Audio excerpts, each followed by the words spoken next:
Tonight, from U.S. Bank Stadium in Minneapolis, it's a special prime time edition of the NFL on EA Sports.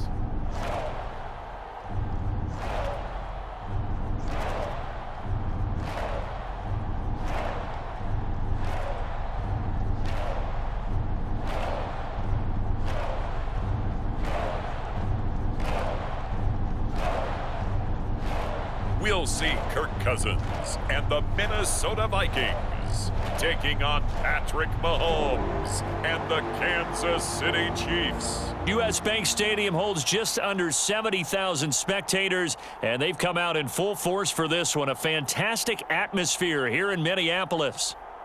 Coming up, we've got what should prove to be a good one between the Kansas City Chiefs and the Minnesota Vikings.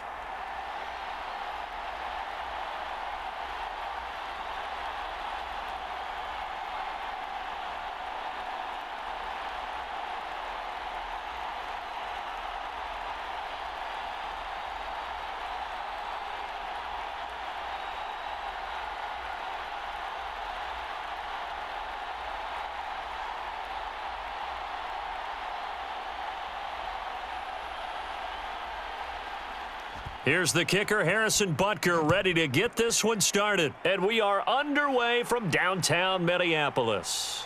Taken at the goal line. And he'll take it up past the 25 to the 26-yard line.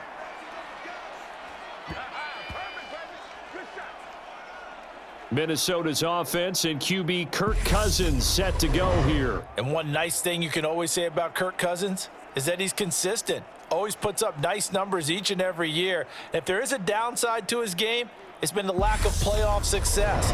All in all, though, a formidable starting quarterback at a time in the league where it's tough to find your franchise guy.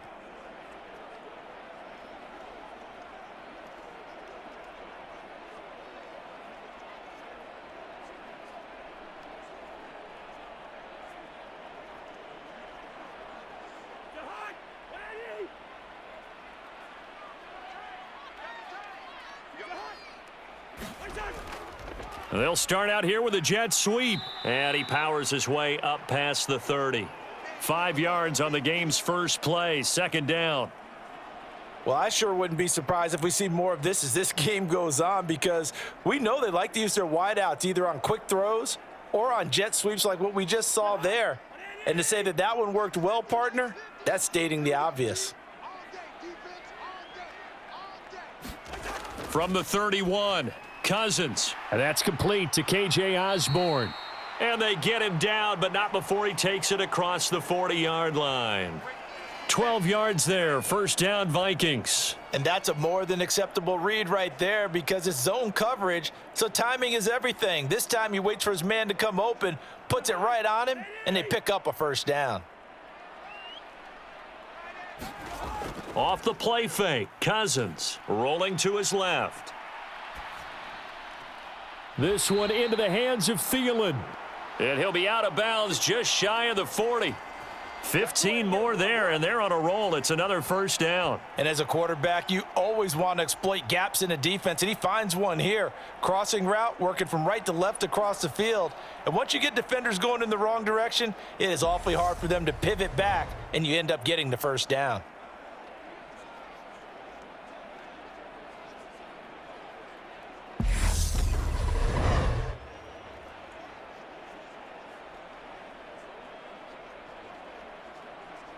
So now 1st and 10 in Chiefs territory at the 42-yard line. Now Cousins. Middle of the field to Jefferson. And the tackle going to be made at the 38. He decided to run a hitch route. It really helps to have a guy who can turn it loose. And, boy, he rifled one in there on that one. Not much run after catch, but it worked really well.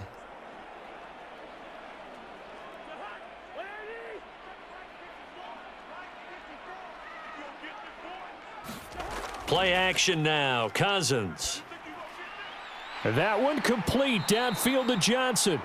And he'll be brought down with a first down as the tackle's made at the Chiefs' 15-yard line. 23 yards the pickup there. Really a solid start here on the opening drive, Charles. He's now 4 of 4, and they're already in plus territory. Brandon, he's been so precise to start this game, like we're watching an operation taking place right now. Master surgeon at work.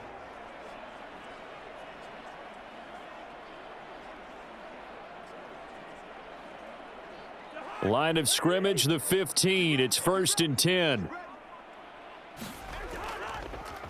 The first carry now for Dalvin Cook. Slipped one tackle, but no more as he's knocked to the deck behind the line of scrimmage. Big stop from a guy who can bring a big hit, Nick Bolton. Well, that was not what you would call straight line pursuit for a middle linebacker to make this play. He's got to work his way through the clutter to get to the ball carrier on the outside, and he does exactly that. That's called avoiding the trash.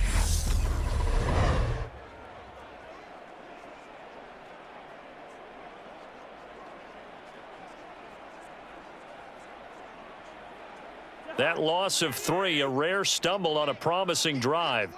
Here's 2nd and 13. Throwing is Cousins. And the defense has it covered. It's intercepted. Picked off by L'Jarius Sneed. And the Chiefs are going to get the football here as they force the INT on the game's opening drive. Definitely not the ideal time to see that mistake, partner, because this is still a one-possession game, and that's at least a field goal that just vanished with that turnover. Now, pressure's on defensively to prevent that pick from turning into points for the other side. Time to see what Patrick Mahomes can do here with his first possession. The quarterback out of Texas Tech getting set to lead this KC Chiefs offense. And simply put, for many, he's the gold standard for quarterbacks in today's NFL because of his ability to create, find the open man, use all the different arm angles that he has. He's a complete package, and boy, his team loves to play around him. Mahomes will lead the Chiefs up 1st and 10 at their own 11. They'll come out throwing here to start the drive. And the throw left sideline here is caught, but they'll rule it incomplete. Couldn't keep his feet in. 2nd down. Out routes are always timing routes, and if the timing's off just a little bit, it can really throw off a play. It looked like he led him a little too much there. Yeah, there was a fraction of a second because he caught it, just couldn't stay in bounds. After the incomplete pass, here now is 2nd and 10. Now Mahomes. He'll find Juju Smith-Schuster. And he's able to get this one all the way past the 30. A gain there of 21 yards.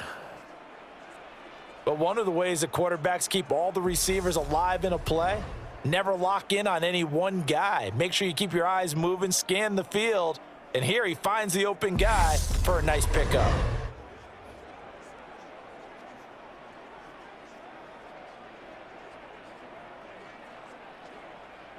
Line of scrimmage, the 31 now on 1st and 10.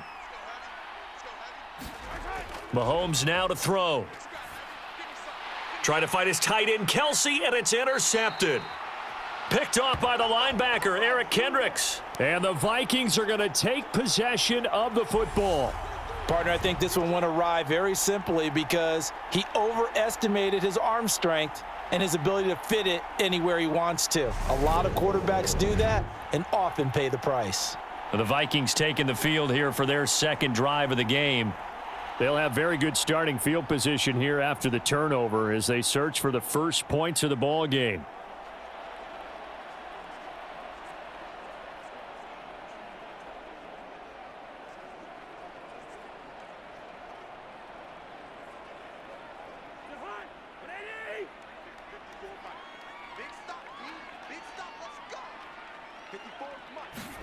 Following the interception, Cousins. And he'll find Thielen on the right side. And he gets this one inside the 15, just a yard or two shy of the 10. 23 yards, the final tally. Well, maybe that'll help him settle back into a groove after the interception on the first drive here, picking up the first to start drive number 2. And it is just starting over, isn't it? Sometimes it's just how you have to do it. You have to erase things from your mind. Don't worry about what happened before, because over the course of a game, the good players, things turn out pretty well for them, and that's what he's trying to do here. From down at the 12, it's 1st and 10.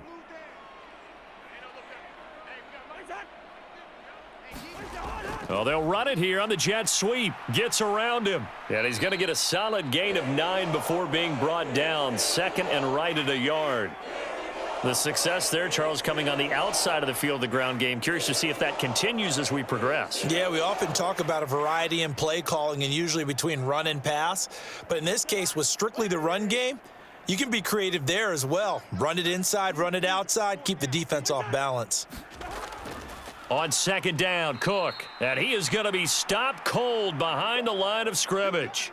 They go backwards there 2 yards, and 2nd and 1 is now 3rd and 3. That's a really alert defense there because they saw the heavy look come in from the offense, countered it with extra linebackers who brought a little bit of speed and heft, and able to really make a big-time play for their defense.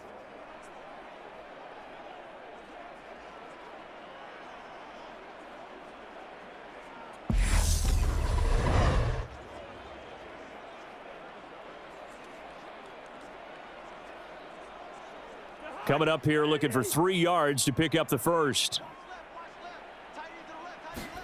3rd and short yardage, Cousins. And that is incomplete. Coverage was awfully tight there on 3rd down. They actually closed off all the passing lanes, forcing the incompletion and bringing up 4th down.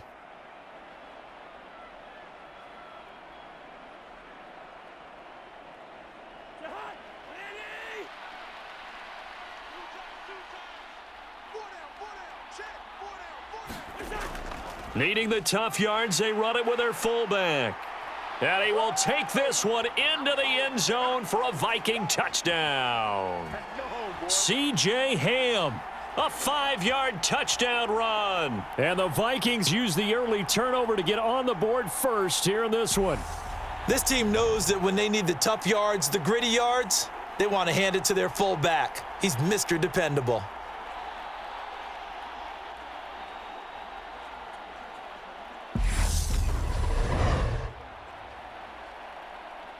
Greg Joseph on for the extra point.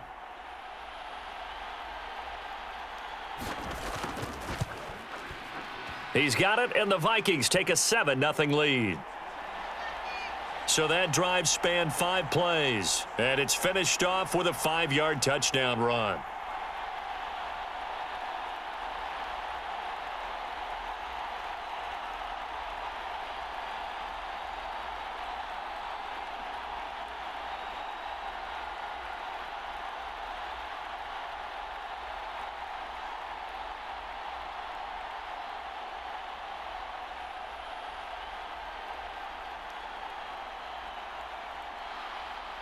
Now Joseph tees it up to kick off following the touchdown. And here comes a return from just beyond the goal line. And he'll be brought down at the 28-yard line, so the decision to bring it out of the end zone gets him 3 more. Kansas City taking the field for their second drive. They threw an interception the first time they had the football, wound up leading to a touchdown the other way.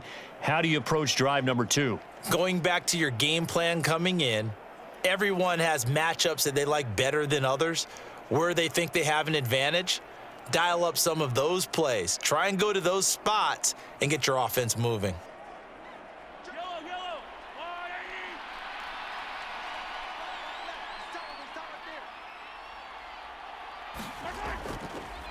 On the ground, this is the former Viking, Jerick McKinnon. A short gain here, maybe a yard to the 29. Well, give them credit for trying, but there's no fooling the defense with that call. They were reading run, and they set up to stuff the run and then executed. The run only got a yard. Here's 2nd and 9. Mahomes going to throw. And this one caught by Travis Kelce. That's good. The completion there for 7 yards, and that'll leave him with a 3rd and 2. I think defensively you're okay with that. You're in the first quarter. He's going to get some catches, but they rallied to him quickly. And that's what you count on, and I like what you just said. First quarter, can you do it all game long? They catch it, you tackle them, they go down on the spot. Because when you're able to do that and you don't give up big chunks of yardage after the catch, now you put the offense in a position where every series, they have to work hard to pick up first downs, and you tend to stall them out when you do that. As usual, the hallmark of a good run defense, Linebackers making plays near the line of scrimmage. Absolutely nowhere to run there.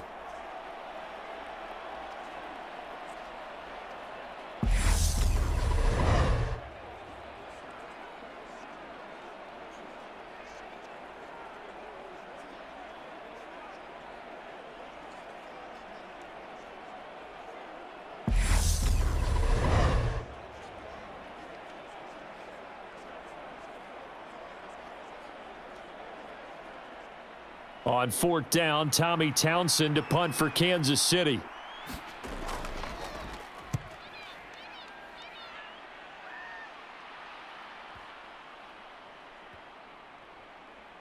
Did they keep it in? They did. They kept it in. It's down close to the goal line at the 1-yard line. Amazing. Perfectly placed. If that ball goes 1 extra yard, maybe not even an extra yard, the starting point is the 20. So there is a reason that a lot of punters are also excellent golfers. They know distance control. You know what else they have? Same groove motion over and over. Once they have that down, it repeats under pressure.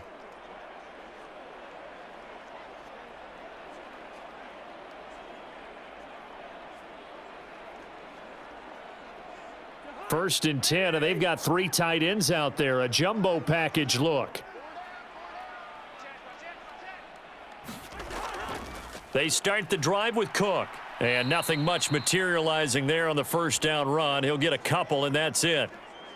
Well, he got what he could there, just trying to move forward and gain a little bit of yardage and create some space. You know the pressure is going to be tough defensively. The last run got a couple. Here's 2nd and 8. Back near the goal line, Cousins. He's got his tight end over the middle, T.J. Hockenson. So they'll get 8 out of that completion. And that'll bring up what looks to be a 3rd and inches. Can't be more than a half a foot. Let's not quibble about the gain there on 2nd down. That was a positive play because that was a take-what-you-can-get situation. Got out to the tight end. Now it gives them a much better opportunity to convert on 3rd down.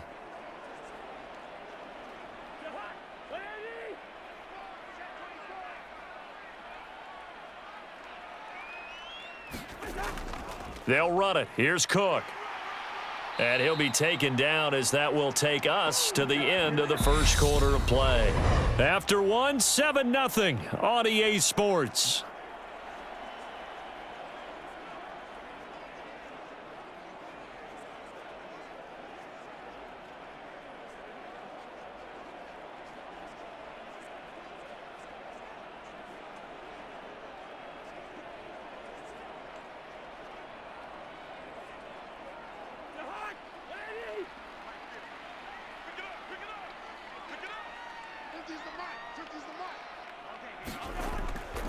They run again on first down, Cook. And they'll get him down after a pickup of 8, 2nd and 2. Good yardage there on first down, exactly what you want. Get yourself set up to keep making first downs, keep the clock running. And if they're smart, you're starting to milk the clock. No hurry before you run your 2nd down play. 8 yards the tally on that first down run. Here's 2nd and 2. Here's Cook again. And the running lane's non-existent in this first half as they'll stop him behind the line. He'll lose a yard on the play, so now they need 3 yards on 3rd down. The running lanes have definitely not been there for him here in the first half, and I don't think it's all been his fault. His offensive line hasn't given him much space. A loss results there.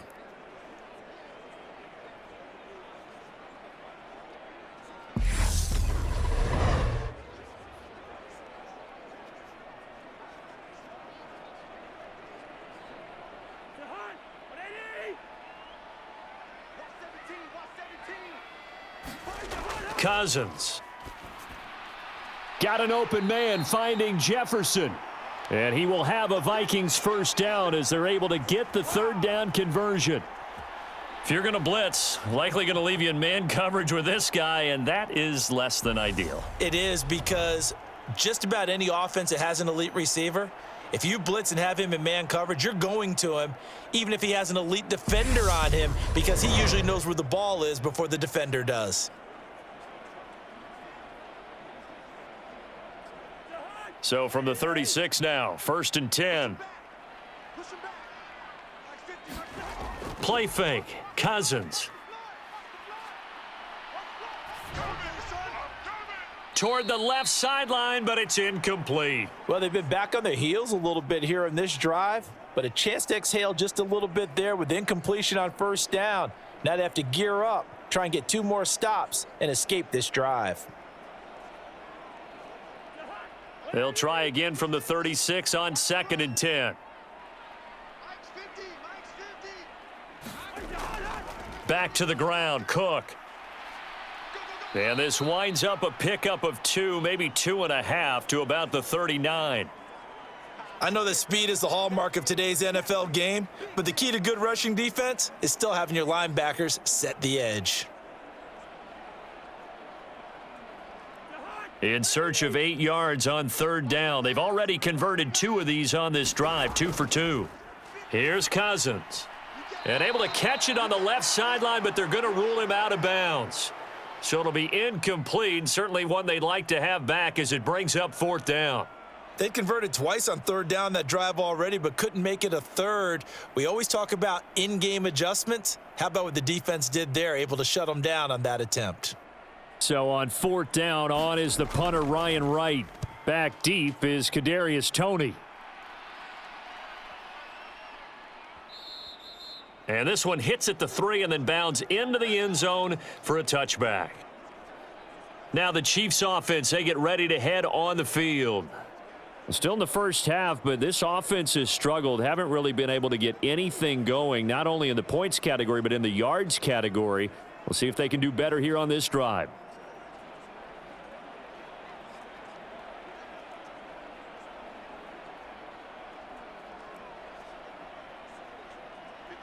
Mahomes will lead the Chiefs up 1st and 10 at the 20.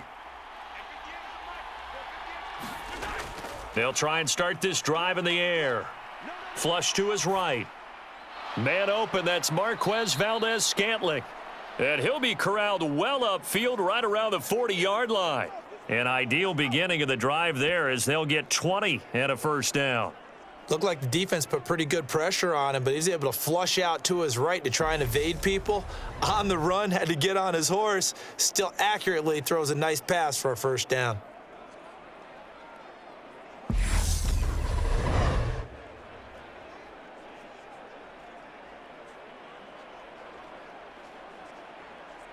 So quickly all the way up at the 40-yard line. They go play fake. Mahomes. That is caught by Smith-Schuster. And he'll be tackled on the other side of midfield at the 46-yard line. Now that was pretty. They executed that curl route versus zone coverage, and that changes things a little bit because against man, it's often a tight curl, tight, sharply run route. Against zone, you're just looking for that open spot, that dead area, so you may curl it a little bit wider just to get to that place. And usually a tight window. He fired a bullet in there for the completion. And they're going to get this down near the 35-yard line. Well, so far, little to no resistance by the defense on this drive alone. 3 passes, 3 completions, 3 1st downs. They're taking it to them, and it's paying off. This offense finding its legs now. Here's another 1st and 10.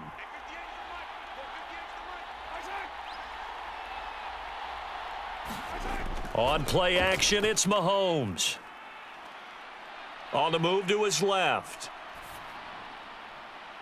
Oh, you saw that one coming. It's intercepted. Throwing back across his body. It's Cameron Dantzler who picks it. And the Vikings are going to take over once again at their own 25-yard line. That had disaster written all over it. You've got a right-handed quarterback, a rolling left, and throwing it pretty far downfield. It's really difficult to do, to try and get your body twisted around into the proper position and get anything on the ball as you heave it downfield. And that's what it actually turns into, a heave. And that's not really a good throw, is it? Not good, and we saw the result.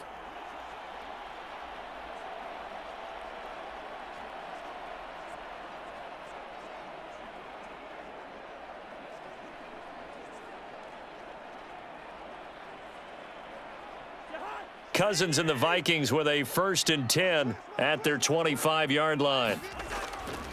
He'll start by handing it off to Dalvin Cook. And he still has yet to get on track in this first half as they're going to stop him behind the line. Thanks to Frank Clark, that play was doomed from the start. What a job defensively. This defense is really flown around in the first half. They've gotten to the ball carrier before they can really get started. Offense got to come up with something else in order to try and get this running game going.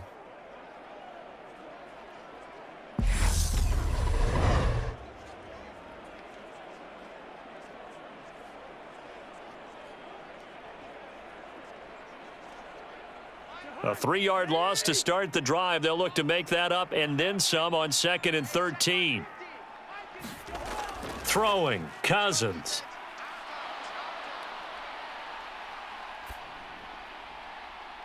Oh, that's into a double team, and it's intercepted. Trent McDuffie with a pick. And the Chiefs are going to take possession of the football. Well, we saw plenty of that during his much-heralded college career. He parlayed that into becoming a first-round selection, and now here he is making interceptions in the National Football League. And this is a guy that has all the physical tools, but the thing that sets him apart is what he's got between his ears. And that's the sixth sense for knowing where the football is going. Just an excellent play there to create the turnover.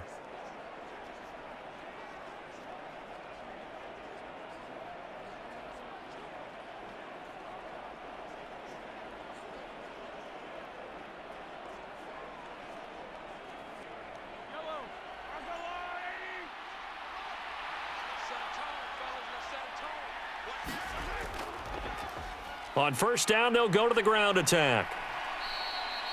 It's a 6-yard gain on the ground, and that'll make it 2nd and 4. Hey, it's not the most spectacular play, but I think most teams will take that every single time for the first play of a drive. Begin the series with positive yardage and set yourself up for a very manageable 2nd down.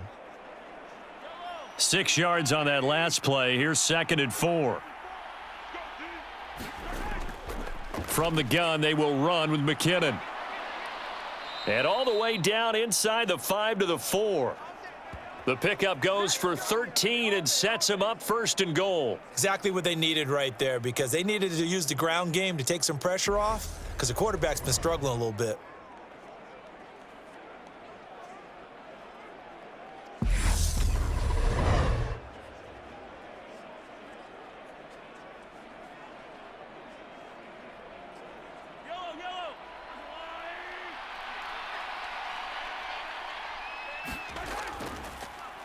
They'll try and run for it on 1st and goal. And he will push his way forward down to about the 3-yard line.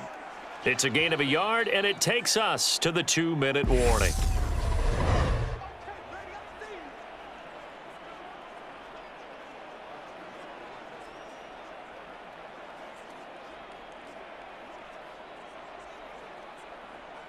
They'll go again from the 3 here on 2nd and goal.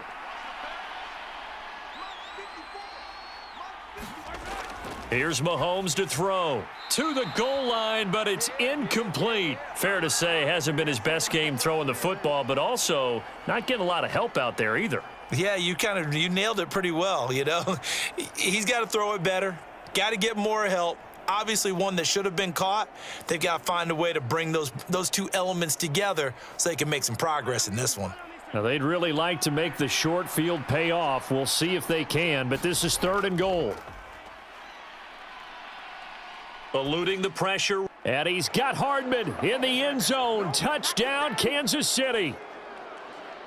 A 3-yard touchdown pass. And the Chiefs are an extra point away from evening this one up. He was able to move around and found some vision to throw the football. And how about how he ended it? Boy, he had some zip on that throw.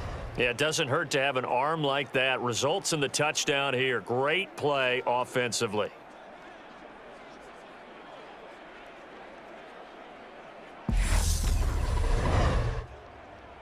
Harrison Butker is on for the extra point.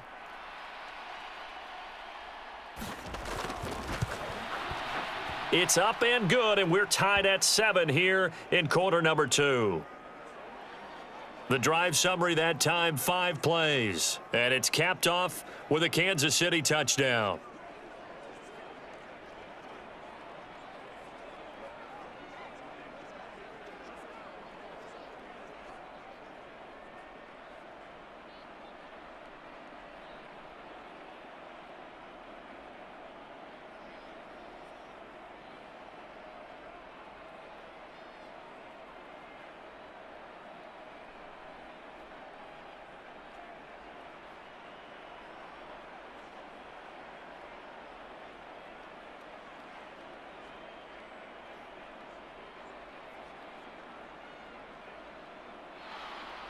So all even at 7 now as they kick it away. Kene Nwagu now out of his end zone. And he'll get it up past the 20 to about the 22.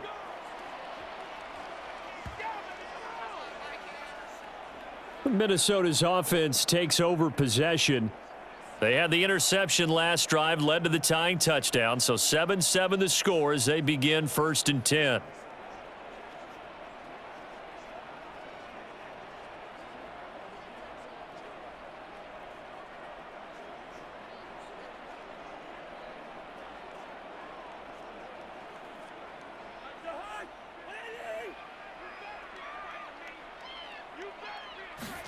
Trying to shake off the interception. He'll look to throw. Open man, he's got him, the tight end Hockenson. And just 3 yards on the catch there. He couldn't get away. And that's going to bring up 2nd down. Oh, it's time to give a little credit there to the defense. They played that very well because it was a drag route, and he ran it a little shallower than normal as he worked straight across the field. He was hoping he'd get lost behind the defensive line. But once he made the catch, nowhere to turn upfield and gain any yardage.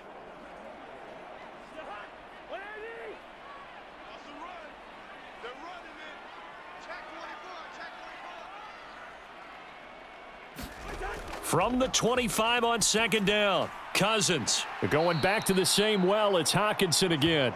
And he'll be out of bounds across the 30-yard line. They really love to get him into one-on-one opportunities, and this is one way. Work him out of the slot and create a mismatch. Who's going to cover him? Corner, safety, linebacker? He's got a way to beat all of those positions. So they just need 1 yard here to pick up the 1st down.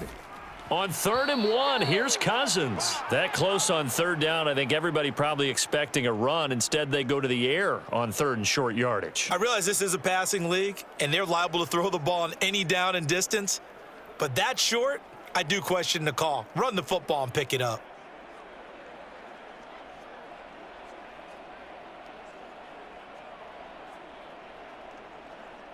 And here's Ryan Wright now as he'll punt it away for the 2nd time.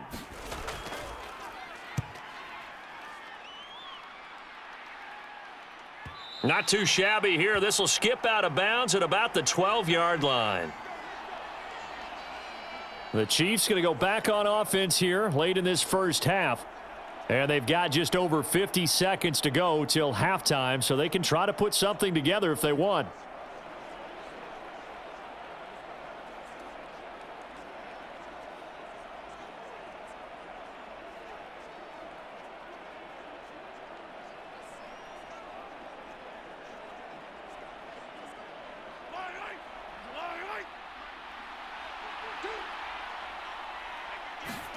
On 1st and 10, here's Mahomes. It's Kelsey on the ground. So 5 yards here, 5 on the play, and it's 2nd down. I'm wondering if the same thing went through your mind as mine. When I see a big man like that make a catch, all I keep thinking to myself is, big man with football. Look out, everyone. He may not juke you a whole lot, right? He may not run past you because of his size. You're talking about a guy weighing in the 270 range. But, boy, once he gets his mitts on the ball, he's going to be tough to bring down. From the 17, Mahomes finding Hardman here over the middle. Now a timeout taken. Perhaps a chance for one more quick play and then another timeout if they hurry. We'll see.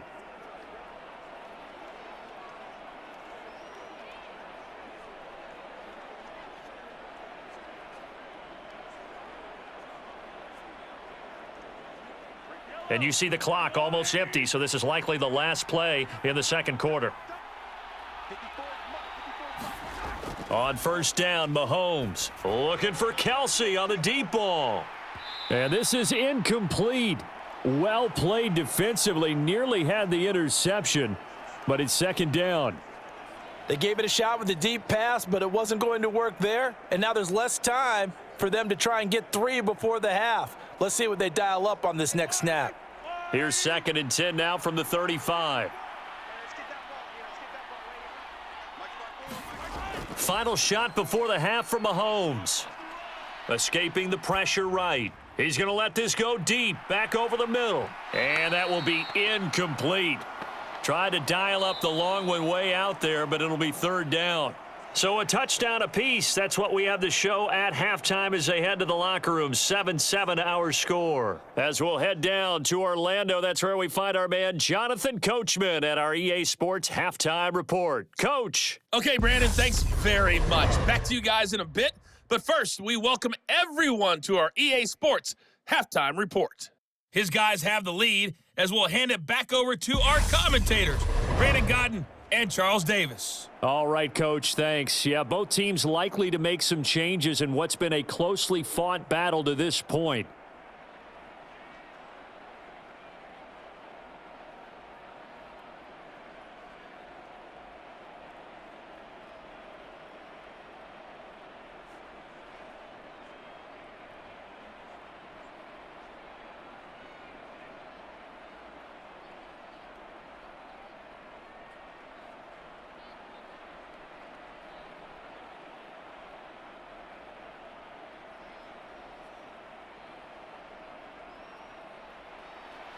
Set and ready to go for the second half. One touchdown apiece, 7-7 our score. From a yard or two deep, here comes a return.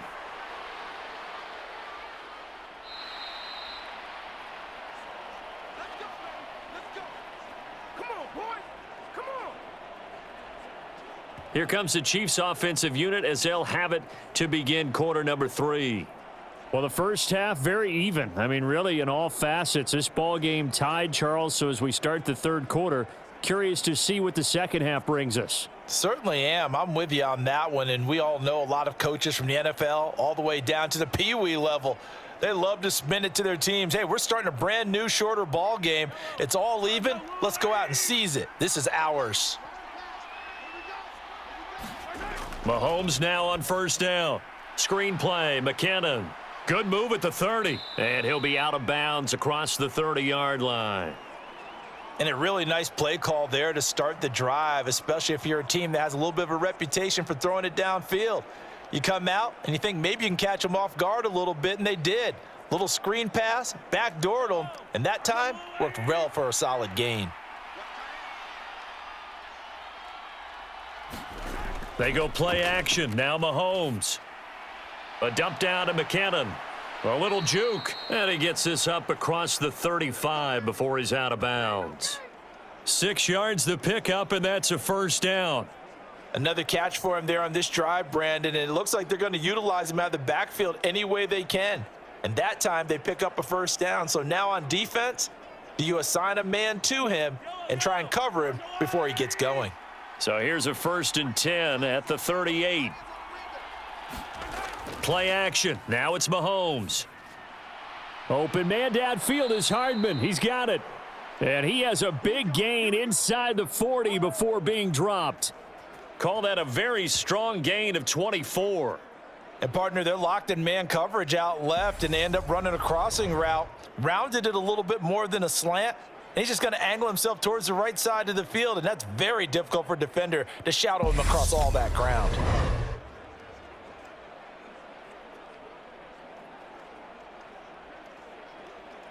From Viking territory now, they'll come up 1st and 10 at the 39-yard line. And again, it's Mahomes. Now the ball comes loose, and the Vikings pick up the football. And his crew will take over with a football at the 35-yard line. So this game tied at the half, and if you wondered who would come up with the first big play of this third quarter, we have our answer. Well, in basketball, you know how they tell you to have active hands defensively? I think the same thing applies here. Nice job there prying the ball free. And now their guys have a chance to take the lead if they can put something together.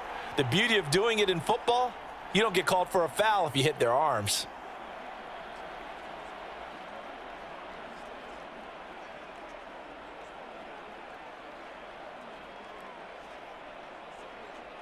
Good starting field position for the Vikings as they have it 1st and 10 at their 35-yard line. Cousins now after the fumble recovery. And he'll just get rid of it. And when you've thrown as many interceptions as he has in this one, you definitely start getting a little hesitant to throw the ball out wide because that's prime pick six territory. That time, he made sure the only guy who was going to catch it was sitting in the third row. So after the incompletion on first, now 2nd and 10. Now Cousins. This one brought in by Jefferson. And they're able to work this across midfield to the 48. Well, that certainly has to feel good, and it's not all the time that the play caller should get all the credit.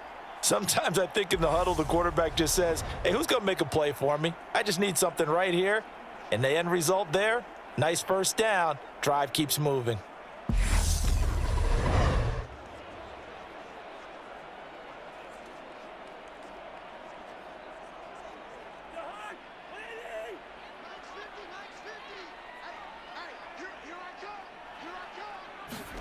Cousins on first down.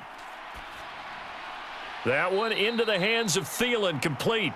And he's corralled at the 40, but not before picking up 8.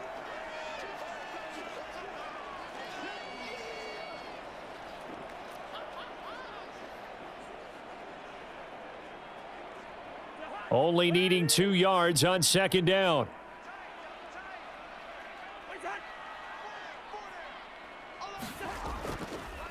Cousins gives way to Cook. And here he'll be brought down a little shy of the 35 at the 36. 4 yards the pickup, first down. Now, they struggled to get him rolling on the ground in the first half, and that's sort of continuing here in the third quarter. Yeah, but I don't think it's time to abandon the running game. I would say keep feeding the horse, and I believe he'll eventually reward them, especially as we get deeper in the game. A first down throw for Cousins. Complete. Jefferson the target. And they'll work this down inside the 30.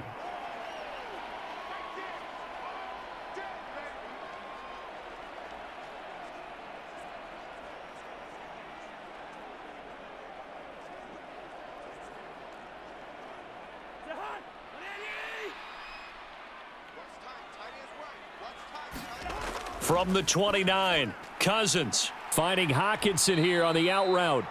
And he'll be taken down at about the 22-yard line. And the tight end is certainly a position built to move the chains because they can control space underneath. If they've got good hands, then, of course, they're a dynamic target. But one other thing is they're right in the sight lines of a quarterback on just about every play, and that makes it easier for the quarterback to pick him out and deliver. Off the play fake, Cousins.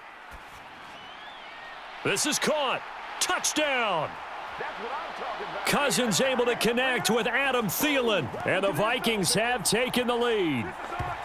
So this game tied at the half, but we are tied no more. A touchdown there on the opening sequence of this third quarter. And what a great drive put together by their offensive coordinator. He had a plan, and they executed it almost to perfection, coming right out of the locker room. Now they're feeling good about their chances here in the second half. Joseph now to have the PAT.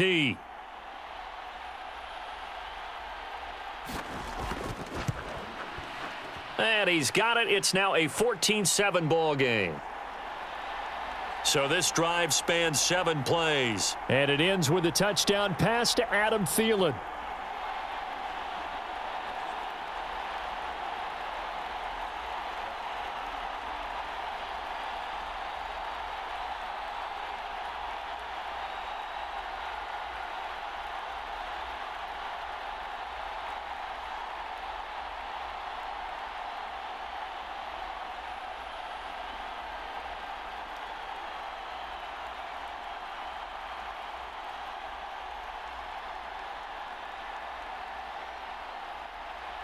Now Joseph tees it up to kick off following the touchdown.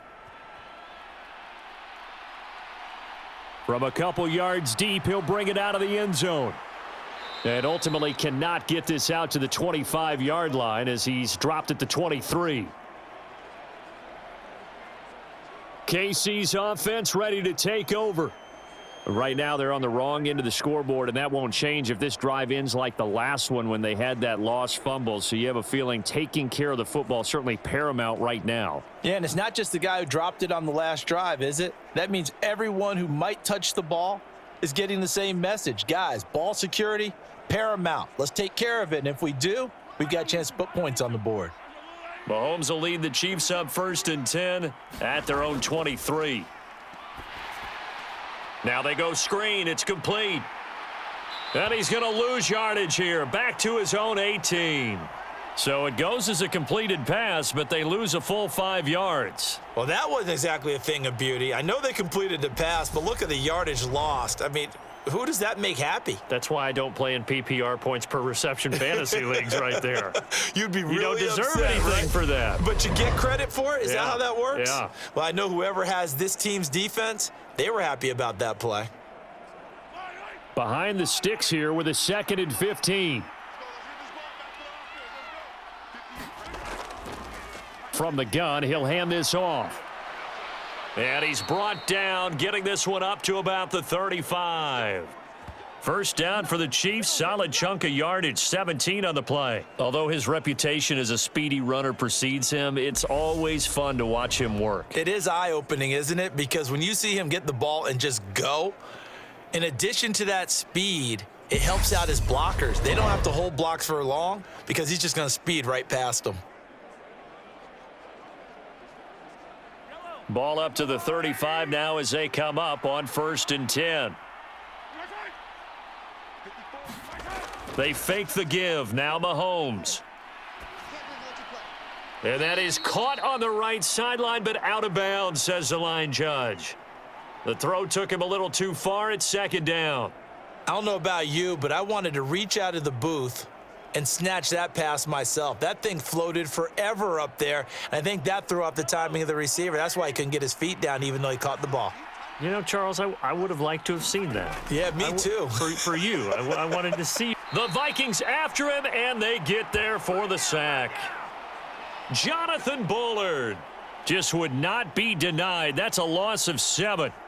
Well, when you time those screen passes perfectly, they can work perfectly, but that time it took a little too long to develop.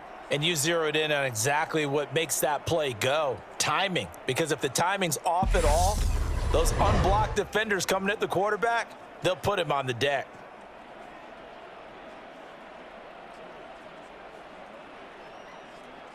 After the sack, things get a little tougher here. 3rd and long for Mahomes and the Chiefs. Now back to throw. Now he steps away. The decision to tuck and run gets him 3, but that's not enough. Now it's 4th. Nice call on defense, rolling out the nickel package for that big 3rd down play, and they did an excellent job locking down coverage and forcing him to try and run for it, and he doesn't get there, which brings up a big 4th down call.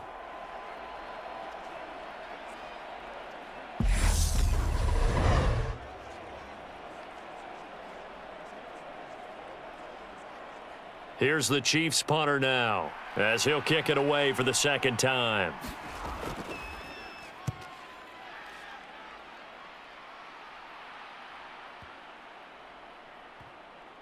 And a nice job here to down this one right on the 5-yard line. That punt was near perfection as it checked up inside the 5-yard line. You never know where these things are going to go, do you? No, what was it? You got a John Heisman quote about that, yeah, right? He said the football is roughly a prolate spheroid, which means it's going to bounce funny, and you never know where it's going to end up.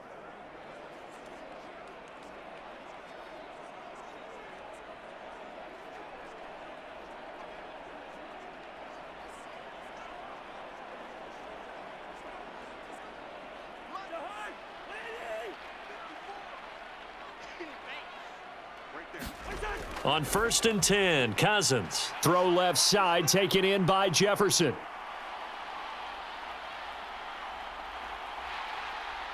And he'll be marked down right at the 15-yard line. That was so well timed, just a perfect throw on the slant. Hit him on the move, didn't he? Now he's going against the grain of the defenders coming over to try and stop him. That allowed for that additional yardage downfield.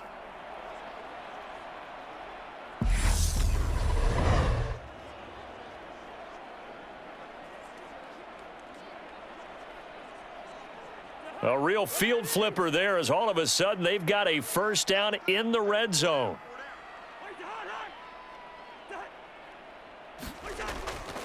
A 10th carry in the game for Cook.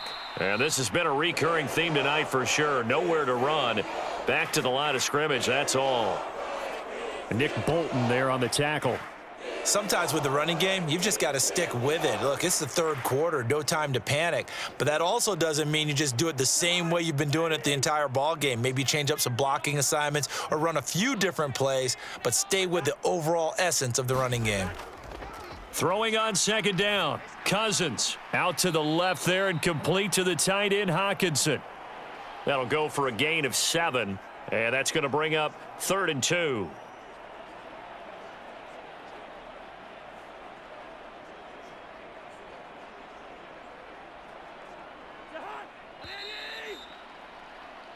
So they'll get a little extra time to come up with his 3rd down play as we've played 3 quarters. We'll return with more after this. This is the NFL, and it's on EA Sports.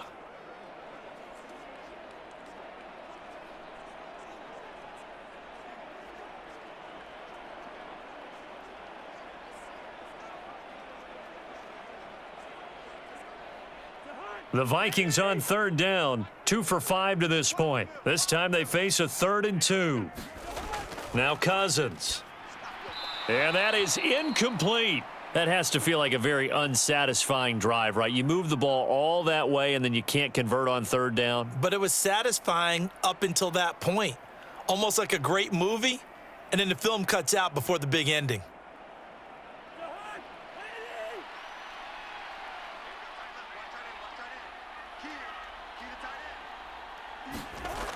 They'll run for it. Cook.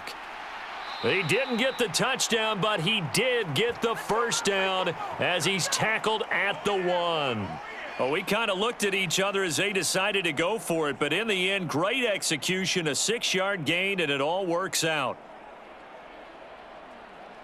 So 1st and goal, 6 points here would go a long way toward wrapping this one up.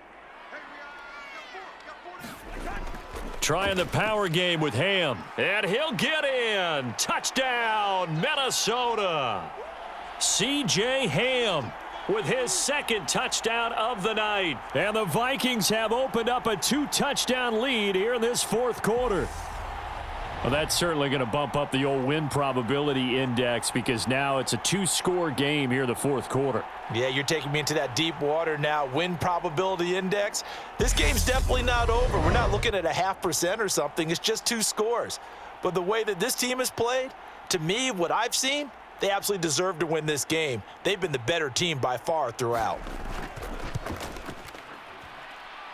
Joseph connects on the extra point, and it's now 21-7. So the drive there took 6 plays, and it ends with a 1-yard touchdown run.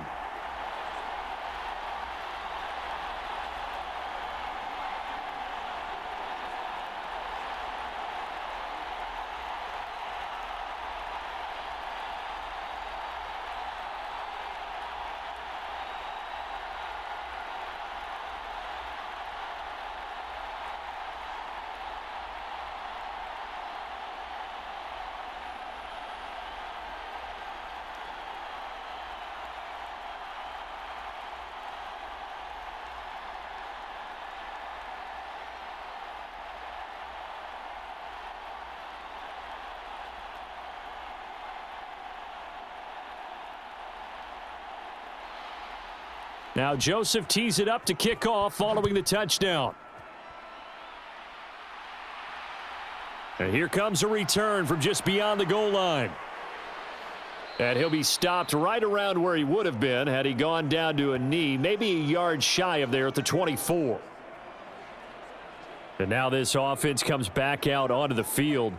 Over on the sideline, hoping to hit that reset button between possessions. Last time out, they had to punt it away. This time hoping to finish this thing off in the end zone.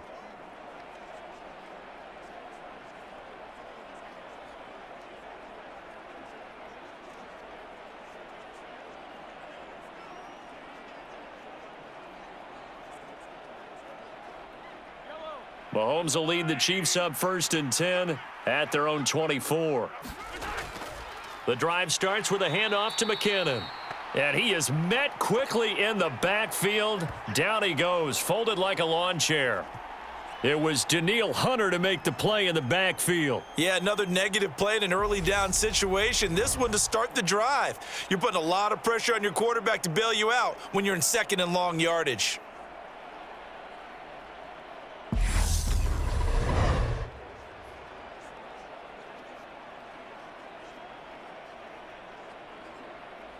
First play of the drive goes the wrong way. Here's 2nd and 12. Mahomes now to throw.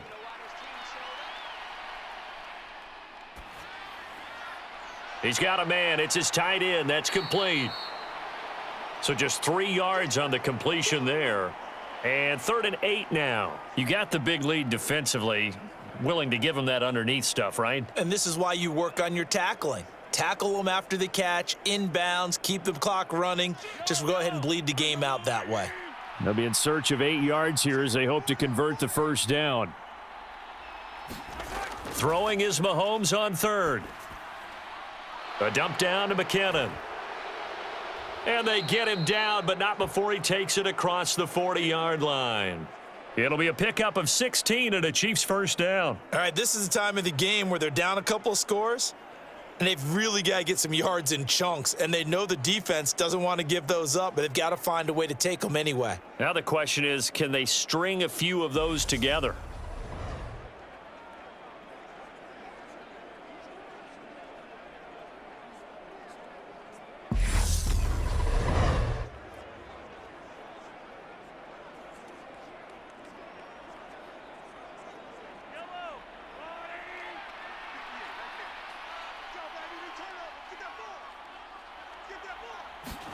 Throwing on first down is Mahomes. They'll try and set up the screen. It's complete. They hold him to only 2 there on the screen. It's 2nd down. Good reactions there defensively. That screen was a little slow in developing, and they shut that one down with little gain.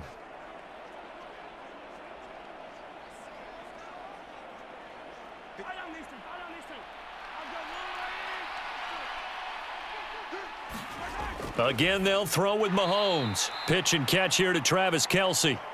Call it a gain of 3 on the play. And now 3rd down and 6 to go.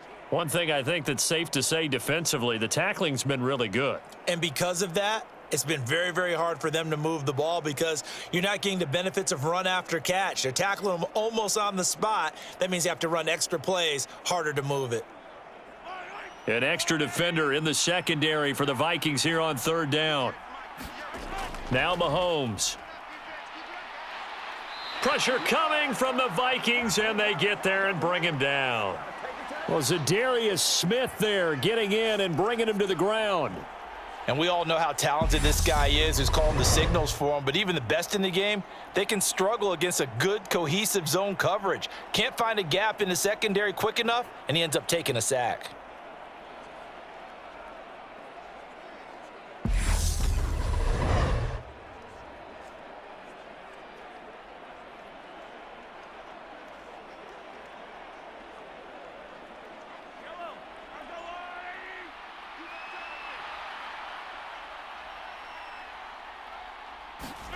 Now Mahomes got to have this one. And it's going to be batted down. And will go the other way with a football. Andy Reid went for it, but it won't pan out. And the Vikings, they have the football now in excellent field position. So they really needed points here in a 2-score game. Could not come away with anything there on 4th. And while we know they're a little bit discouraged here, they can't check out of this game. You and I have called a good number of games over the course of our career where we've seen these types of situations. Teams get the ball back, and that miracle does occur. So they can't let that dream go just yet. They have to get stout on defense here. Yeah, right now really hoping for a turnover.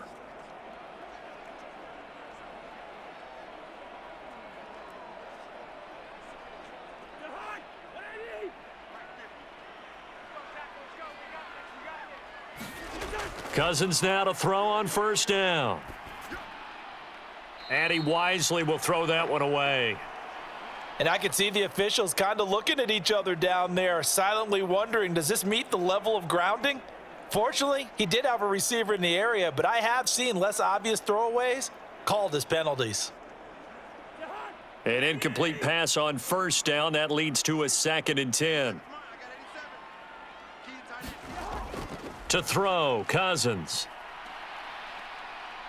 Oh, a strip. The ball comes out.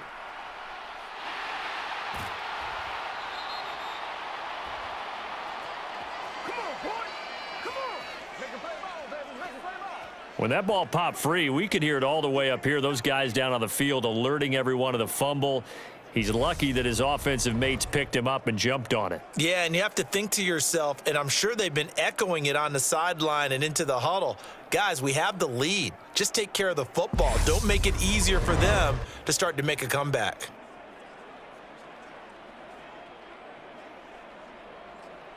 So possession still theirs, but now they face a 3rd down.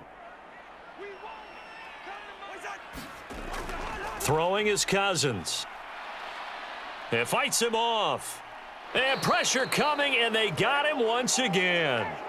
Multiple defenders getting to him there for a huge loss. Now that was a passer's nightmare.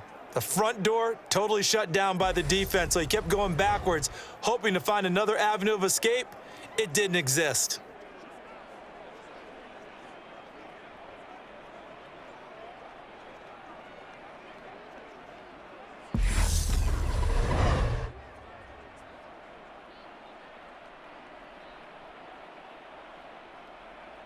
Here's Ryan Wright now as the drive goes backwards, so he's on to punt it away.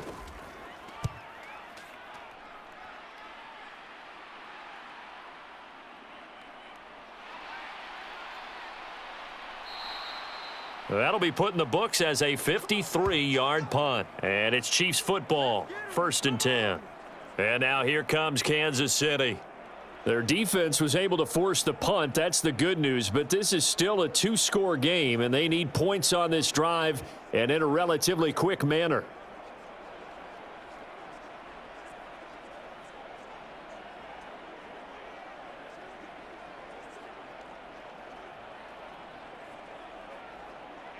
Mahomes will lead the Chiefs up 1st and 10 at their own 24.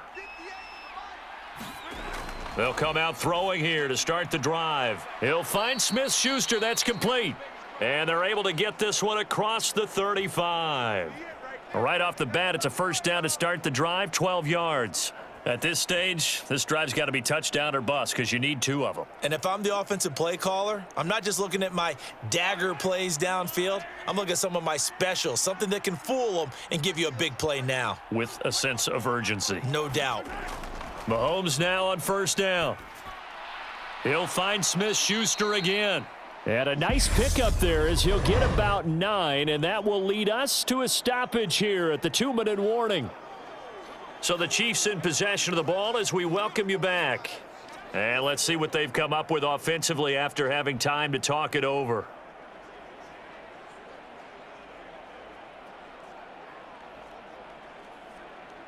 They'll come up now on 2nd and a yard. Mahomes going to throw, finding Kelsey, and they'll get this down to around the 47-yard line. I got a kick out of that one, partner. You and I talk often about trying to hide receivers in certain situations, but a guy of his size can't really hide him. But the tight end drag route, definitely an effective way to sneak him across the formation for an easy completion and a 1st down. Mahomes looking underneath, and he finds McKinnon, and he's going to be taken down at about the 33. This defense has certainly had an outstanding second half, haven't they? I know they just gave up a 1st down there, and for the offense, they're hoping that that's something that they can jumpstart with and maybe start to move the ball a little bit better. But it's been tough sledding for them here the entire second half. 1st down now, but that clock rolling. Mahomes to throw it. Dancing to his left. And nowhere to fit that football in. It's knocked away and incomplete. Whew, that's certainly not the worst thing. It stops the clock and lets your offense catch its breath and lets us exhale a little bit. Now I expect them to call a couple plays in the huddle, so they're ready if a tackle happens inbounds. So now 2nd and 10 after the incompletion on 1st down. Here's Mahomes. Steps away to his left. Open man completes it to Smith-Schuster. And this is going to turn into another first down as the tackle is made at the Vikings 18. 15 yards there on the catch and run. That's the third time on this drive that these two have connected with each other. They've got a real rapport going, and right now it's paying off with big chunks of yardage as shown by that last play. First down now, but the clock continues to move. Mahomes buying time to his left. And that is incomplete. He couldn't hold on through the contact. Brings up second down. Limited time left on the clock after that incompletion, so I think both sides are going to savor every second to prepare before the next snap. Because once the ball's in motion, it may be a nonstop push to finish this drive off. Everyone better be on the same page right now because I think they're going to try and get several plays off in quick succession if they can. Over the middle, hauled in by Smith-Schuster. The Chiefs will use the first of their timeouts as the clock will stop with just under 30 seconds left to go.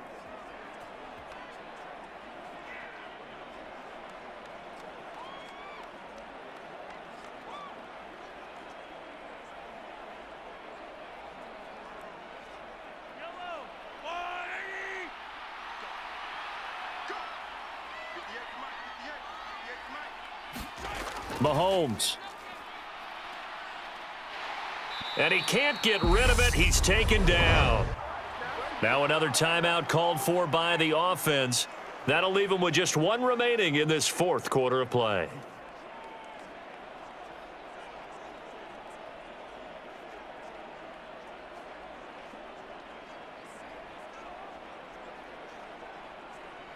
It's second and goal, but now all the way back at the 14. Mahomes will throw. That one thrown away from the pocket. The officials kind of looking at each other, but they'll say there was a receiver in the area, so no penalty, just an incomplete pass. And now defensively in the 2-minute drill, the big key to me, make sure you understand your assignments, and anytime you get a chance to tackle someone in bounds, get them on the ground. Mahomes. Looking end zone, but it's incomplete.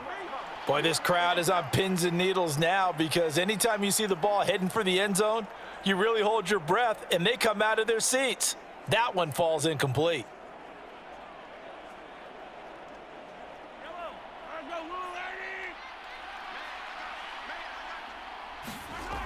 Mahomes throwing on fourth.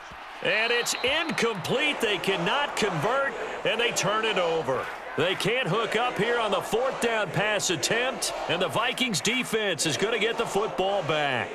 Well, they had to take one final shot at the end zone, but now things are looking really bleak. And I agree with that totally. You had to take the shot if they did score. You know, whether you call it a miracle or not, you line up, onside kick, get the ball back, throw one more in the end zone, who knows? Had to take the chance, it just was unsuccessful. And with just inside of 10 seconds to go, they'll burn their final timeout. 9 seconds left.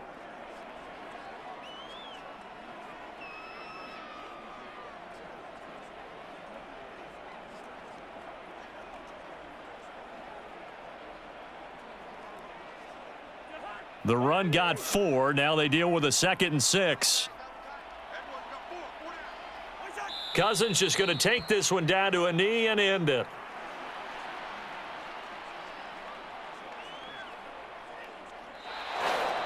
So the final seconds have ticked away in this Minnesota victory. And it was their defense that really made the statement after the break. They pitched the second half shutout. Yeah, think about the team that just got vanquished. They did score in the second quarter.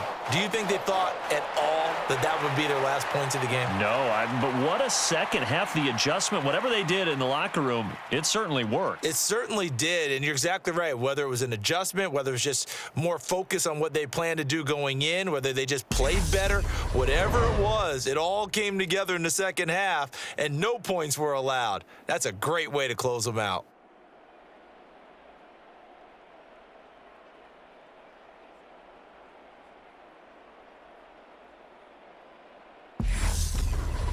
So that's a wrap for Charles Davis. I'm Brandon Gaudin. And this has been a presentation of the NFL on EA Sports. For more, check us out at easports.com. It's a win for the Vikings as we say so long from Minneapolis.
Tonight, from Raymond James Stadium in Tampa, Florida,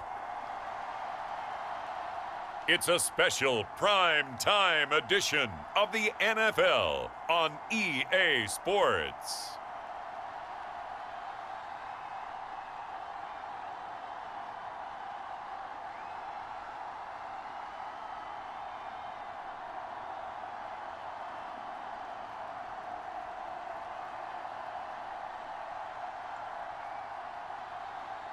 We'll see Tom Brady and the Tampa Bay Buccaneers taking on Lamar Jackson and the Baltimore Ravens. EA Sports coverage of the NFL has us on the west coast of the Sunshine State. Downtown Tampa's the spot, Raymond James Stadium. Straight ahead, we've got a good one on tap here between the Baltimore Ravens and the Tampa Bay Buccaneers.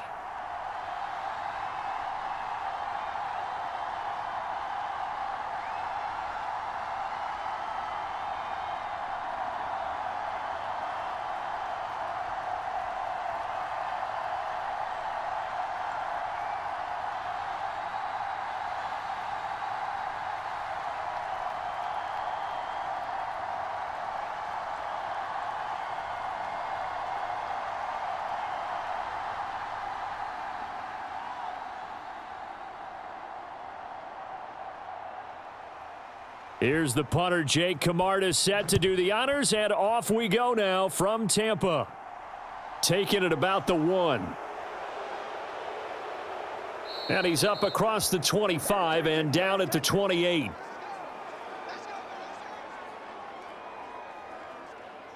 Number 8, Lamar Jackson, trotting onto the field at quarterback, ready to lead this Ravens offense. Early part of his career, defenses really had to focus on his running ability, and they still do. But now, he's turned himself into a true dual-threat quarterback. When he plants his cleats in the ground and turns it loose, good things happen downfield.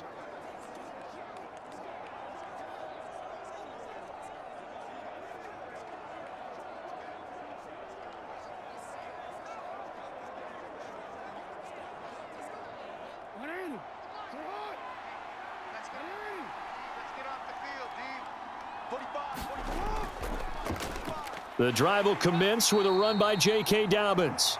And he's going to lose yardage and be backed up to the 25. It'll go as a loss of 3 right away, and it's second down. I like the strategy.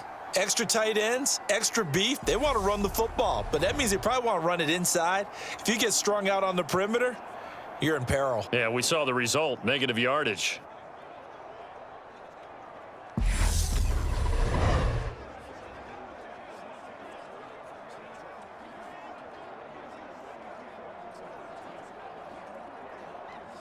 So now they have to contend with 2nd and 13 after the first down run goes backwards.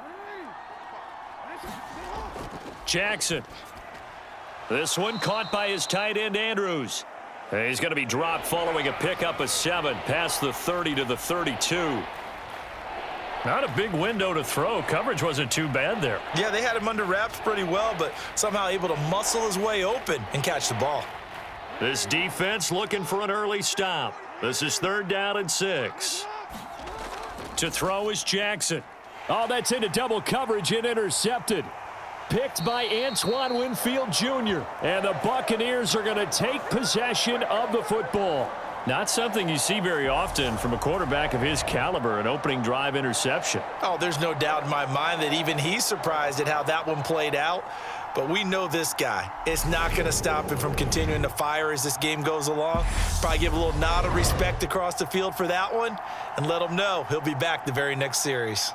First try on offense for the Bucs and their veteran quarterback, Tom Brady. And at one point, he announced to the NFL world that he had accomplished everything he needed to and was going to retire, but then reversed that decision. And I think everyone who likes football loves the fact that he's still out there throwing it around and still at the top of his game. In a career that's seen and accomplished just about everything, he figured there's always room to add to that legacy. So from the 36 now, 1st and 10. Brady gives this to White. And he's going to be stopped here on this first play as he gets it to the line of scrimmage and no more. No gain on the play there, 2nd down. And as a defensive end, getting off the ball quickly, swarming to the football, making a tackle, that's what we saw right there. Yeah, that's what their job is. And really, a lot of the time, they have to throttle back a little bit in the run game because you know those defensive ends, they're like in a sprinter stance. They're just headed straight for the quarterback. That was good recognition on that play to hold him to no gain. So after the run for no gain, here's 2nd and 10. Working from the gun, it's Brady. He completes this to Russell Gage. And he is out of bounds inside the 30. Call it a gain of 6 on the play, and now it's 3rd and 3. Timing is everything, and they work on this cut all the time. They work on all the timing patterns, and this time it paid off for them.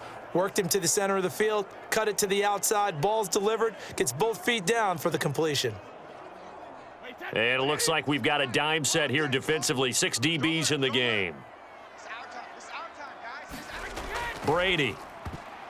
Oh, he rifles one, and that's going to be intercepted. Kyle Hamilton picks it. And the Ravens are going to take possession of the football. So consecutive interceptions here early on in this one, and maybe setting the tone, Charles, for a game where the defense really takes center stage. And don't you think that both offenses are really catching a bit from their coaching staff about avoiding these turnovers that we've seen early? I think both teams are trying to find an advantage. We know that. Can one of them break away and take control of this game?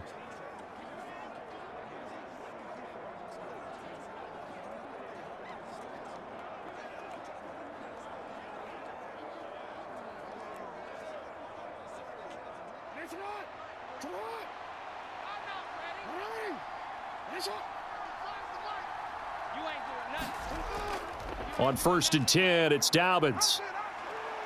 And he'll work it inside the 30 to the 29-yard line. On any explosive run, you can almost feel the ground shaking, and that's from the offensive linemen creating space for their runners. I had an old coach tell me before, he always told his runners, run around the offensive line in pregame. Get used to the ground shaking so you don't trip and fall when it happens in a game. On 2nd and inches, Jackson. And he will slide to a stop. He does have the first down. Give him 7 on the tuck and run, and it'll get him a new set of downs. He was certainly quick to atone for his early game interception. Instead of making another mistake forcing something, he reset himself and found a lane to pick up the first down.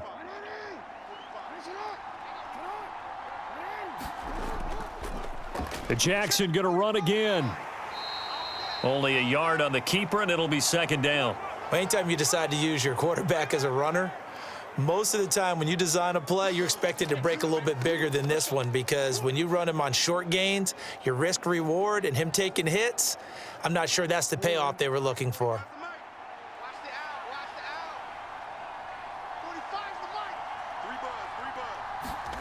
And now Jackson will look to throw it. And that one off the mark behind him, incomplete. How about that? Red man coverage and decided to test him early. But they proved up to the task and forced the incompletion.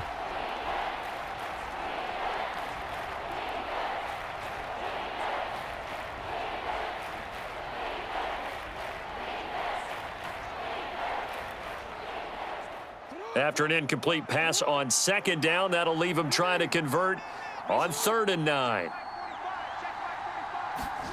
Throwing is Jackson. And he will slide to a stop. He does have the first down. And they get 10 yards there and convert on 3rd. Certainly not a positive sign if you're the D coordinator and you see your guys give up that space so early in the game. 3rd down, that's when the clamps are supposed to come out, but his ability to create things with his legs makes things difficult.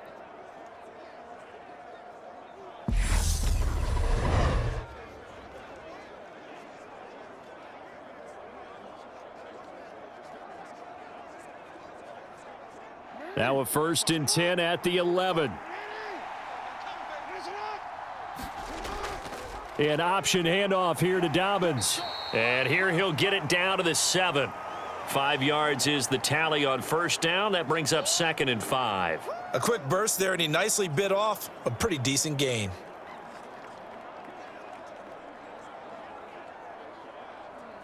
The 1st down run got 5. Here's 2nd and 5.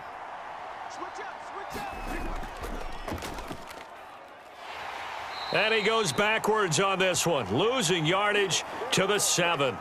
A loss on that play, and now 3rd down gets tougher, 3rd and 6. Well, that's the big drawback to this play. Even if somehow the quarterback pitches it, he's not immune to the big hit. In this case, he kept it and absorbed it anyway.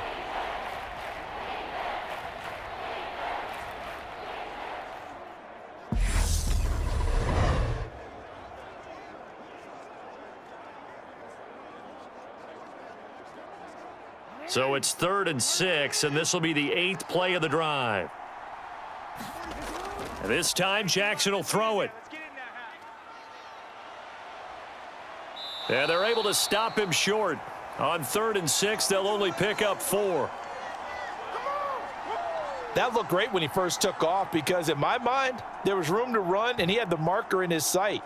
But I certainly didn't expect him to close so quickly, and neither did he. They got to him just in time, and now that forced him to make a decision with this 4th down call.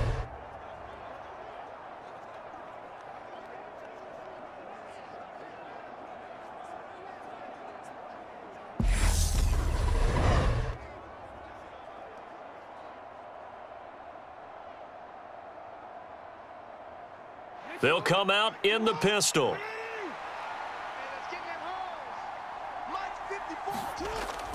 They're going for it with Dobbins. And nowhere to go. He's going to be stopped behind the line. They'll get neither the touchdown nor the first down. And it'll be a turnover on downs. And defensively, they were ready for that, a full-on blitz on 4th down, and they stop him short of the marker. Oh, and someone's got to feel really good about that, and that's the defensive coordinator. He dialed up a great run blitz defense, and they hit it just right. Stack that thing up. They're going to feel awesome going to the bench after that big play.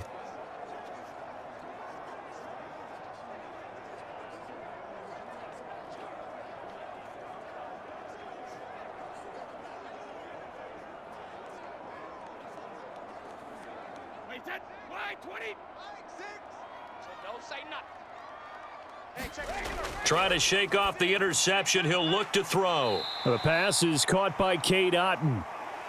It'll go down as a gain of 6, and it's second down. How about the timing on that one? Boy, they were in sync, weren't they? 3-step drop, ball's out of his hands, right to the tight end. Nice completion, just like they do it in practice. 2nd and 4. Strip the ball. Strip that ball. Hey, check back. Hey, ball 66. A first carry for Leonard Fournette. And he'll take this one only up to about his 13-yard line. Just a yard on the pickup there, and it'll leave him with a 3rd and 3. Whenever we talk about the best strong safeties, one word constantly comes up, and that's instincts. Being able to diagnose run or pass and make the appropriate moves. He crashed down hard there. He was ready for that running play. It's just me and you. Hey, when he hit. Back 6. They'll try to pick this up on the ground with White, and he will have the first down as he's up to his 17-yard line. 4 yards on the pickup, good enough to extend the drive. On 3rd down, that's a good job of situational football and understanding where the first down marker was and getting there.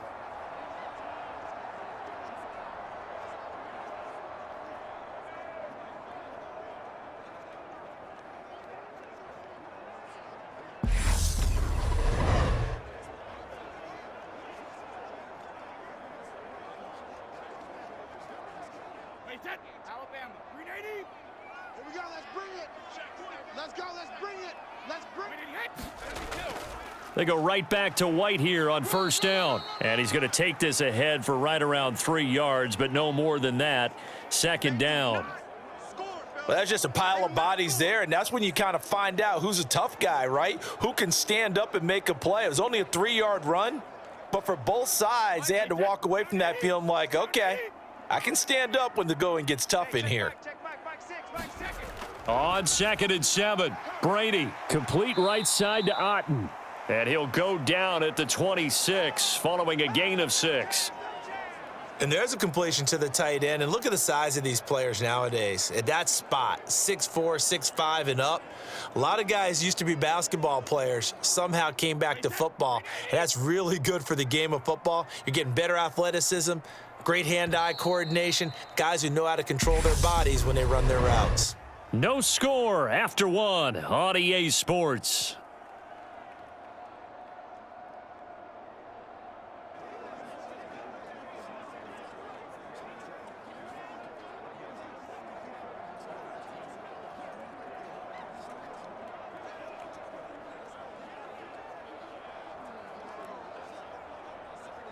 Hey, 53.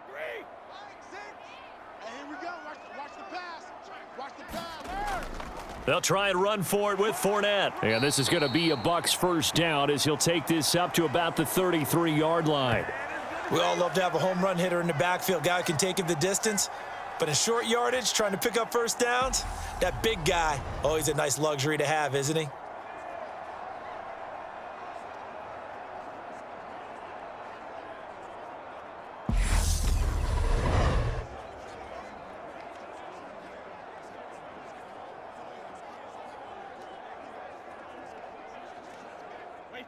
So they'll come up 1st and 10 now from the 33.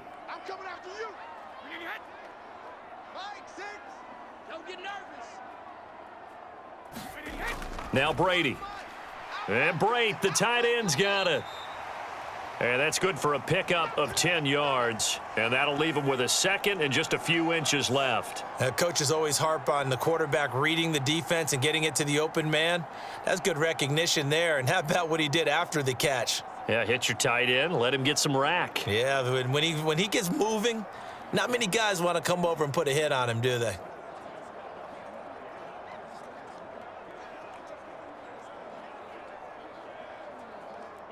A good gain on 1st has him set up with 2nd and just a couple of inches now from the 29. Inside handoff now to Fournette. And some pretty strong running there as he'll take this across the 50 and down to the 44.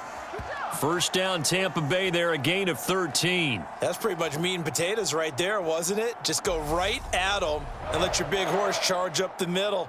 Not too fancy there, was it? Nothing fancy at all, challenging that defense, and on that go-around, the offense won the challenge.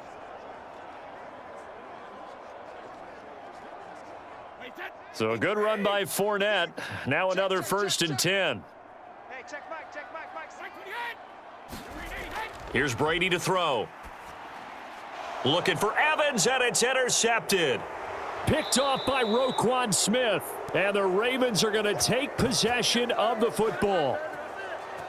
So rare to see any quarterback toss back-to-back interceptions in the NFL, regardless of status or experience. Whether it's him personally or just the offensive game plan, I think this defense is reading something out there, and they're holding the upper hand. And the Ravens taking the field. We've seen both of these offenses still sort of in that figuring things out phase, but I suspect some action on the scoreboard soon as they start out here 1st and 10.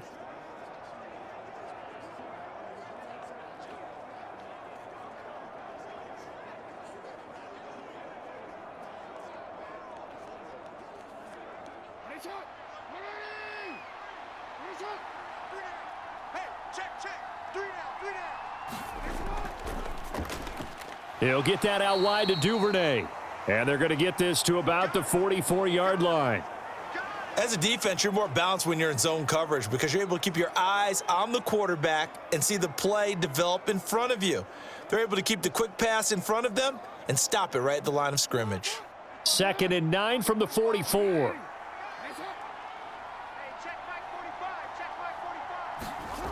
Jackson from the shotgun. He's got his man. It's Andrews. And the tackle going to be made at the 38. That's a staple of this offense. Drag route to the tight end. Yeah, he was unable to use his size to break off much more yardage after the catch, but still an effective gain nonetheless.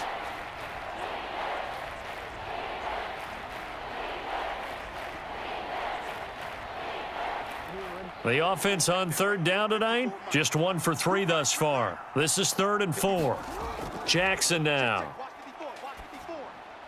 That's caught. It's DeMarcus Robinson. And he will have a Ravens 1st down as they're able to get the 3rd down conversion. I know I'm an old defender, but I've got to give credit where credit's due. That was smart play calling right there on 3rd and 4. They didn't need to do too much. Just let their guy get out there and sit down in the zone. And they hit him for the completion for the 1st down.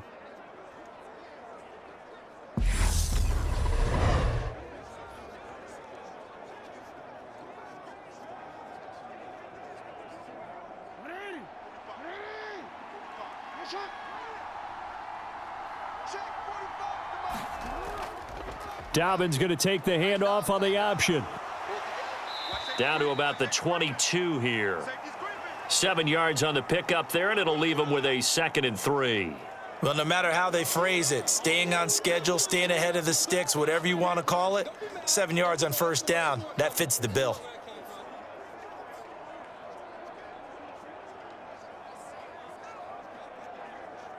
So they'll come up after the gain of 7 on a 2nd and 3.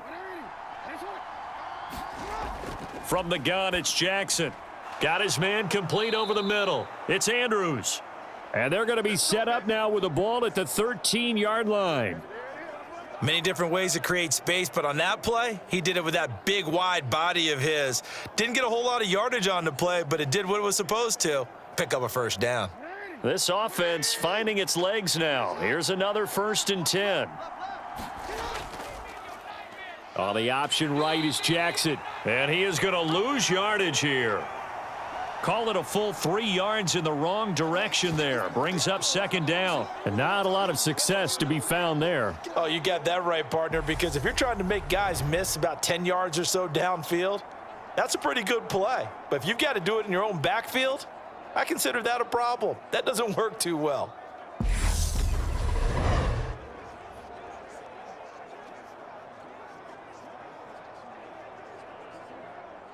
So their task a little bit more difficult now. 2nd and 13 that they're walking up on. Jackson going to hold on to it again. And the Buccaneer defense for the second straight play, flexing its muscle by forcing a loss. They'll wind up losing 3. And now it's 3rd down. Well, that play never really got off the launching pad. He had a linebacker in his face before he had a chance to do much of anything. Yeah, I think it's big boys up front, that offensive line. They've got to do a little bit better job of protecting him if they're going to continue to run the option like this.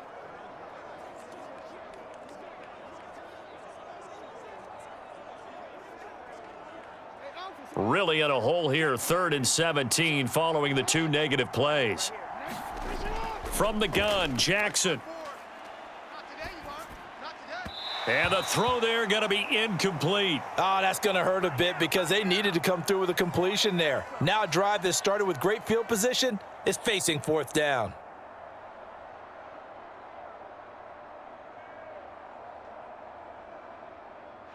So Jackson will head to the Ravens sideline, and on comes Justin Tucker for the field goal try. From the left hash, this from 37. Tucker's kick is good, and the Ravens strike first at 3-zip.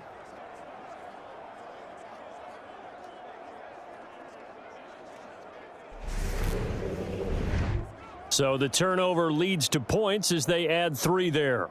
Yeah, what a sequence there, and a nice one for them. They forced the interception, put together a little drive, and then come away with 3 points.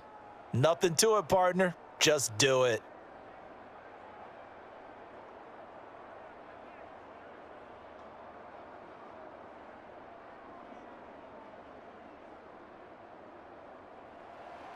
Tucker now following the made field goal, set to kick it away. And no effort to bring this one out. It's a touchback. Here we go. Now the Buccaneer offense gets set to take over. As the offense comes out here, Charles, remember they threw the interception last time out, but they were moving the football down the field. Looked like they were going to have a sustained drive that ended in points, but then the pick ensued. And because of that, there's no way you can call the last drive a success. Yes, there are things to build on because they found some play calls that worked. Now, they've got to build another drive and find a way to avoid the turnover that plagued it on the last one. Brady and the Buccaneers here, 1st and 10 at their own 25-yard line. They go back to the air here after the INT on the last drive. Airing this one out for Evans. And that will be incomplete. Would have been a big hitter if they had connected. Instead, it's 2nd down. I know he wants to get his team back in the game, but a 50-50 ball right there that maybe was a little questionable. Yeah, he's pretty lucky to get that one back. I think that sometimes these quarterbacks play with a lot of confidence that borders on arrogance, and that can put your team in some Dutch. Yeah, especially maybe want to look at some safer routes after the interception he had that ended their last drive. Brady's throw complete to Otten. They do get a yard there, but only a yard. Leaves them with 3rd and 9 looming. Obviously, this has not been a banner game throwing the football. So what you got to do, you got to kind of down focus, don't you think? Find the tight end, take some easier completions. Yeah, interception last drive. There he hits the reliable target. They'll come to the line here needing 9 yards to pick up the first. Throwing is Brady on 3rd down. And that will be incomplete. Well, how about the coverage we just saw him break out on 3rd down? Dime defense, blanketed the field with extra defensive backs and speed, unable to find an open hole to complete that pass. 4th down, so Jake Camarda is out there. James Prochet deep for Baltimore.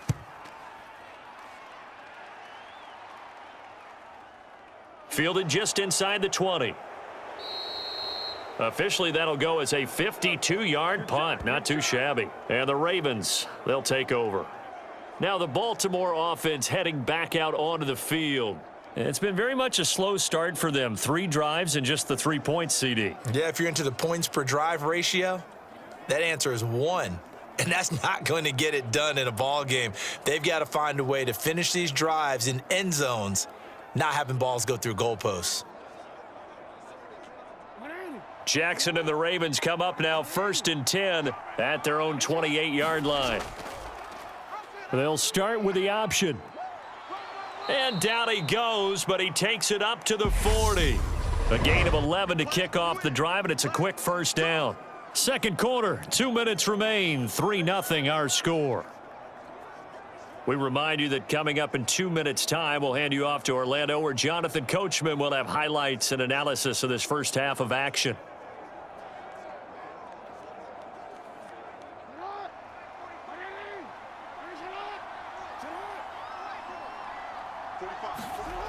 Jackson on first down. And that's going to be caught. It's James Prochet.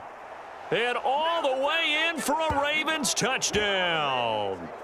James Prochet, 60 yards. And the Ravens are able to strike quickly to add on to their lead.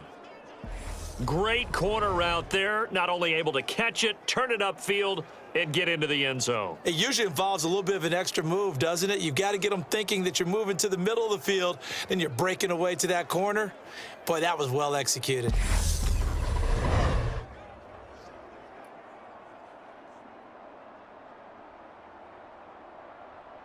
Justin Tucker for the extra point.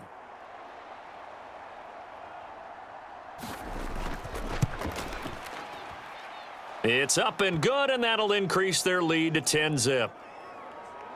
The long touchdown pass gets them 6 on a very, very tidy 2-play drive that time.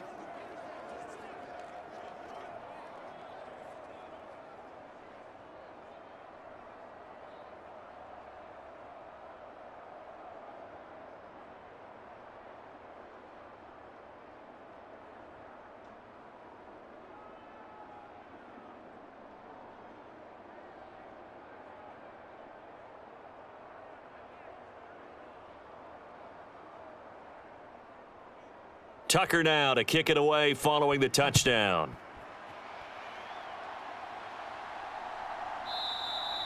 And he won't return this one. He'll go down to a knee, and they'll start at the 25. Here comes the Tampa Bay offense now heading back out onto the field. Nothing for them yet from an offensive standpoint, down 10-zip as they come up 1st and 10.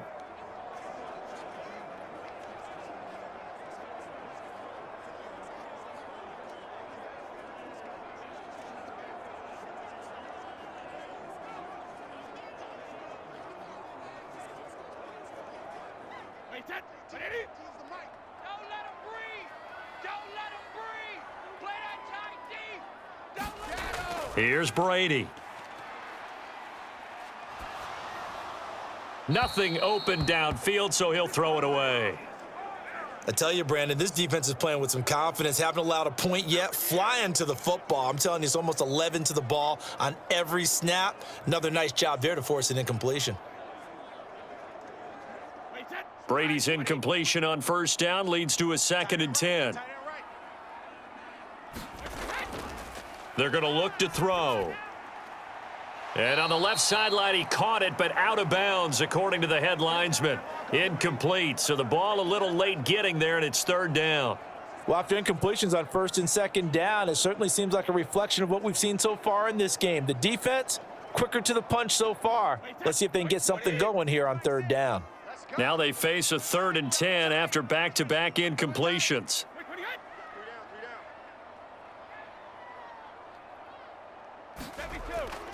Up the gut, Fournette. And he'll be brought down at the 28, and that is well short of the 1st. Now the Ravens going to use one of their timeouts as they'll head to the sideline and talk over what to do next.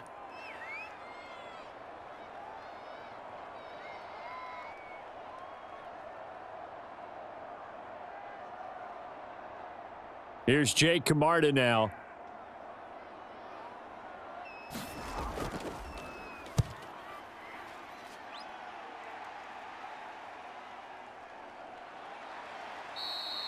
That'll be a 49-yard punt, 6 yards there on the return. And they will take over 1st and 10.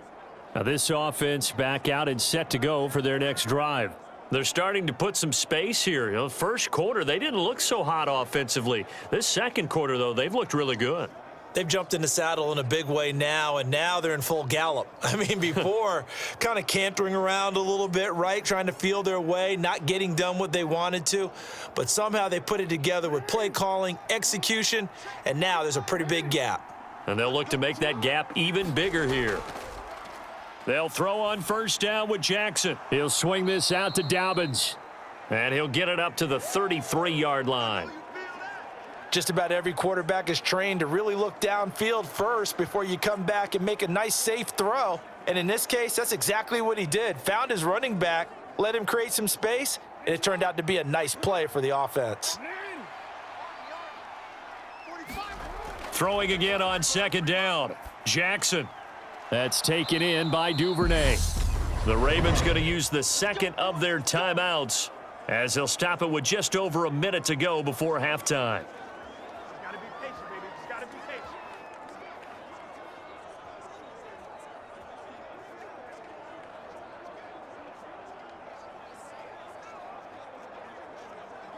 BC, ready?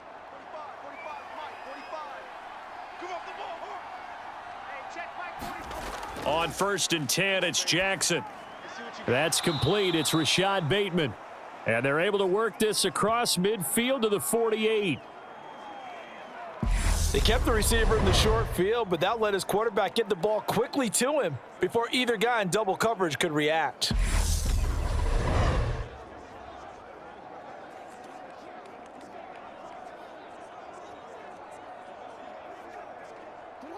Just a yard to go here on second down. Jackson will throw again. And this is going to be hauled in by the tight end Andrews.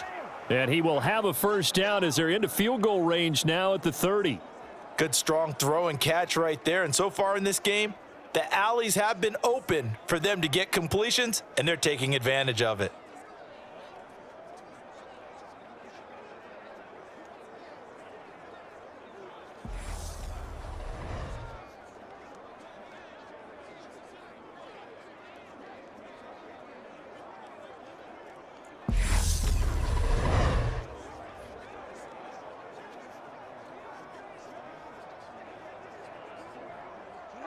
So 1st and 10 now from the 30. Here's Jackson to throw. Yet again, targeting and finding Mark Andrews. And offensively, they'll take the timeout with 6 seconds left in the second quarter.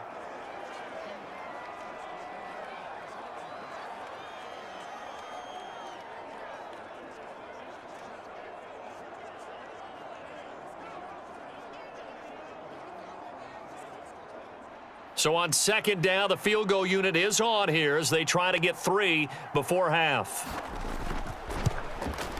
Tucker's kick is good, and that will extend their lead even further.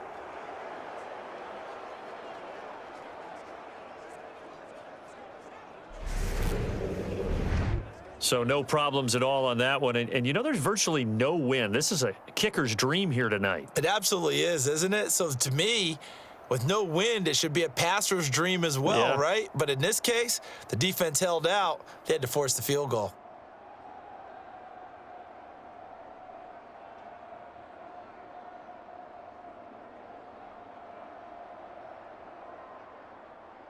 So barring a touchback, this likely the final act of the half as the kick is away. Fields it right around the goal line.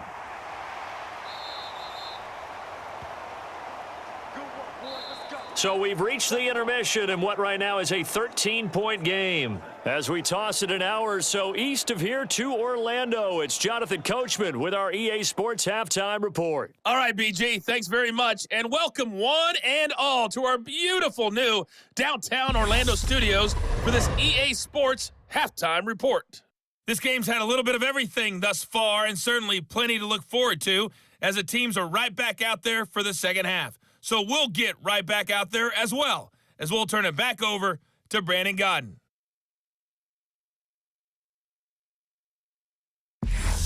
All right, Coach, thank you very much as we welcome you back for quarter number 3.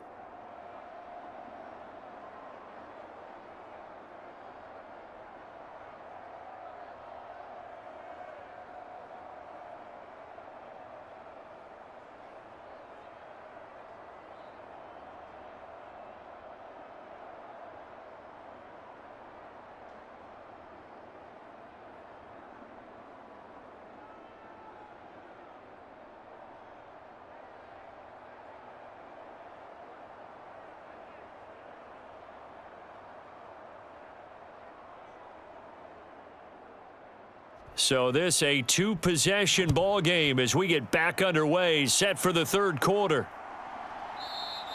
And no run back here as the third quarter will commence with a touchback. The Bucs ready to go here to begin the third quarter. Charles, it'll be interesting to see what adjustments this offense made in the locker room. Haven't really been able to get anything going offensively, virtually nothing in the ground attack either. So certainly something has to change here in quarter three. And I'm pretty sure their friends from the defensive side of the ball told them exactly that, because those guys, the stop troops, they've been playing pretty well, and they've kept them around in this game. Now, they've got some time.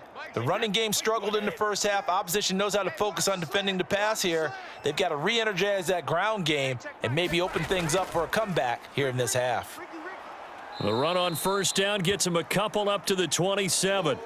Well, any lane that might have been open there was closed pretty quickly, and that was because the defensive front, they won that battle at the point of attack at the line of scrimmage. They used great leverage, held their spot, and stacked him up. The last run good for 2. Here's 2nd and 8. Defense, let's get out the field, defense. Hey, check Mike 6. They will run with White out of the shotgun. A short gain here, maybe a yard to the 29. Well done to sniff that out defensively. He had it diagnosed pretty quickly. I love that description because diagnosed is perfect on that one. Read his keys, made the play, and he couldn't even get going moving the football. A third down now. Those last 2 plays indicative of how things have gone for them. Just nowhere to go on the ground and struggling to put up points. That's complete. It's Chris Godwin. And past the 40 before he's out of bounds. That his first catch so far. They've held him under wraps, but he's got a first down there. I don't care how many times we say it. I still get a kick out of watching quarterbacks and receivers do the pass tree in pregame warm-up. But I always remember that when we go to practices, we see that after practices as well. They really tune it up, don't they? They tune it up. They know why they do it for these situations. First down. And they build that trust, and that's why they're able to find him in this type of a situation. Go deep. Got double tight. 3 down. Fournette, a first down carry. And he'll fight forward on the straight-ahead running for just a couple of yards. 2nd down. Certainly a nice job there by the defense rallying to the football and getting him on the ground, but I think the play gets made by the defensive front, because if they can't get upfield, their job is to go ahead and get low, almost get into a ball sometimes, stack things up, and make it difficult for the runner to find a hole. Hey, they're scared. Watch 18. 18's the mic. From the 44, Brady. This one taken in by Otten. And they're going to get this up to midfield. Now that tight end position, it just seems to continue to evolve every year in the NFL. Yeah, you're getting really terrific athletes. A lot of them maybe were wide receivers at one point. They continue to give you speed, great hands, and big bodies, which make them excellent targets for quarterbacks. On third down, Fournette. And he's got the first down before being taken down at the 46. They're able to convert with a gain of 4. I think they like this drive a little bit better there, partner. Running game helping out, picking up some of the slack. Because remember, the last drive, they went 3 and out.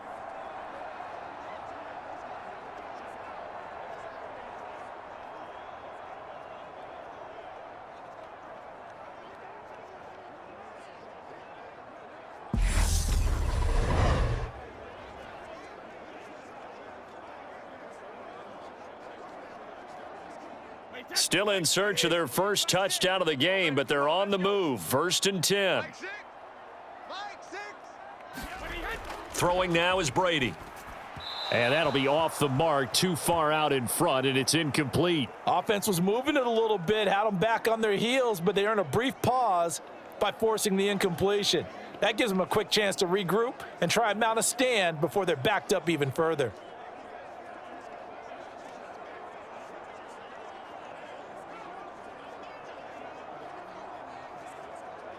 Brady's incompletion on first down leads to a 2nd and 10. All day. I'm coming after you. They'll drop to throw. And that'll be incomplete. Took a pretty good shot as he tried to pull that one in. Couldn't hang on, 3rd down. So another incompletion there. He's hitting on fewer than half his pass attempts in this one, and that is not a winning formula. Yeah, so let's make sure we give a little bit of credit to the defense here. They've given him a lot to think about, a lot of different looks, and he seems a little bit confused trying to complete passes. Here we go. From the gun, it's Brady. Open man has got it. It's complete. And he's going to be taken down with the first down at the Ravens' 32-yard line. They give him 13 yards there on the play and a fresh set of downs. I don't know what they talked about at halftime. Whatever it was, it worked. They looked like a different team here in the third quarter. Yeah, I doubt that there were very many trash cans that got kicked over, that type of a speech. I think what they did was they analyzed what worked in the first half, what didn't, and figured out a better game plan. From the 32 now, here's 1st and 10. Crunch time, defense. Deuce. Now Brady again. And the Raven pressure too much. Down he goes. Tyus Bowser blowing that play up. Okay, I'm not sure you could actually draw up a better pass rush than that one right there. Nowhere to go outside. He had to keep backing up and backing up and backing up. Eventually dropped for a huge loss.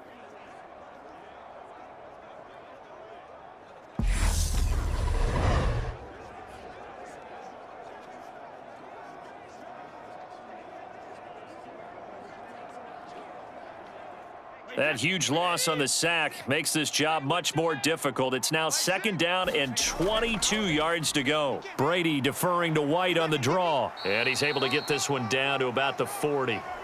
Give him 5 yards on the run there, but it'll leave him with a definite 3rd and long on the horizon. I think we can safely say that those types of plays are the backbone of this offense. We know not every run's going to be a big hitter, but you know they'll take that type of result on each and every attempt.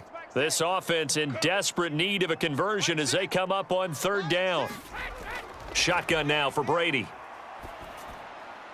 And he's going to have the hook up to Gage. And they're going to move it down inside the 25.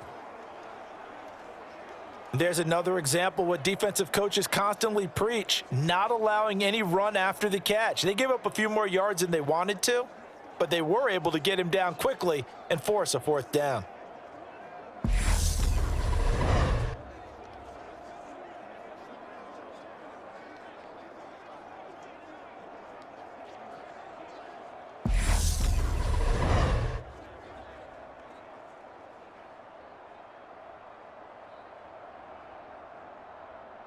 Flag 20. 18. All day, baby, all day. Watch 18. 18's the mic. They'll go with a big back Fournette. And he is not going anywhere. They stop him for no gain. Leonard Fournette stops short of the marker on 4th down. And the Ravens are going to get the football back. Partner, when you see a running play stop short like that, you just know that the defensive front, they won the battle of leverage and created the push back into the opposing backfield. And for the offensive coordinator, whether you had 1 yard to go or 20 yards to go on 4th down, now you're probably saying, oh, maybe I should have passed it, right? Yeah, hindsight is always 20/20.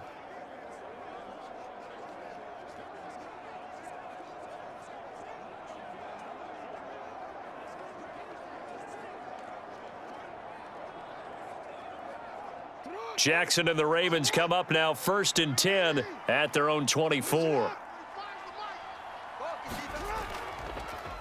And they'll run the option to start the drive. The quick feet by Jackson. And he takes us up to the 40-yard line before being corralled.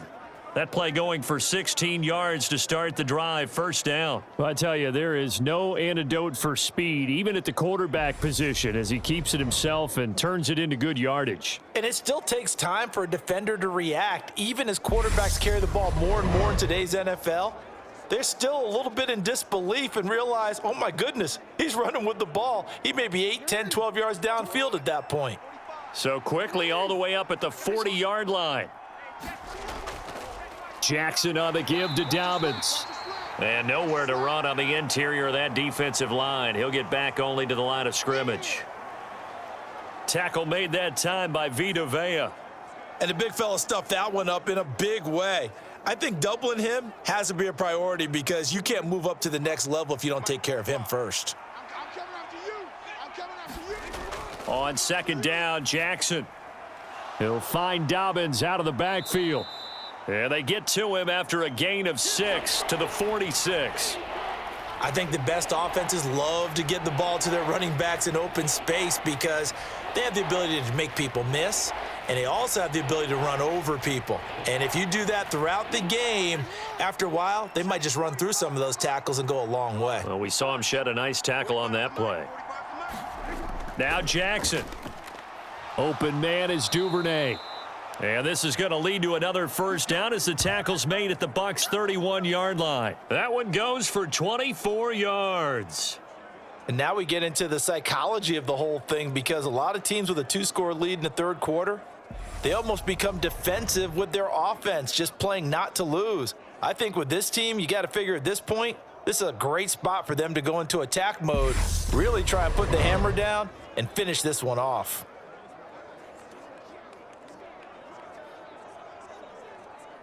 So from Buccaneer territory now, it's 1st and 10, down at the 31. Off the play fake to Dobbins, here's Jackson. And he slides and covers up at the end as he's going to be able to pick up decent yardage. He'll get 8 on the scramble there. It'll be 2nd and a couple. Well, this has certainly turned into a showcase game for what he can do on the ground because they're just continuing to give him chances to run it, and he's earning every additional carry by putting up positive yardage on each run. Jackson running again, and he'll be brought down at the 21, just shy of the 20 in the red zone. He'll wind up getting 2 there as he does it himself and picks up the first. So that was all you're looking for on a play like that. Get the first down and keep the drive moving. Yeah, it just looked to me like he just said to himself, I've got this. I'll take it. I'll pick it up, and let's keep moving. Get the first down, get a new set, and let's start over. Jackson with a handoff to Dobbins on the option. And not a whole lot of room to operate there on the first down run. He gets maybe 3. We have played 3 quarters. You're watching the NFL on EA Sports.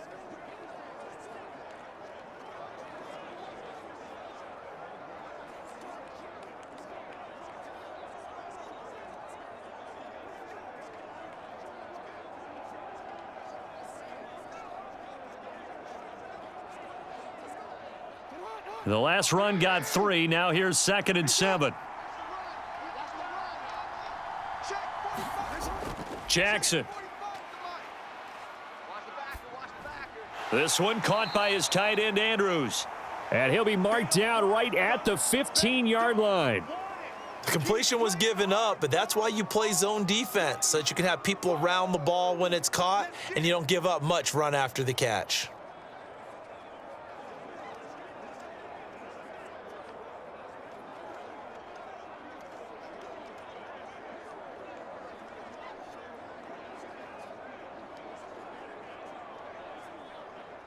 The offense on 3rd down tonight, they've hit it 50%, 3 of 6 to this point. This is 3rd and 4. And they'll try and run the option to pick it up. And he'll take it into the end zone for a Ravens touchdown. Lamar Jackson, a 15-yard touchdown run. And the Ravens have put this one to bed here in the 4th quarter. Well, that was all Lamar Jackson all the time on that drive, both through the air and in the end with a touchdown run. Yeah, how about him doing things a little bit on the reverse side there, Brandon, because he softened him up throwing the football and opened up the running lanes. And when he gets a little bit of a sliver, he's gone. And that's exactly what he did there. So the Ravens will keep the offense on the field as they're going to go for 2. Right there, 54, right there, right there. And they'll try to run it in with Dobbins. And he is not going to get in there. He stops short of the goal line, and the lead is going to stay right where it is. Well, partner, since this new 2-point rule came into play, offenses spend a lot more time working on it. That means the defenses are doing the exact same thing.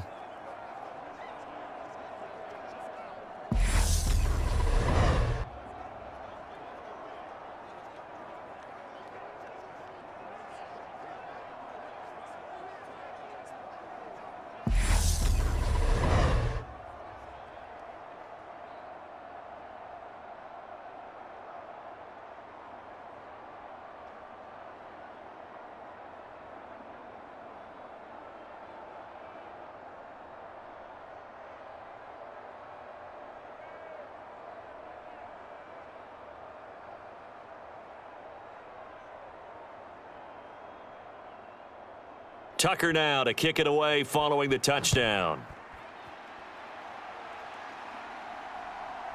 From a yard or two deep, here comes a return. And he'll be stopped right around where he would have been had he gone down to a knee, maybe a yard shy of there at the 24. And Tampa Bay trots out there now. I hate to say it, but at this point, I don't really know that they're playing to win with this deficit in the fourth quarter. They're just trying to erase that 0 on the scoreboard, Charles, and get some type of momentum to carry into the film session tomorrow. If you get any type of points on the board, it'll count as a moral victory, although no one will talk about that in the post-game press conference. That's not something you mentioned in the NFL. And this loss, it already stings and will for a while, but everyone on that offense knows it'll sting a lot worse if they don't put some points up on the board. Brady now on first down. Throwing right, and that's complete. And past the 40 before he's out of bounds. This drive starting off on the right foot, 18 yards. Well, I can put my defensive cap on right now, and I know they're saying don't give up any big plays now. They've controlled this game throughout, and all they want to do is see it through to the end. I think they let their guard down a little bit with that last completion. Sometimes when you're trying not to give up bigger plays, you don't react as fast as you should on other throws.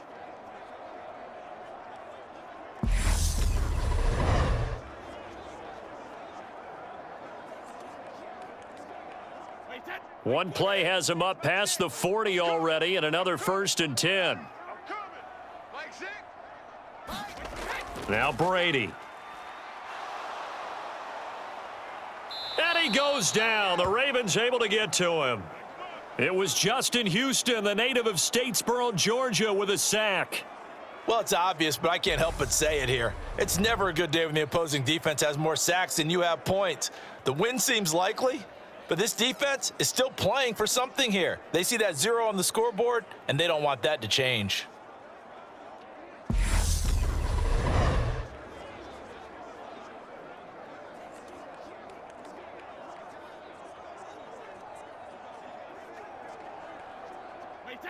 And the job becomes twice as difficult now. After the sack, it's 2nd and 20. Now Brady. Here's White. They set up the screen.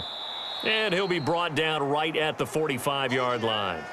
A good pickup there, 13 yards as they get closer for 3rd down. You cannot write these guys off just yet, not with a quarterback like that under center. You mean it actually crossed your mind with him running the team that you could actually maybe write this game off? Not yet. Not a chance. Not with him. We've seen it too many times. To throw is Brady. This is White on the screen. And he's got some space here. And they'll wind up getting this one all the way down inside the 20. An explosive 38-yard pickup. Defensively, I know they have the comfortable lead here in the 4th, but they do not want to give up big plays like that. They want to finish strong. So oftentimes in this situation, you tighten up underneath in your coverage, and you bring your safeties back. They can pick up anything that leaks through. But in the meantime, upfield, you're making plays on the football. So the big play means just like that, they'll operate from the red zone now on 1st down. Brady. And a quick throw here, that's complete. And he's going to be marked down just outside the 10. They gave up the completion there, but this is what zone defenses count on.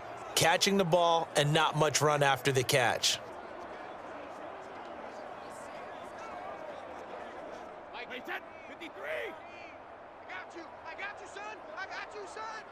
Watch 18. 18's the mic.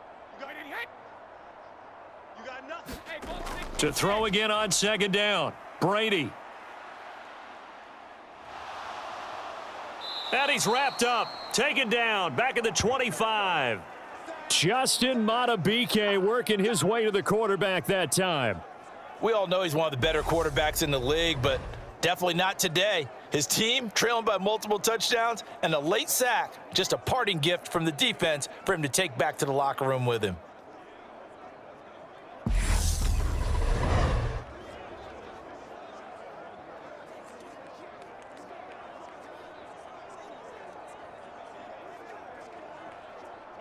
So Brady and the Bucs need to work a little magic. 3rd and long after that last sack. They'll look to throw here. Throw left side complete. That's Evans. And this effort won't be enough as they rally up to stop him a couple of yards short. It's a 15-yard pickup, but it'll lead to a 4th down. Boy, they had a lot of real estate to make up there, but what a big-time play for them. Nice completion, excellent gain. Now they're in 4th and manageable. Just a little short, though, with that marker.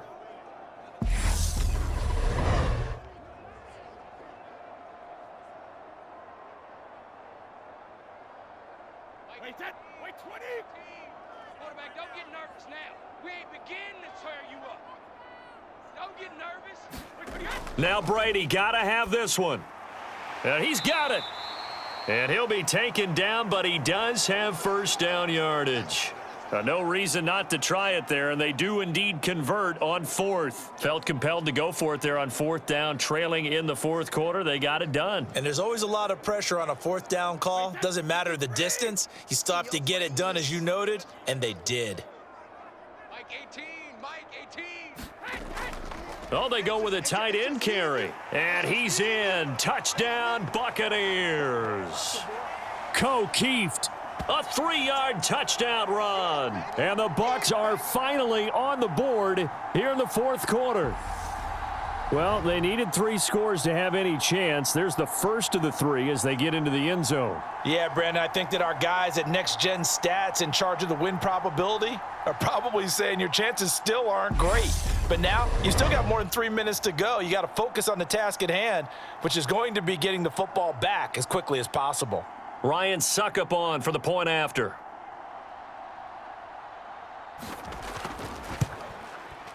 And they're able to cut the deficit to 12. That time a 9-play drive. And it ends with a 3-yard scoring run.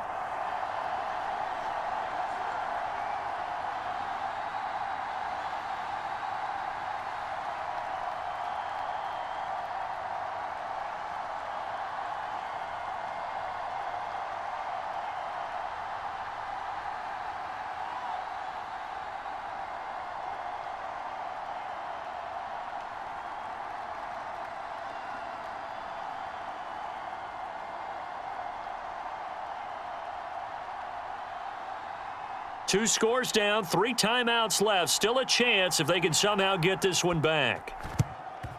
And this one recovered by the hands team for the Ravens. Well, 4th quarter, they felt like they needed the football back. Unfortunately, they couldn't get it.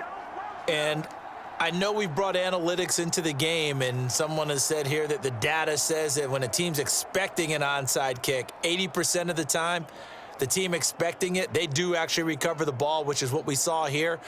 I just wonder if that number is much more of a anecdotal type of a number. Kind of like when the coaches tell us, well, when you score on special teams, 93% of the time you win the game. I'm still waiting to see that number is empirical.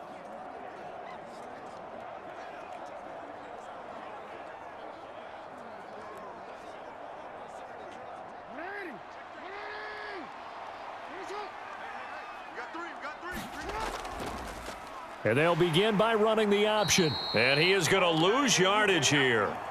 Joe Tryon-Shoyinka in pursuit that time, and he gets the tackle for loss. Considering they've seen him have some big gains against him throughout this game, that's got to feel like a measure of revenge as they trap him behind the line of scrimmage for a loss.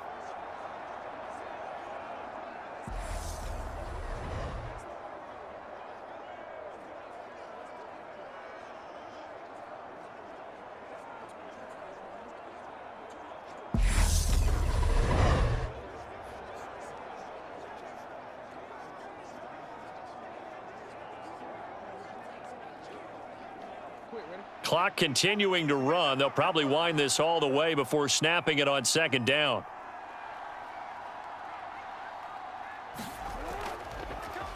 Jackson going to give this one to Edwards. I don't think anyone thought we'd see a run facing second and that long, and that element of surprise, I think, helped make that play so successful. Nice effort on that carry, and it took what seemed like second and impossible, now has him within throwing range of a 1st down.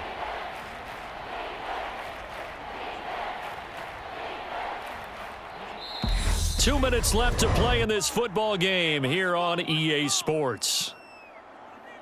So it's Raven football here as we welcome you back. They've got a third down now as they look for one more first down to help salt this one away. In search of 4 yards here to pick up the first down. On third down, here's Dobbins.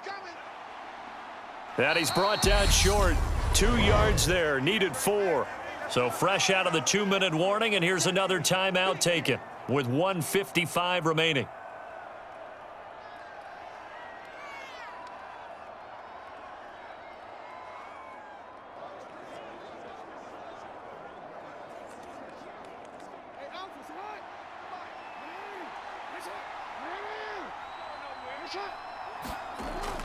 On fourth down, they'll try and run for it. And I don't think he got there. He did not. They stop him a yard shy. He needed 2. He only got 1. And the Buccaneers defense holds, and they get the football back. So they've gone for it twice now on fourth down in this game, and both times unsuccessful. I wish we could hear the headsets now between the head coach and the offensive coordinator. Now that they're 0 for 2, if they get into a third situation, head coach might say, hey, you got anything for this one? Might get radio silence back.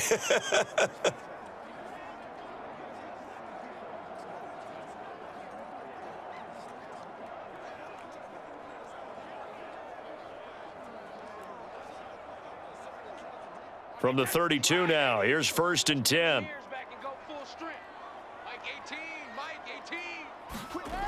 Working from the gun, it's Brady. Finds White. They'll wind up getting just a yard out of it, and that'll make it second down. Short play like that in this situation this late, that's a win for the defense. No doubt. I remember something Coach Madden used to talk about all the time. Sometimes you can't just take what the defense gives you.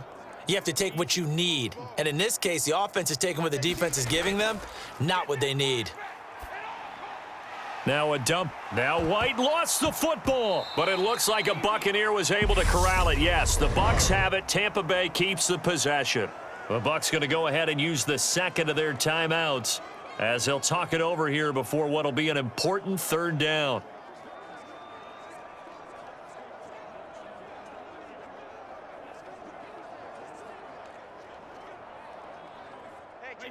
They'll come to the line, needing only 2 yards to gain the first here. Brady looking to throw on 3rd and 2. Left side here, that's complete to Godwin. And they'll get this down to around the 47-yard line. And Brandon, from our time in college football, where receivers weren't running the traditional NFL route tree, one thing they did learn, find open areas, find soft spots, and set up and catch the ball. And I think we just saw that there. Yeah, we saw that indeed, picking up the first. Looking left side, and he's got a man. That's White. And he's out of bounds as he gets this down to the 45. So the completion good for just 3. And it'll be second down. And we see another pitch and catch there to the running back. This position just continues to evolve. They become just as critical to the passing attack as a lot of receivers, tight ends, because their ability to make people miss in the open field can really generate big plays for an offense. Another catch by White, back-to-back plays. And the tackle going to be made at the 38. Looked like a pretty good, safe play right there. No, he's had trouble with the interceptions in this game there. Hits his guy out in the flat. Yeah, so many times we hear quarterbacks and offensive coordinators talk about in your progressions, you're either throwing the touchdown or you're throwing the check down. But earlier in the game, it was touchdown or interception. Now he got to the check down, a nice safe throw and a good one.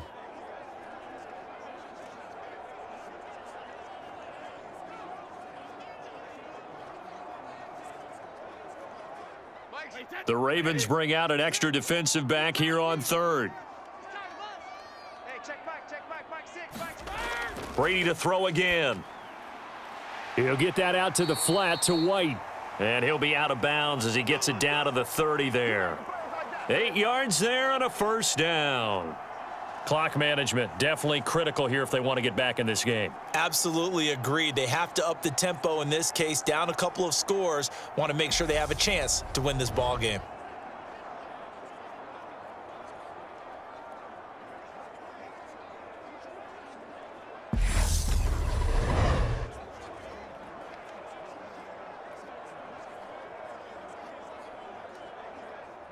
So 1st and 10 now from the 30. Hey, check Mike 6. Oh, you got D? Hey, 66. Brady going to throw. This is caught by Evans. And they do get him down, but not before he's able to slip it inside the 5-yard line. So the final seconds tick away in this Baltimore victory. And it was their defense that really paved the way to this victory as they allowed the 1 touchdown, and that was all she wrote. Almost want to do the defense chant right now, right? Defense with a couple of claps in there, but no one wants to hear that from me. Let's just talk about how they got it done, though. When you take care of every aspect of the game, shut down the run, control the airways, right? Make sure the quarterback is harassed. This type of performance you get. They can't fashion together any offense, no consistency, and they just took control.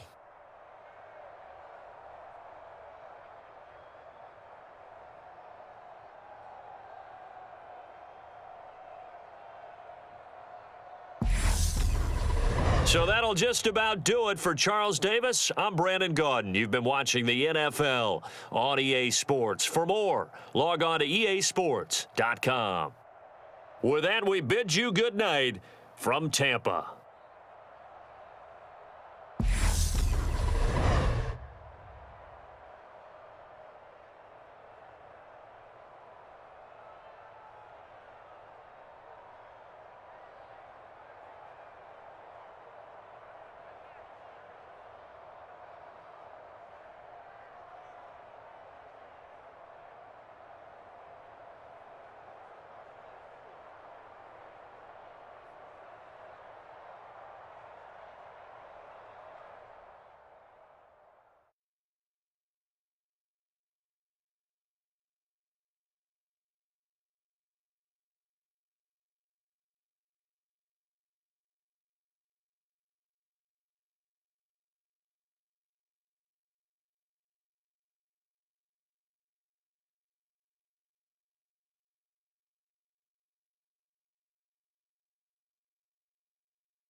Tonight, from Ford Field in Detroit,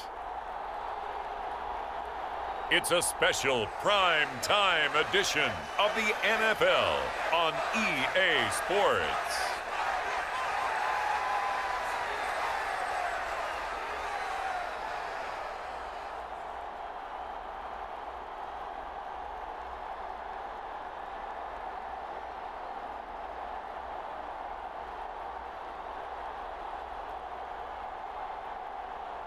As we'll see Jared Goff and the Detroit Lions taking on Bailey Zappi and the New England Patriots. First opened in 2002, there's a look inside Ford Field here in downtown Detroit, the Motor City.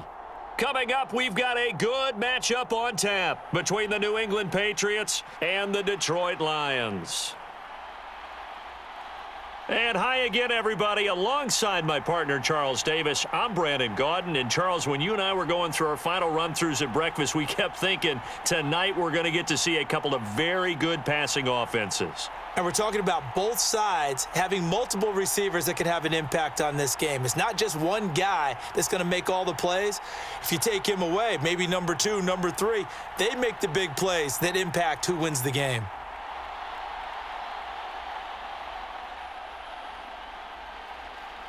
There's Nick Folk ready to put this one in the air. And we are underway from Ford Field. From a couple yards deep, he'll bring it out of the end zone. And he'll be stopped right around where he would have been had he gone down to a knee, maybe a yard shy of there at the 24. So here are the Lions now coming out for their opening drive. They'll be led out by the first overall selection of the 2016 draft. From Cal, it's Jared Goff. And at one point, the ascension of Jared Goff was really, really strong. Back-to-back Pro Bowls, took his team to the Super Bowl, and came really within one quarter of winning it. But since that time, he's had bouts of inconsistency, and that's been the struggle for him as he tries to get back to the form he showed earlier in his career.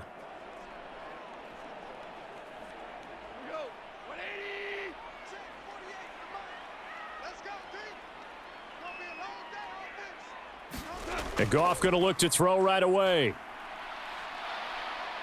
And he goes down. It's a Patriot sack. Dietrich Wise running through and dropping him for the sack. How about the defense there trying to set the tone on the very first play of the game? Yeah, there's a little bit of a glow here tonight because they brought the heat right out of the gate. What a good job establishing a tone for this one.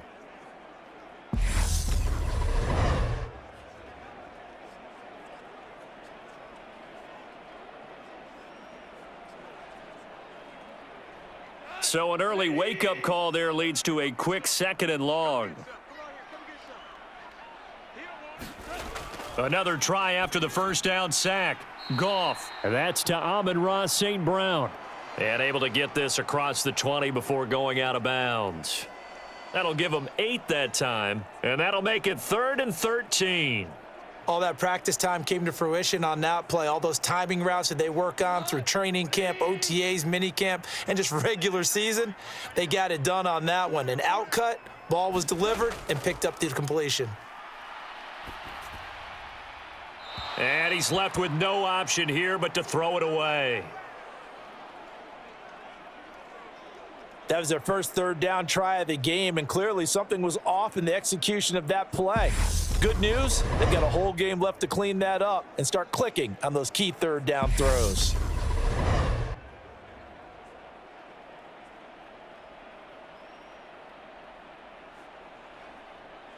On 4th down, Jack Fox on to punt for Detroit. And deep to return it is Marcus Jones. That's taken on the 25. Found good room to run there. Returns at 14 yards. And the Patriots take over. So now we'll get a look at the other offensive unit as they come out for their first possession. And they will be led out by a guy certainly still trying to prove himself here in the league, the young rookie quarterback. And he's a young man who's always believed in his talents. Didn't have many offers out of high school, ended up at Houston Baptist and put up monster numbers. Decided to take the next step and go to Western Kentucky, and he did it again. Set NCAA records for passing touchdowns and passing yards in a single season. Now the big jump to the NFL, this guy's like a very skilled point guard, knows how to deal and put the ball in the proper place with every throw. First carry for Damian Harris, the Alabama man. And this will leave him a yard short. Nice pickup of 9 yards on first down. Well, you often say that sort of opens the playbook now, 2nd and short. What do you think, early shot here? I like where you're going. Obviously, we've been together for a while because you know me. I want to take that shot early and loosen things up. Again, it's Harris on 2nd down. And he'll be brought down just shy of midfield at the 49-yard line. Able to get the 1 yard he needed, but nothing more. 2nd and 1 is often an invitation to take the big shot downfield. But I bet the offensive lineman said, are you kidding? We just get on our backs and let's go get the first down. They love being physical.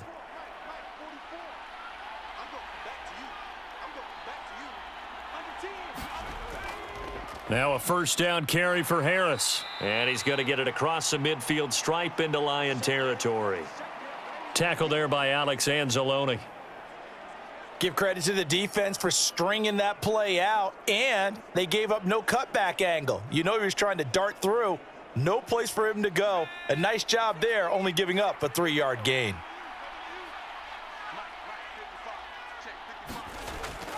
On 2nd down, this is Harris. And that play will go nowhere, losing yardage back near midfield at the 49. Now they're staring at a 3rd and 8. That last play backwards a yard. Part of the thinking when you bring in extra tight ends, you're hoping that each of your guys gets those one-on-one blocks and creates a crease for your runner. You know what the converse is, though? You've got to win those one-on-one blocks, and when you don't, that's the result you end up with.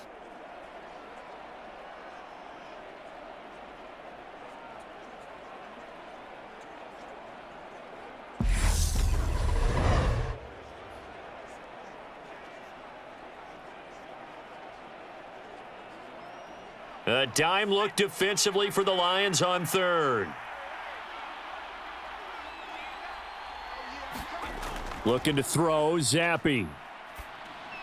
And this is going to be incomplete. That is certainly one way to frustrate a quarterback. Run those extra defenders on the field. Dime package, lots of speed, no space to fit in the football.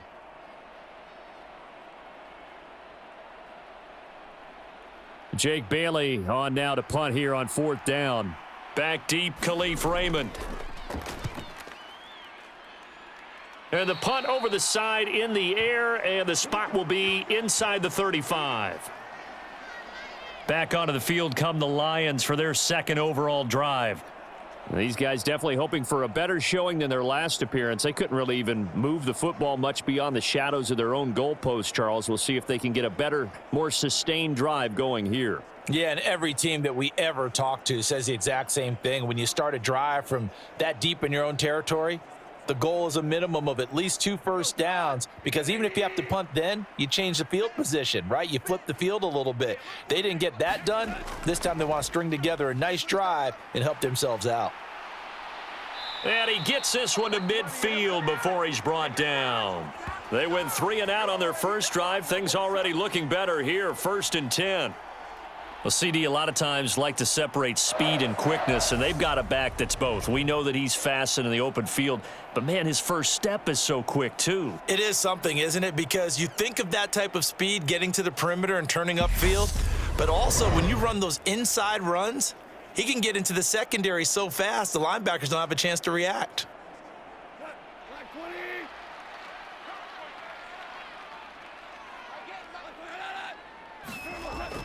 First down, and they go with Swift again. He'll get a nice chunk there on the first down run, and it's 2nd and 4. You know what really fires up offensive linemen? When the guy that is carrying the ball behind them can create his own space and break a tackle along the way. The last run got 6, now 2nd and 4.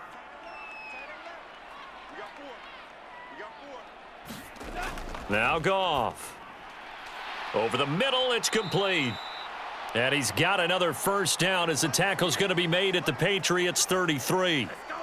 It's a gain of 11 yards that time, and it produces a new set of downs. When this offense can get their tight ends involved, they can move the football. Here, a nice route, able to look it in, and picks up the first down. So they'll come up 1st and 10 now from the 33. Now Goff.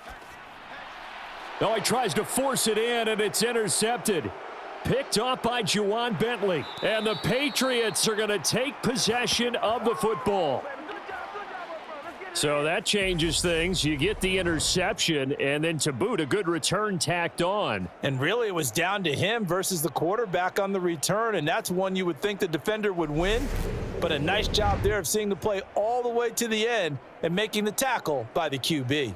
So back onto the field come the Pats for their 2nd drive. The last series for him, a little disappointing, forced to punt.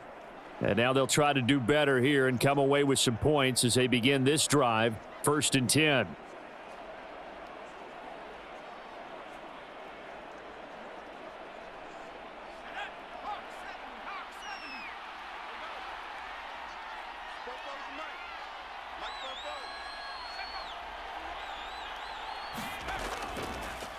Stevenson now on 1st and 10. And he's going to be down at the 35. Gain of 7. Someone's looking fresh, and this O-line is definitely licking their chops. Everyone likes to run block. If you're an offensive lineman, nice early burst, nice gain too. A good run got 7 on 1st. Here's 2nd and 3. Zappe. Hunter Henry brings it in. And he'll be marked out at about the 26-yard line. That was a route run not just with dexterity, but with intelligence. Found the hole in the zone, made sure the quarterback saw him, and was able to make the sure catch and flip the down marker back to 1.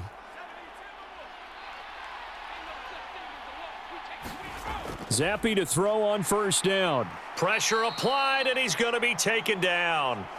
They sack him back at the 33-yard line. He couldn't get rid of it. He takes a sack for a loss of 6 to bring up second down. Well, they were trying to set up a screen there, but that one just too slow in developing. Yeah, too slow in developing and well read, because that ends up being a bad feeling for the quarterback. When he's got no blocking in front of him, his guys are just going to let defenders go, and they're coming for him. So if it's not there, you just got to throw the ball at the turf at your running back's feet. So second and long, and got to be careful not to fall out of field goal range. Another try after the first down sack. Zappe. And this one taken in on the right sideline, but not in the field of play. They say it's incomplete. The throw led him a little too far. It brings up third down. Close there. He caught it, just wasn't able to stay in bounds. And that's where the sideline, it was used as a 12th defender. You know, 11's legal. This one is an imaginary one that my college coach used to call Sammy Sideline. Sammy Sideline can protect you at times, and in this case, that's exactly what he did for the defenders. Now this incomplete, and I don't see any flags coming out. He was clearly in the pocket, but they'll say there was a receiver in the area, and that brings up fourth down. They're bringing a lot of pressure here already in the first quarter. Already sacked him once. Now they get in there and knock another one away. You think maybe that tuck rule being gone makes defenses a lot bolder? Yes, indeed. That time, lucky that the arm was going forward. Incomplete pass. Here's Nick Folk now on for the field goal. From the right hash, and call it an even 50 yards. Folk's kick is good. And the Patriots jump out to a 3-0 lead.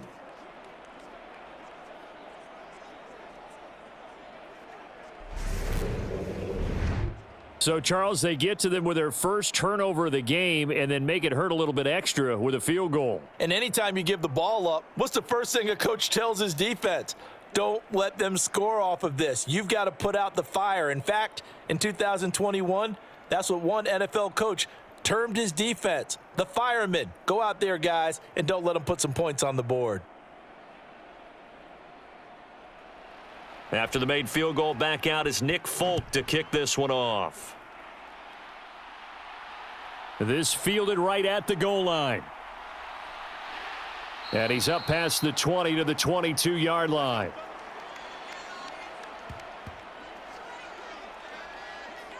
So the Lions offense ready to go back out onto the field. And we'll see if they can bounce back from that last drive, in particular, if they can bounce back at the quarterback position, Charles, after throwing their first interception of the ball game.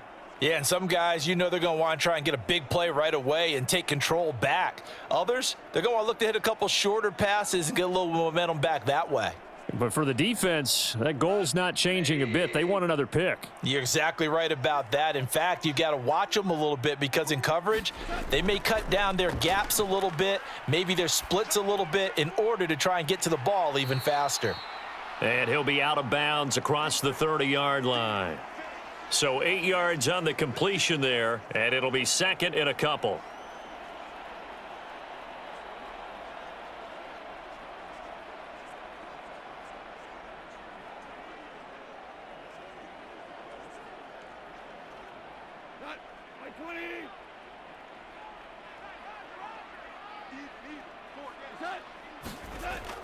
Go off a handoff here to Swift. And he's able to take this one up to the 35-yard line. 4 yards the pickup, first down. 2nd and 2 is prime time for a little bit of a gamble, isn't it? Open up the playbook, go play action, toss that bad boy deep. But in this situation, go ahead and give it to your back. Let him pick up a first down. Keep the sticks moving. Ball up to the 35 now as they come up on 1st and 10. They'll stay on the ground with Swift. And he'll get this up to about the 40. Devon Godchaux up to make the tackle. Well, they're making an effort to get the ground game going tonight. So far, it's working. I like what we're seeing from the offensive line. They seem to have the leverage going and they're controlling things and reestablishing the line of scrimmage, moving that defensive front backwards, but also like what the runner's giving us too. It appears that he's been waiting all day long to get out here and take off. From the 40 now on second down. Goff. That'll be caught by St. Brown. And they'll get this down to around the 47-yard line. 3-0 after one on EA Sports.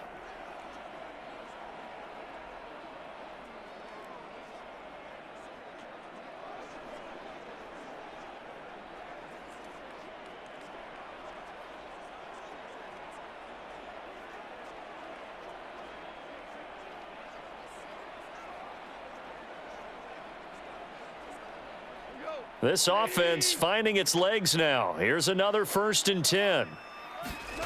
From the gun, here's Goff.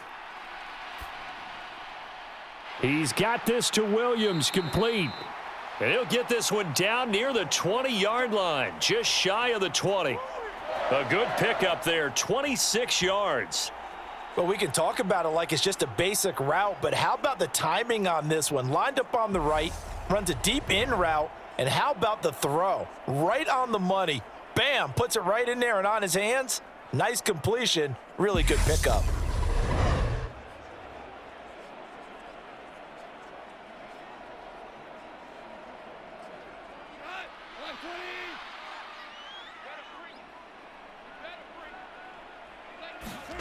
Play action, it's Goff. That pass caught, it's Williams. And he doesn't quite make it, taking it within an eyelash. Dropped at the 1.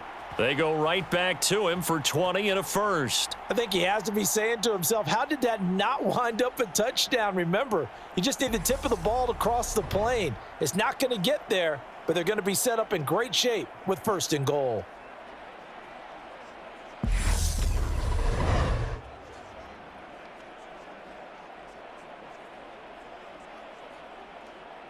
Two big plays in succession. Not sure this D knows what hit him, but now they got to get ready. It's 1st and goal.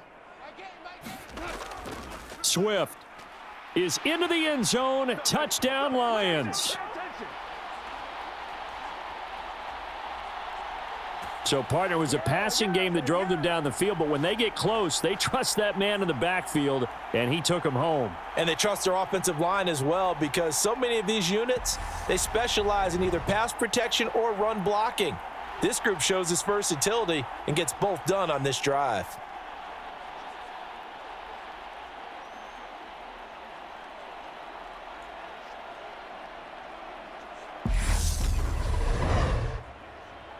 Michael Badgley on for the extra point.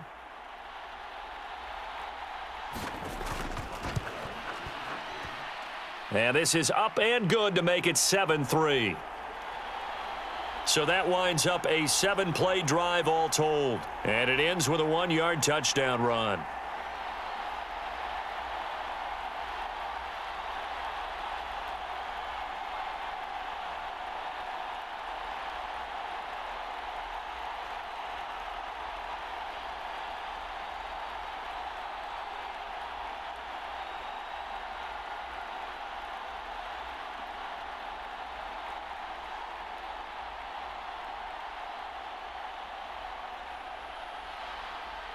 Here are the Lions now as they line up and kick this one away. This will be fielded inside the 5.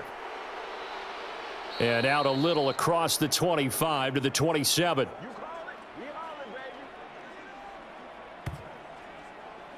New England's offense set to go. They've shown precious little here offensively thus far as they try again with a 1st down now.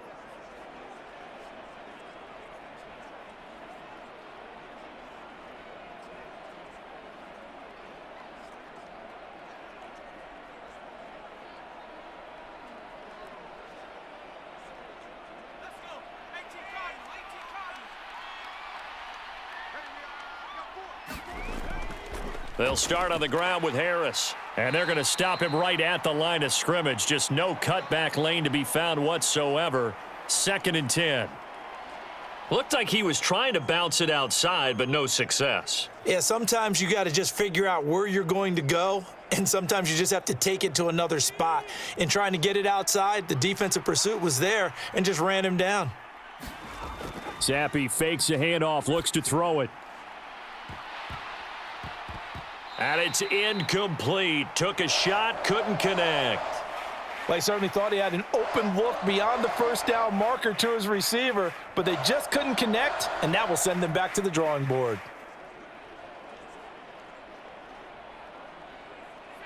They had the incomplete pass on 2nd down. Now they need a big play here. 3rd and 10. Here's Zappi. And right side, Henry's got it. And they're able to get this one across the 35. That goes as a gain of 11 and a Patriot first down. I like how they worked the tight end on a nice little under route there, and if you're going to give him that much space, he's not going to catch the football. He's going to run away from you a little bit, and that's exactly what he just did there, picking up extra yardage.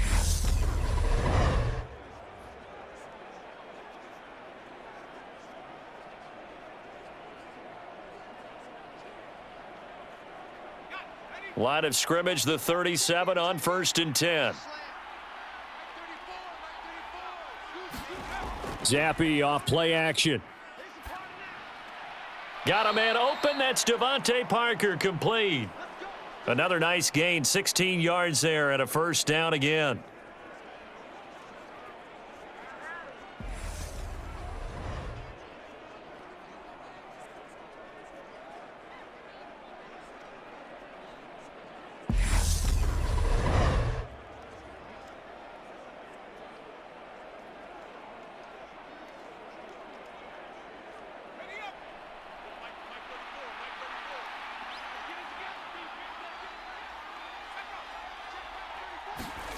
Again, it's Zappi.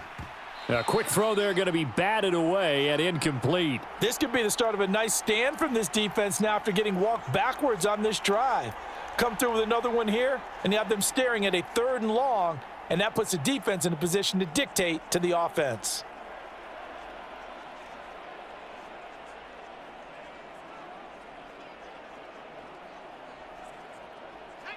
After the incomplete pass, here now is 2nd and 10. Harris running straight ahead. He'll get only 3 there, so it leaves him with a 3rd and 7 ahead. Pretty good little 2-play sequence there. You force the incompletion, then a very short pickup. Yeah, now maybe you bring in an extra defensive back or two because you want to try and defend on 3rd down. They like to play those nickel or sub packages, don't they? Here's play number 7 on the drive. This is 3rd and 7. Zappi looks to throw it.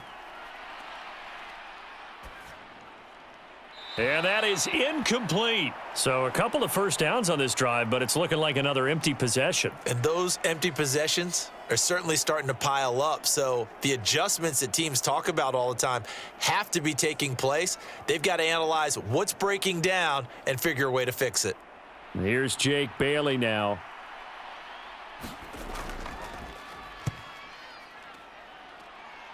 And no return here. Where will they spot it? They say just outside the 20-yard line. And Detroit getting set to go now.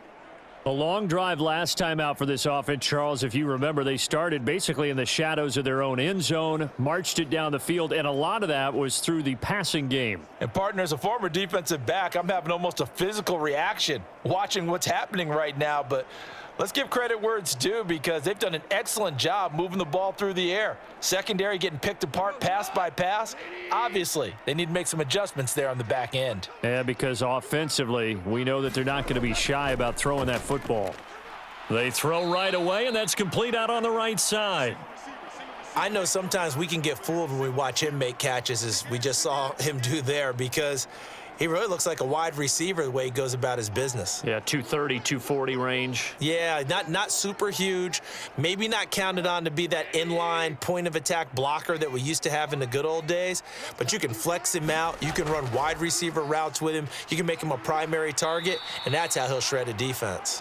And he's dropped just before the line to gain. 4-yard pickup leaves him with 3rd and 1. On any running play that's called, they're always hoping that it's going to break big and go the distance.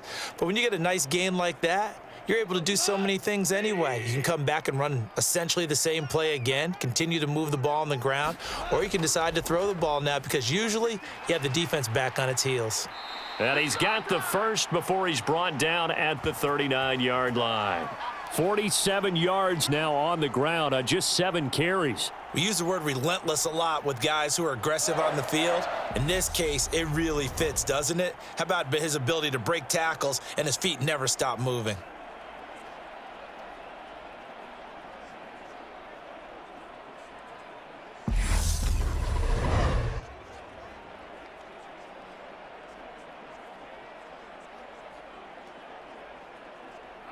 So from the 39 now, they'll come up on a 1st and 10. Goff now looks to throw. Looking middle, and that's complete. And they're going to get this up to midfield. But it certainly feels like there are more stars at the tight end position than there were even 10 years ago. And I think it's become more of a glamour position because of the ways it can hurt a defense, and guys want to be involved. They can be in line, close to the line of scrimmage. They can split out like receivers. But hands, route running, speed, and some toughness to go across the middle, you put it all together, you got a heck of a tight end candidate.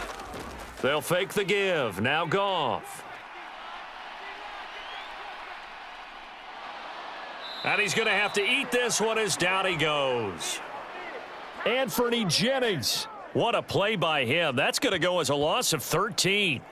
Chalk that one up to bad acting, I guess, because they certainly failed to sell the handoff, and the pressure stayed keyed in on the quarterback. No Oscar awards for this offense, just a loss of yardage.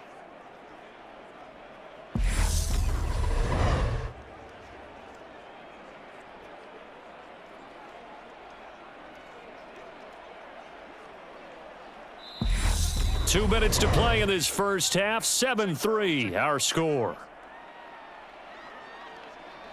A reminder that when halftime rolls around, Jonathan Coachman will have all the highlights and analysis of this first half of play from our studios in Orlando. Now then, after the sack, it'll be interesting to see what they have planned for 2nd and 23. Back to throw, Goff. This throw incomplete, nearly picked off. And with his pedigree, he doesn't drop many of those. But 3rd down coming up. Well, partner, guaranteed they approach this play with the idea of making up ground to make 3rd down manageable. Unfortunately, with that incompletion, right back where they started on the last snap. Now they need a big 3rd down play in order to pick up the yardage needed. 7th play of this drive coming up, but a long way to go on 3rd down. A first carry now for the BYU man. It's Jamal Williams. Now the Patriots going to use one of their timeouts. It's just their first, so they'll have 2 remaining here before we get to halftime.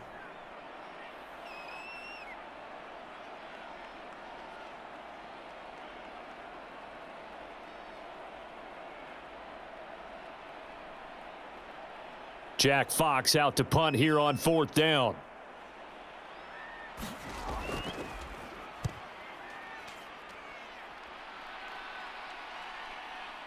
On the return is Jones.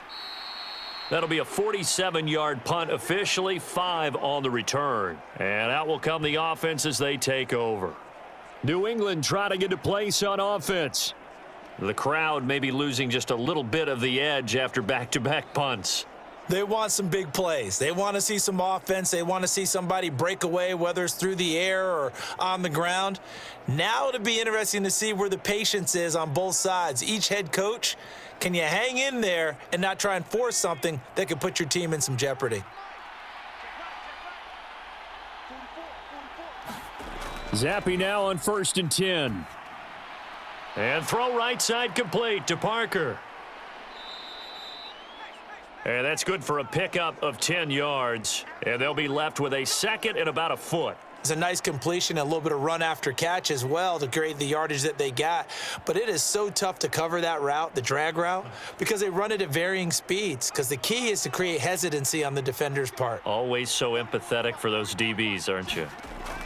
On second and very short, Zappi. And he's going to lose yards. They take him down at the 26. They'll wind up losing a yard on the play, and that'll leave him with a third and just a yard. Heck of a play there to get to him quickly and get him down for a loss. I think they did a really nice job getting ready for this game, scouting, watching film, and understanding defensively what the play design was.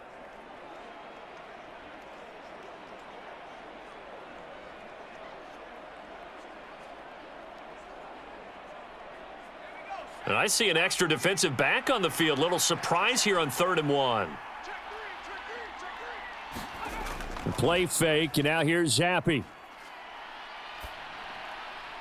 Henry's got it out on the left side.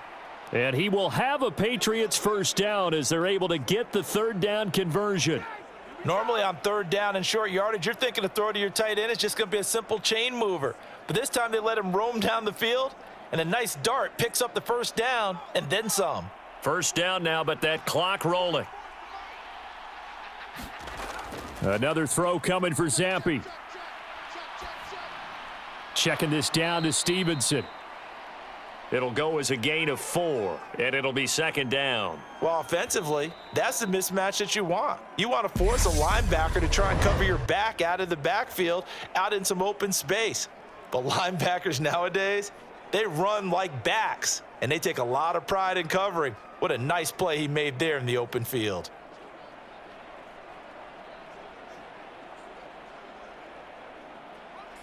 Six yards left on 2nd down. Now Zappi. And that is incomplete. 16 seconds now on the clock. This is certainly a team that has proven it likes to target its backs through the air, and defensively, they were aware of that and certainly were prepared on that throw.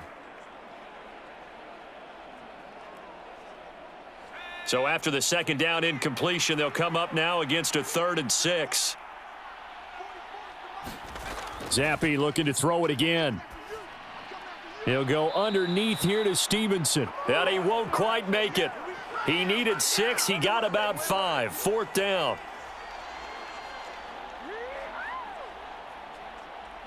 So we've reached intermission here in a low-scoring game. 7-3 is our score. As we'll send you down to Orlando, and we check in with Jonathan Coachman for our EA Sports Halftime Report. Coach. Okay, Brandon, thanks very much, and welcome in everyone to our downtown Orlando studios in this EA Sports Halftime Report. This one has been a hard-hitting affair to this point, and you got to expect we'll see more of the same in the second half. And to bring the action your way, let's get it right back out to Brandon Gott. Okay, Coach, thanks as always. This one's still anyone's game as we welcome you back for quarter number 3.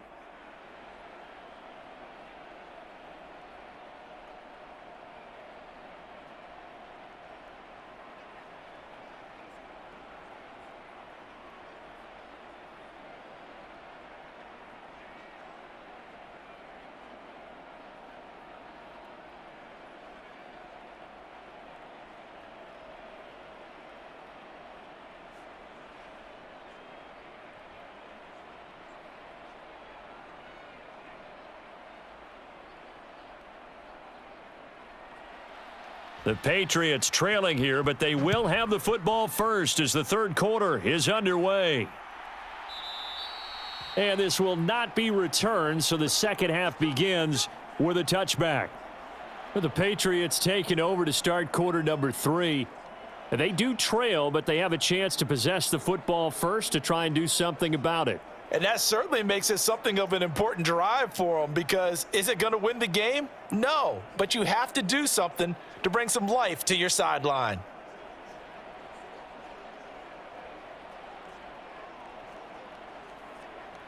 Zappi and the Patriots come up here 1st and 10. At their 25-yard line. 1st and 10, Zappi. Complete. Hunter Henry with a grab. And this will be a gain of 5 as he gets it to the 30. Nice rhythm throw there on first down. He located his tight end, made it a nice easy pitch and catch. Hoping he can break a tackle or two. Wasn't able to do that there, but still good yardage. Ball on the 30. They'll come up with a 2nd and 5. Now Zappi. The connection here with Nelson Aguilar.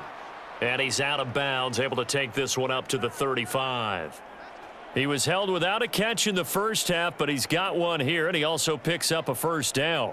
A little football 101 there. You just see the receiver try to run down the defender, meaning he goes right at him and really trying to move him a little bit towards the center of the field so he can put his foot in the ground and break to the out, to the sideline, and make a catch.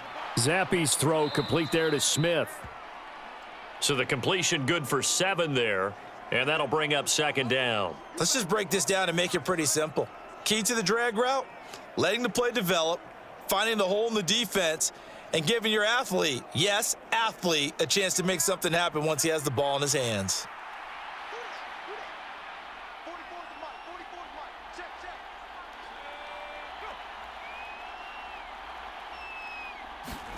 They'll throw again with Zappi. Over the middle, complete. That's Stevenson. And he'll be taken down at the 46-yard line. 4 yards the pickup, first down. Well, that was a pretty favorable situation there. What would you call that? 2nd and manageable? Smart play, too. Didn't force it downfield when he didn't have it. Just checked it down, let him get the first down, and that's exactly what he did. On first down, here's Zappi. He completes it to Henry. And they're able to work this across midfield to the 48. Brandon, perfect defense in this situation would have meant that there was an incompletion. They would have picked it off. Okay, so they gave up the completion.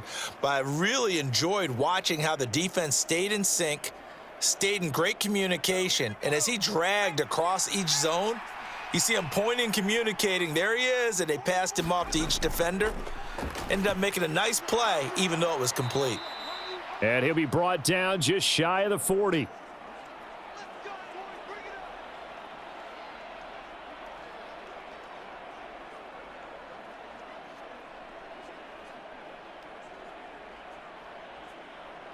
Still in search of their first touchdown of the game, but they're on the move. 1st and 10. Off the fake, Zappi.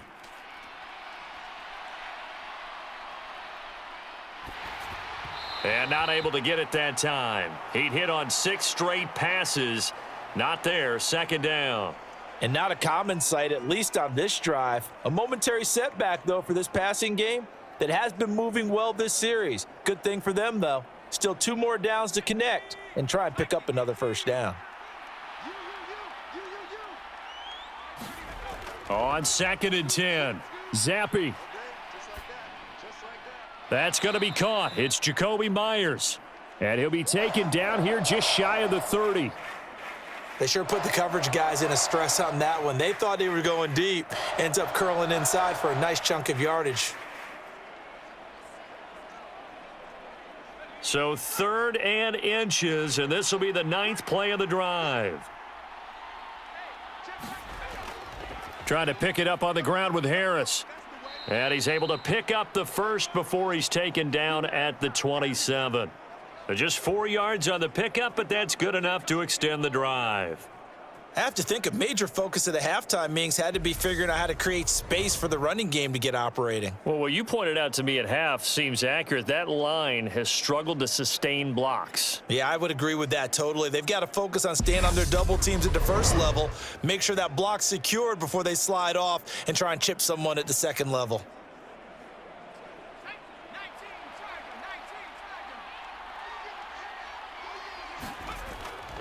First down, and they go back to Harris. And he sneaks his way forward only for a couple here. 2nd down. Well, they're hoping that the second half is better for him than the first half. They've got to find a way to get him going. He's a big part of their offense.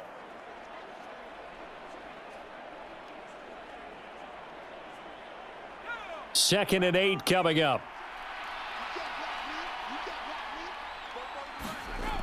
And Zappi to throw. Quick completion to Henry. And he will be brought down at about the 6-yard line. 4 catches now on this drive alone. They can't stop him. It's another first down. And I'll tell you what, this offense is playing a little bit of keep away right now. They've come out here in the third quarter, possessed the ball for quite a while, and they keep on converting. Nice pitch and catch there to set up the 1st and goal.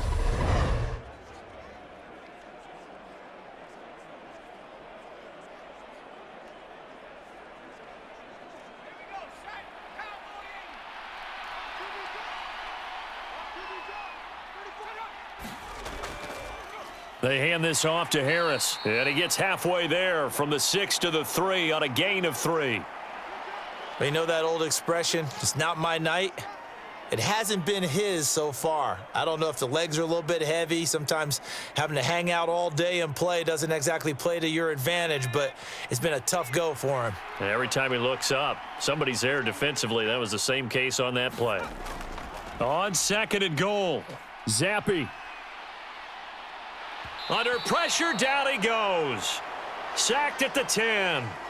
Multiple players getting home there for an 8-yard loss. When you're this close to the goal line, you got to expect pressure from the defense, so the ball's got to come out fast. Got to get out of its hands quicker.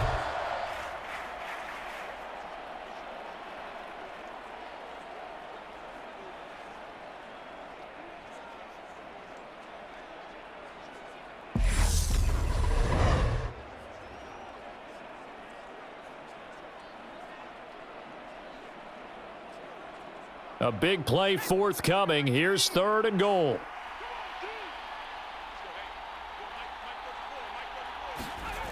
Going play action here with Zappi.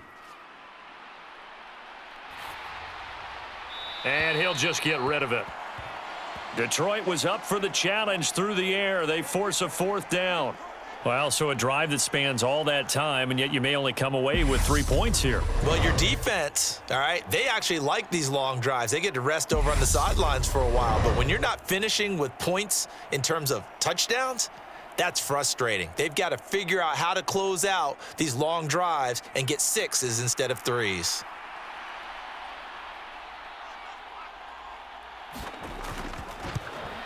Folk's kick is good. And they'll get it back within a point at 7-6.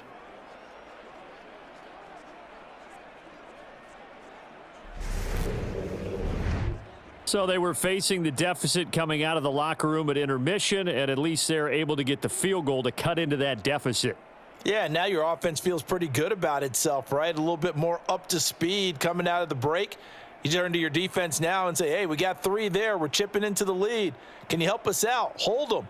And let's get the ball back for us.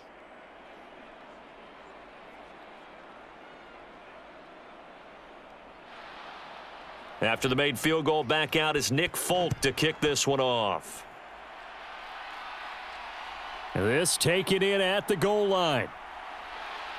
And he brings us out past the 20 to the 24.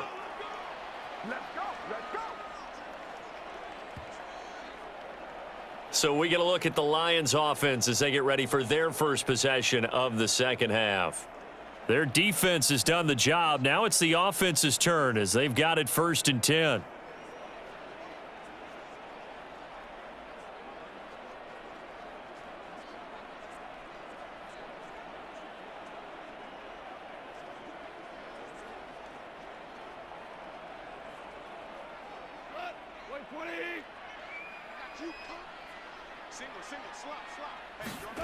Off play action. Here's Goff. And he's got his big tight end here. And they get him down, but not before he takes it across the 40-yard line. The drive starting play, a good one. Give him 19. As they began this drive, I was wondering how they were going to attack since they're playing with the lead. Would they continue to try and push the ball downfield? Well, after one play, it appears that the answer is yes.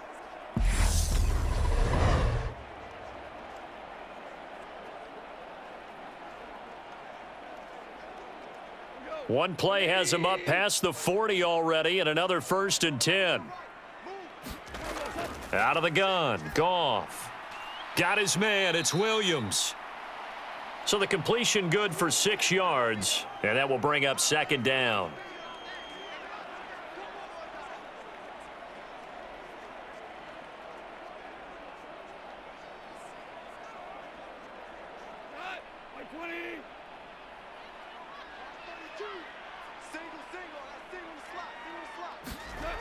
Here's Goff. And that's out to the flat for Swift. And they'll get him down as he's inside the 40.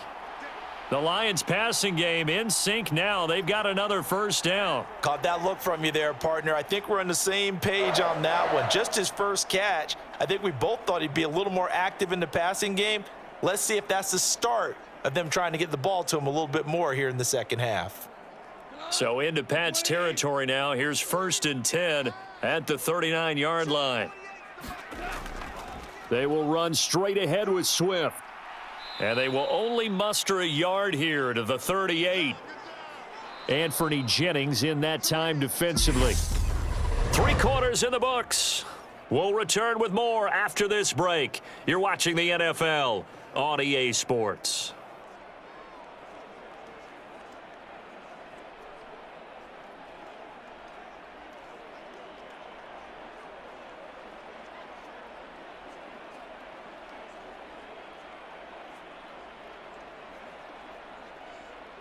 Here's 2nd and 9, just a yard on that last run.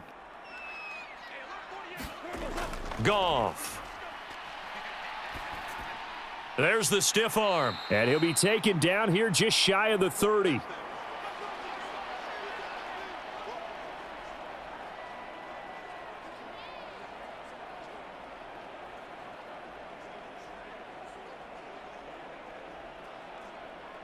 The offense on 3rd down tonight, just 1 for 3 thus far. Here it's 3rd and 2. Here's Goff. And this complete to Mitchell. And he is going to have a Lions first down, and he's going to have it by plenty. Able to get 8 yards there on 3rd and 2.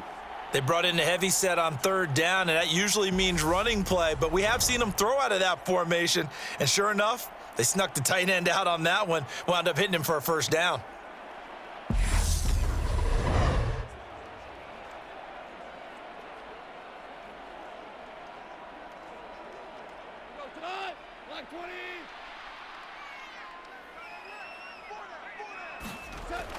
On 1st and 10, it's Swift. And he can only manage to get a couple. 2nd and 8 coming up. I'm sure that that's going to be the formula. Just keep the ball on the ground. Keep that clock moving. And when you have the lead this late in the game, above all, stay in bounds. Yes, take care of the football. Yes, gain yardage, but stay in bounds and let that clock tick. Throwing on 2nd and 8. Goff over the middle, and it's incomplete. I see the surprise in your face there, partner. That is a rare incompletion from him. He's been on point this entire game. He has percentage completion-wise way up, not that time. Out of the huddle now for play number 9 on this drive. This is 3rd down and 8. Here's Goff. Throw over the middle. He finds Williams. And he's going to be taken down short of the first, right around the 15-yard line. And that's good for a gain of 6, and that's going to make it 4th down. A short gain that doesn't get them the first down brings up a 4th down situation. Really nice job defensively. They knew where the sticks were. They got the stop before it.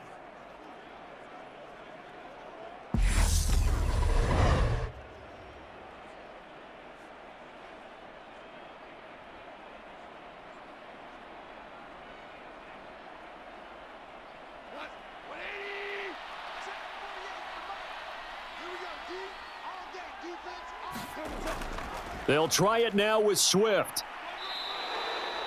He needed 2. He only got 1. And the Patriots defense is going to take over on downs.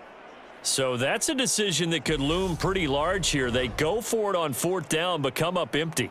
But I actually like the call, and the reason? It shows me a head coach has faith in his team overall. First, on the offensive side, thinking they can pick it up, but also knowing that he has faith in his defense that if they don't, they'll go out there and stop them. I like the confidence he showed.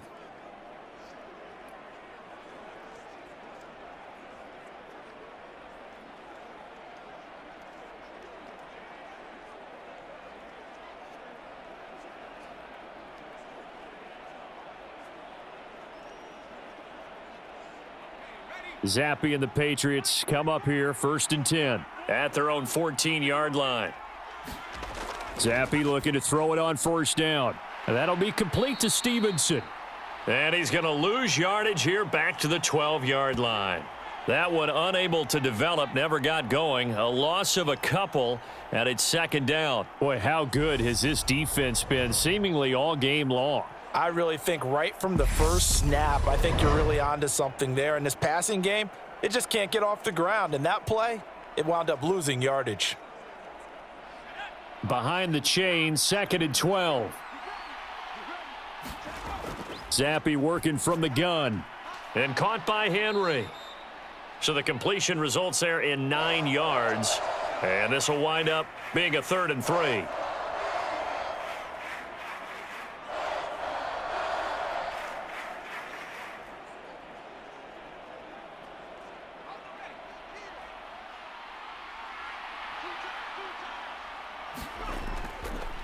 On the give, this is Harris. And he's able to get the first here as he's taken down at the 25. It's a gain of 4 there, and it gives him a new set of downs. He continues to struggle to find a crease to break off a big one and might need to just put that aside and just try and ram his way forward and get what he can.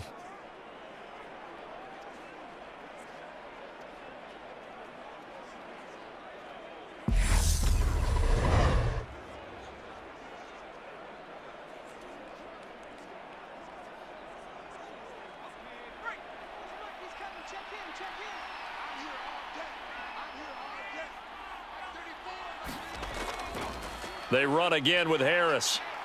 And not a whole lot there, maybe a yard to the 27. Seems pretty obvious defensively a key was stopping the run game. How have they done it so successfully? To me, it seems that these guys really did a nice job of paying attention during the scouting report meeting. And you know, Brandon, when they do those, they talk about the top plays that these guys like to run. The best runs for the top running back, those are the ones you focus on and want to take away. And they've done that pretty successfully in this game. And he powers his way up past the 30. Some of the most unselfish players on any football team, defensive tackles, because we ask them to just eat up blocks and allow other people to make tackles.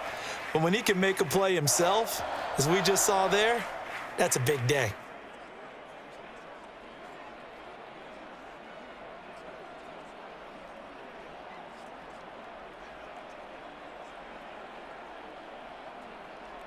One of the bigger plays in the game thus far, and the crowd getting into it as we come up on a big 3rd down. Looking to throw, Zappi. Complete, it's Henry. And he'll be taken down, but he does have first down yardage. It's an 8-yard pickup and leads to a new set of downs. That's not the first time they've looked his way when they've needed a big play. He's been the go-to guy all game long. And they get the hook up again on 3rd down to keep this drive alive.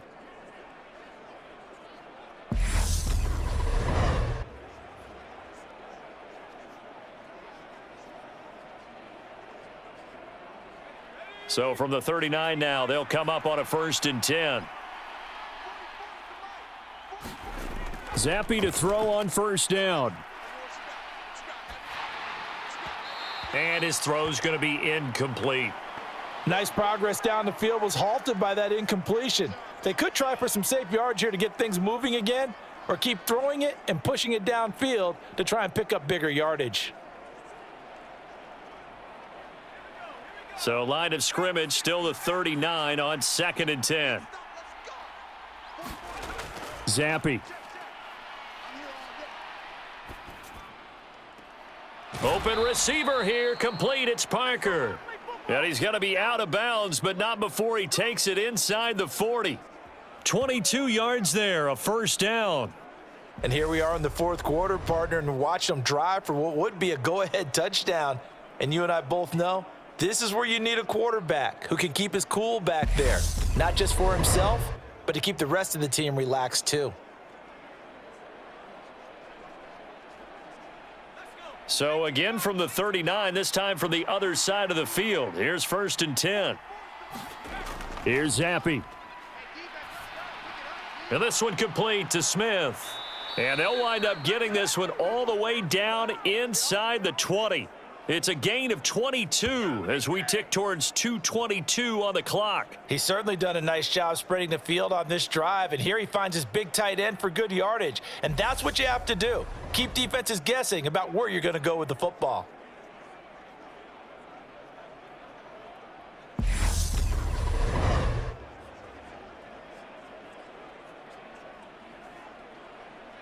So from the 17 now, here's a 1st and 10.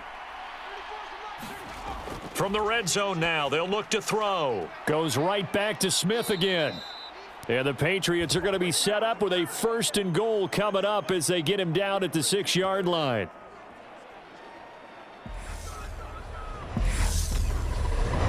So the Patriots with a football as we get you reset. They come up on a 1st and goal with this game still hanging in the balance.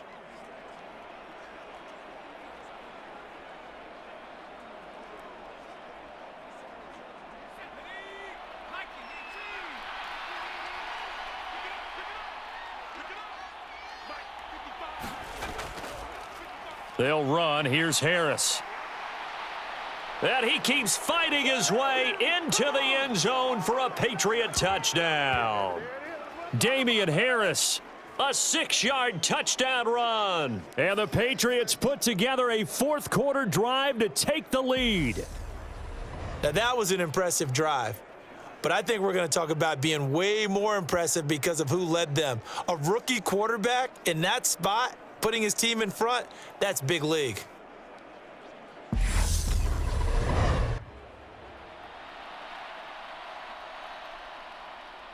Here we go now as we get set for a big 2-point conversion.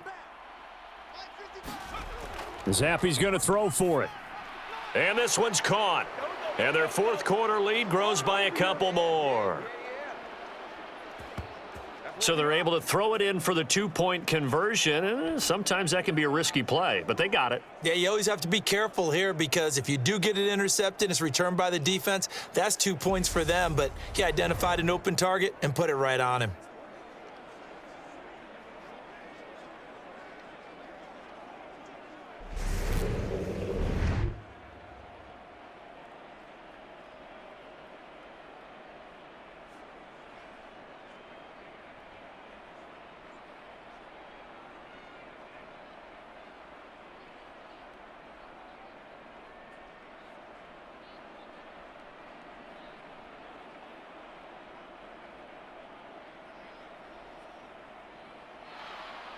Folk now set to boot it after his guys put 6 on the board.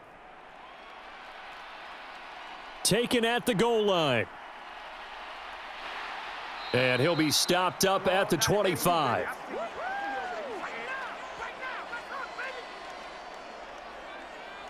So here's Goff and the Lions. Down 14-7. A minute 52 to play.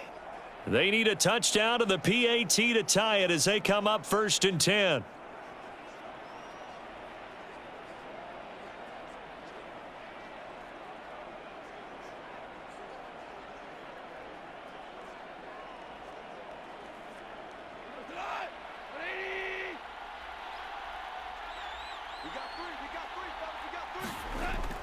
They'll start on the ground with Swift. And he'll just plow right into a host of tacklers. Nothing there at all, and it'll be 2nd and 10. Not in a position where they absolutely have to rush right now, but they definitely have to pick up the tempo a bit.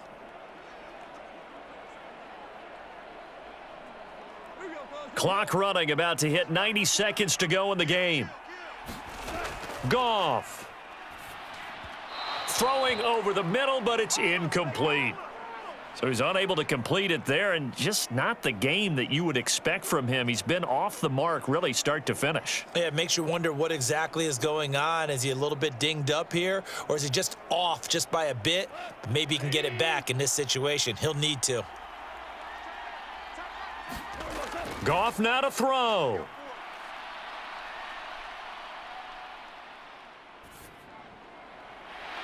Wide open receiver complete. And out across midfield down to the 45. A big one there on 3rd down. They hit for 30 yards. A very nice job right there, working the middle of the field, able to create some separation and then utilize it to not just make the catch, but turn upfield once he got the ball in his hands. Now it's Goff. And at the 7-yard line, the catch is made.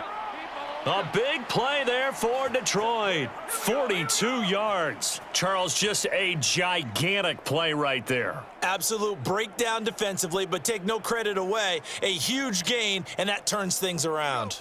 A looming decision to make on the conversion, down 7, but first things first, they need to score as they come up on 1st and goal.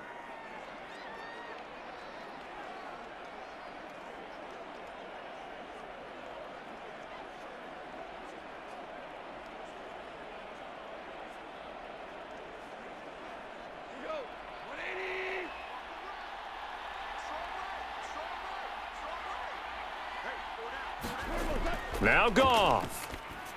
Oh, the ball comes out on the hit, but they'll say it's incomplete. We've seen this quite a few times in this game. Offensive line unable to keep leverage, unable to keep people away, facing a lot of pressure. Fortunate just to get rid of it. One of the reasons they're down is that inability, though, to stop the pressure. We saw another example of it there. They'll go again from the 3 here on 2nd and goal. Back to throw. And he wisely will throw that one away. Now we're in the situation where the quarterback's got to take full charge of his huddle. Got to totally command it, make sure all eyes are on him. All focus is locked in. Going to call multiple plays and go over different situations and scenarios to make sure everyone is on the same page. And the question now, can the Patriot defense hold firm again on 3rd and goal? They'll look to throw. To the end zone, but knocked away and incomplete. With that incompletion, reality is staring them right in the face. This entire game is down to the next snap.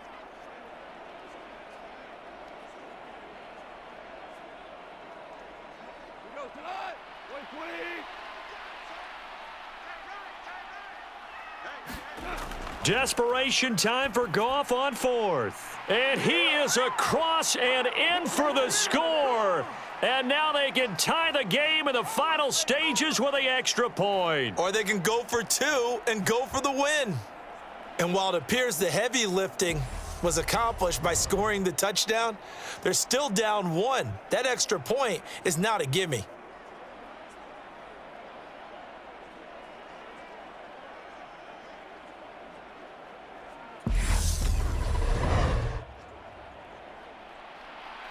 Badgley on for the extra point.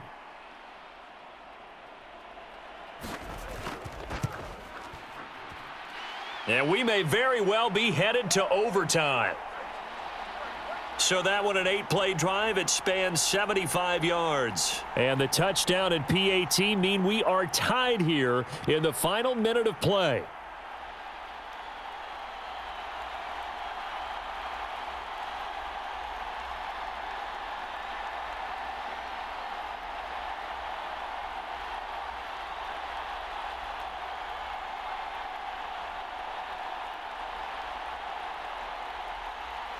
This one tied at 14 now as he sends this one away. This will be fielded inside the 5. And they will wrangle him down a couple yards shy of the 30.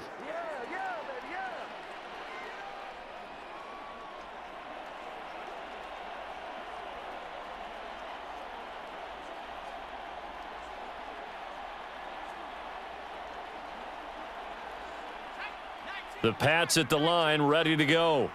And Charles, obviously not much time left. I'm curious to see if there's enough for them to get into field goal range and try to win this thing. And partner, you and I both know the safe calls to kneel and just take it into overtime.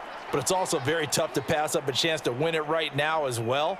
But remember, if you do attempt that, it's got to be a big play downfield and still leave yourself enough time to get your field goal unit out there and kick for the win. Following the pickup of 4, here's 2nd and 6. Zappy to throw. And this is caught by Parker. And he'll be taken down, but not before they work it across midfield. And we will get a timeout with 2 ticks left.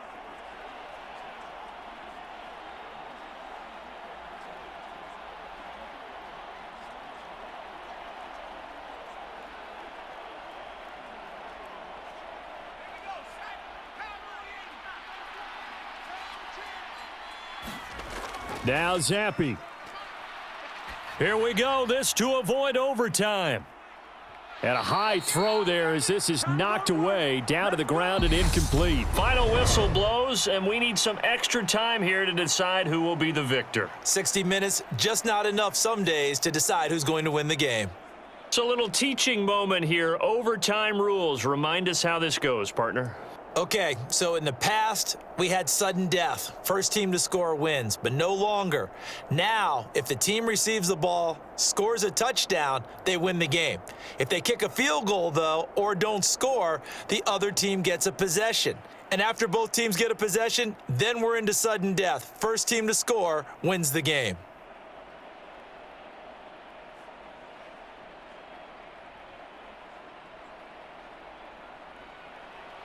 So the Lions now, they'll get the first crack at things here in overtime as we are back underway. Taken in at the 3. And they'll start this drive just across the 30. Pretty nice work on the return. Detroit's offense ready to take over. And everyone knows the OT rules, Charles, but pretty simple formula. They go down and get a field goal, we continue play, but if they can find the end zone on this possession, ball game over. And as meticulously as all teams plan for a game, I don't doubt for a second on that offense coordinator's play sheet, he's got some overtime plays that he wants to run. I know it sounds crazy, but they plan for everything. 1st and 10 all the way throughout the game, 2nd and 7, whatever. Right now, he's looking at that play sheet saying, if we get to overtime, what can we break out that they haven't seen? Throwing to start the drive, but that one incomplete. Not laying back defensively. They blitzed right there first play in OT. The game's changed a bit, hasn't it? I'm telling you, when we were kids, most of the time you'd lay back, not necessarily prevent defense, but you'd want everything in front of you and hope that the offense made a mistake. Now people aren't counting on that, and they're going after them and being aggressive. Of course, if they pick up your blitz, it could be a big play for the offense. On 2nd down, Swift. And he'll scratch out only about a yard up to the 32. Well, that's a good start to this drive on the defensive side of the ball. Force the incompletion on 1st down. Then you're able to shut down the running play on 2nd. Yeah, I wouldn't be surprised now. A little bit of pressure going at the quarterback in an expected passing situation.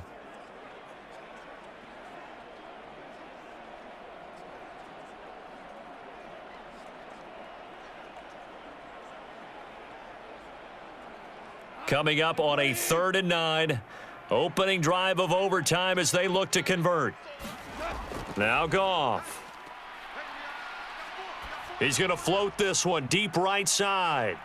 He's got a man, complete. And he'll be marked down right at the 15-yard line. They picked up a 1st down and a whole lot more. Forget about just looking for the sticks. They went well beyond the stick. I know they were talking about guarding the sticks on defense. They didn't guard them very well. They got a big-time completion on a 3rd down. That's almost a backbreaker, isn't it? In overtime, every play's importance is magnified, and that one could turn out to be huge.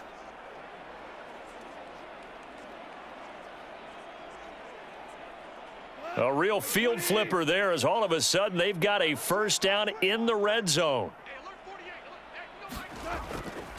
Swift going to try up the middle. He's going to get 4 out of this as he's down to the 10-yard line. And I know you, with every carry, especially in overtime, you're just saying, if you're that ball carrier, hold on to the football. Hold on to it, protect it, but not necessarily settling, because you're trying to get to the end zone. You're trying to end the game right here. And I know the defensive guys poking, clawing, raking, trying to knock the ball free and protect their end zone. Yeah, like you alluded to, especially this part of the field. Got his tight end. That's complete. That's right. Short completion, just 4 yards, and it makes it 3rd down and 2 yards to go. That was a nice throw out there to the flat, but they defended that pretty well. The hope is to go ahead and put it on him so he can turn and get upfield and gain additional yardage. There just wasn't anywhere to go on that play.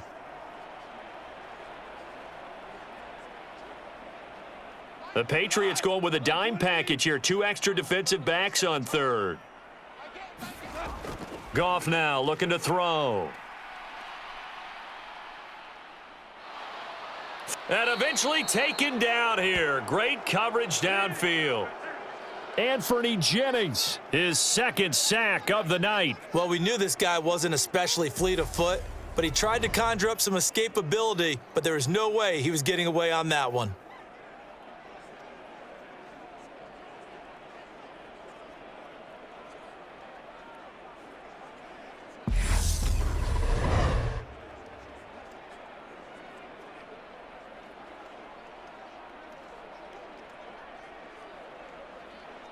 So here comes a very important kick now for Michael Badgley. This to at least get him a lead here in overtime. Badgley able to knock this one through, and they take a 17-14 lead.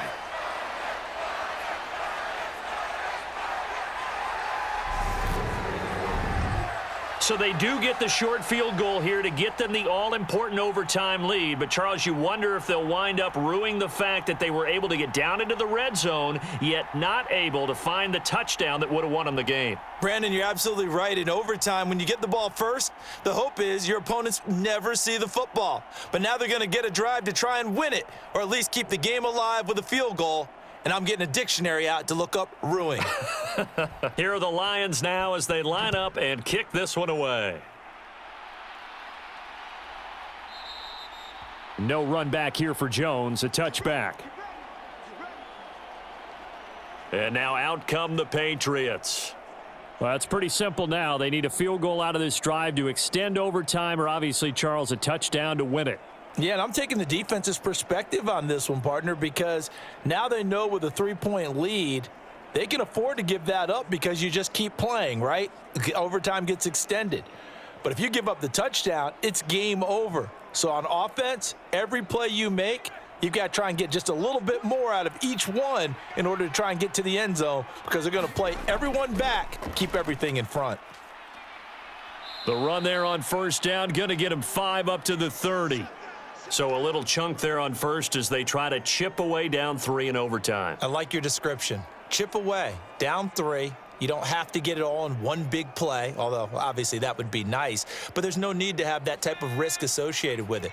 Run your offense, get first downs, get yourself in a position where you know you're going to at least get 3 and keep this game going. If you get 6, so much the better. Zappe's throw pulled in by Aguilar. 6 yards the pickup, and that's a first down. This is it! This is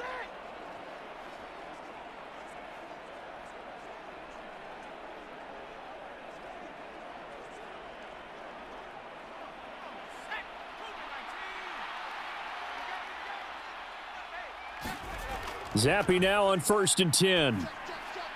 Completes it to Aguilar. And they're able to work this across midfield to the 48. You can see the time and effort and thought that they've put into their passing game because it was evident right there. It looks like a simple pitch and catch, but you and I both know that they have planned for this and worked hard to make it happen.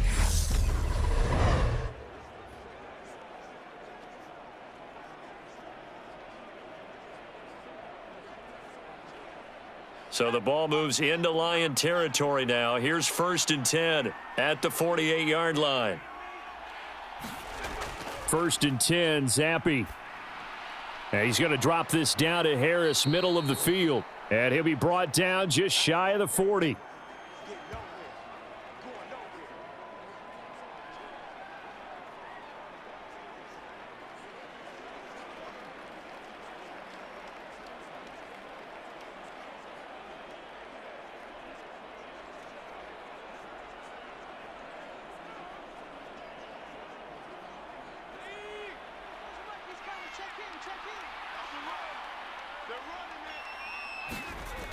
On 2nd down, it's Stevenson.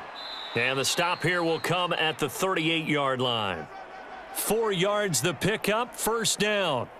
What a luxury to have a guy like this who can not only spell your starter, but can come in and keep drives going.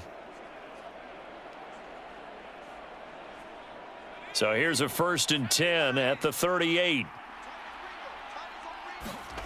Now Zappe. Throw left side complete. That's Stevenson.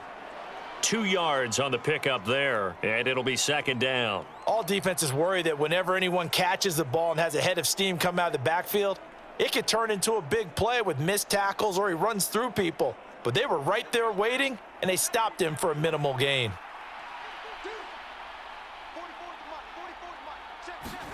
From the 36, Zappe. and this complete to Henry over the middle. And he'll be marked down at about the 26-yard line.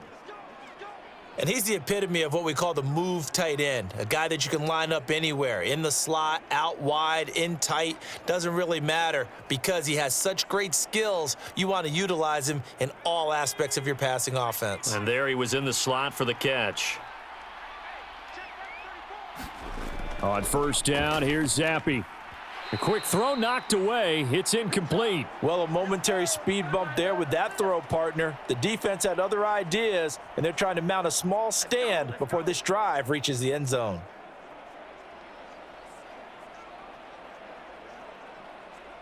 So after the incompletion on first, now 2nd and 10. On the draw is Stevenson. And a pretty good run as he'll get this down close to a first at the Lions 16.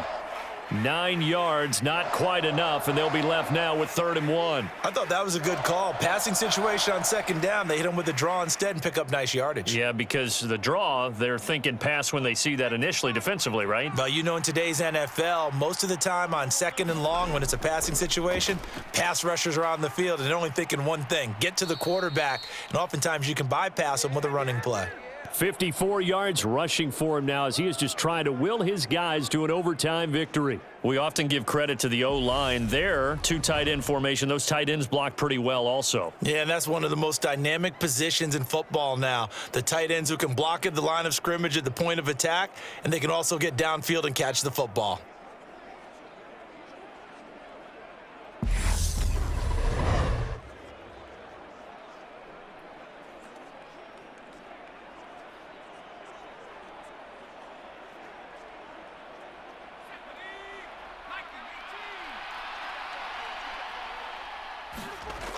Here's Stevenson. And he gets halfway there from the 6 to the 3 on a gain of 3. And, Brad, they went to a nickel defense, and that's a surprise this close to the goal line because ordinarily you use the back end of the end zone, the sidelines as extra defenders, and you want bigger people on the field to try and help against the run. So the ball position now at the 3. Here's 2nd and goal. Oh, now a running play here with Smith. And they'll get him down just shy of the goal line at about the 1. Call it a gain of a couple. The defense stiffening here. It's 3rd and goal. You got to be ready for anything when you play defense against this head coach. That is not something you'd expect to see here in the red zone, but it winds up getting him a few yards.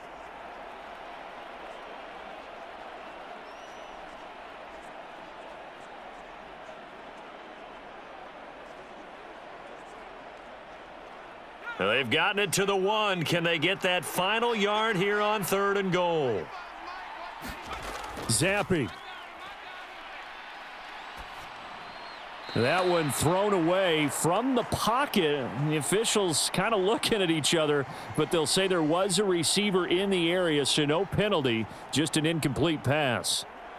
So it's been a long drive. They've held the ball for quite a while. Now what do you do here? Well, to me, at this stage after this drive, this close to the goal line, 3 points would be a letdown. I'm going for it here. And we're going to get another timeout called by the Lions. They'll be down to just 1 remaining as we step aside here in overtime.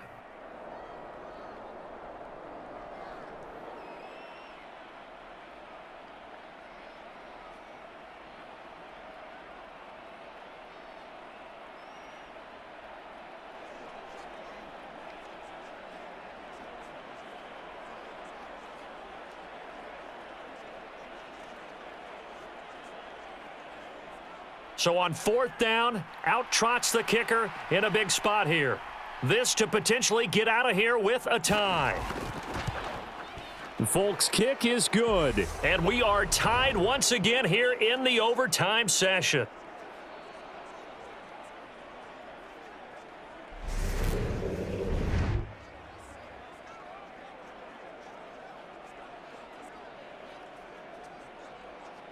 Both teams swapping field goals on their respective first drives of overtime. So now, you know the drill. It's on to old school sudden death. Yeah, it sounds exciting, doesn't it? Can I be a little bit of Dennis Downer here, though? That drive, able to go that far, yet they had to kick the field goal to keep playing. You would have thought maybe could they punch it in and go ahead and end it? We get more free football. Oh, yeah, good point. Come on. I'm back up beat again. Forget the Downer stuff.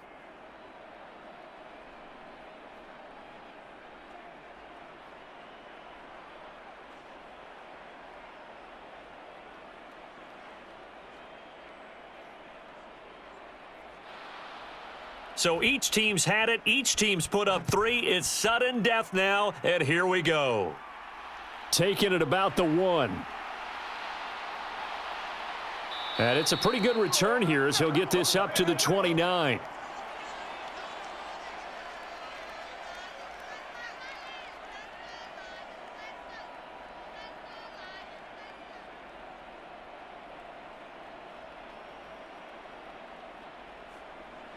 The Detroit offense ready to begin their drive.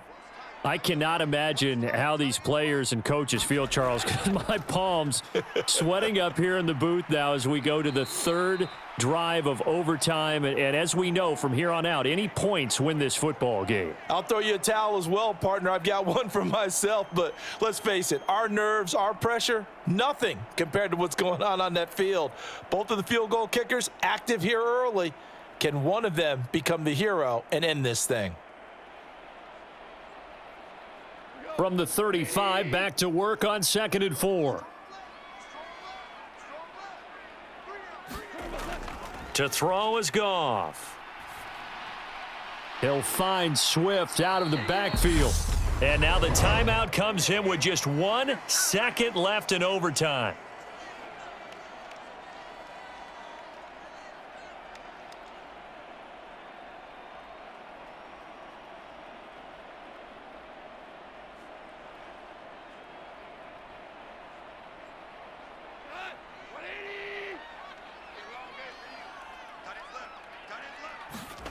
Goff on first down.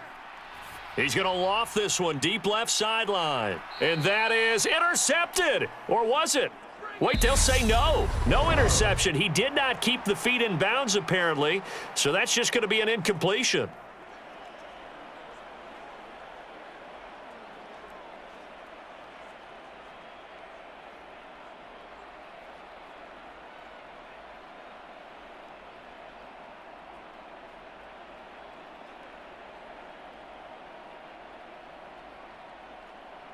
An incomplete pass on first down. That leads to a 2nd and 10. Now it's Goff. And that falls to the ground, incomplete. Well, a nice job of bodying him up defensively. And now it brings up 3rd down. I know at times people think we use it too often, but you've got to be able to throw guys open. And when you read zone, you've got to stick it in there before your receiver gets to the next guy in the zone. Otherwise, you bring him into the play. And that's precisely what allowed that defense to disrupt the pass.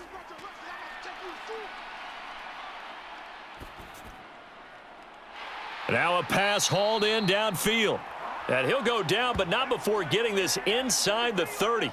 A big one there on 3rd down. They hit for 30 yards. Well, in overtime, I think coaches always wondering, where's that magic line for my kicker? They're already in field goal range after that big play. I'm glad you brought that up because that magic line can change throughout the game. It's constantly being updated by teams. It starts with pregame. Okay, how do you feel? As the game goes on, they might ask him again, still feel that same number? Is it a different number? Right hash, left hash, what do you need? And that goes into the play calling in OT. Well, they'll run it here on the jet sweep. They get him to the ground right on the cusp of the red zone after a pickup of 5 or 6. That play wasn't quite as big as the play that preceded it, but still, got to like the way they're moving the football, partner. Absolutely. Pretty good room to run on that last play. Yeah, they didn't get a first down, but still, you'll take runs like that each and every time, won't you? So everything hanging in the balance, resting on the right foot of Michael Badgley. Now whistles blow and the Patriots are going to take another timeout. They'll be left with just 1 remaining here at OT.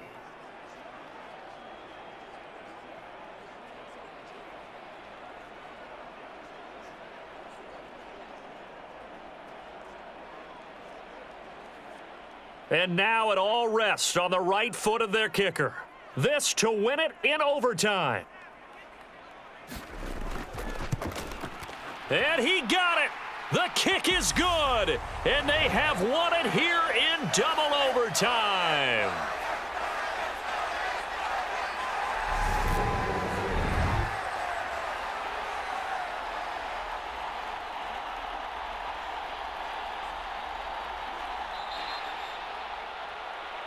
But Charles, a very simple mission anytime that you play on your home turf, and that is to defend your home turf. And today, that mission was accomplished. Look, every offseason, every preseason, the head coach goes in front of the team and says, the mission for the season, defend our home field every time, split on the road, and we'll be in the playoffs. That's why defending the home field is vital. So that'll do it for us. For Charles Davis and all our crew, I'm Brandon Gaudin. You've been watching the NFL on EA Sports. It's a win for the Lions as we say so long from Ford Field.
Tonight, from Soldier Field in Chicago, it's a special prime time edition of the NFL on EA Sports.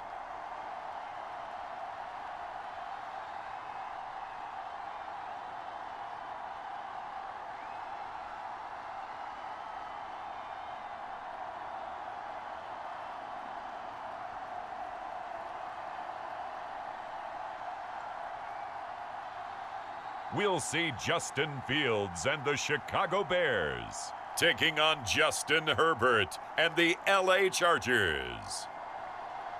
One of the great venues to watch a game in any sport and one of the best home crowds in any sport, Soldier Field in Chicago. Coming up, we've got what should prove to be a good one between the Los Angeles Chargers and the Chicago Bears.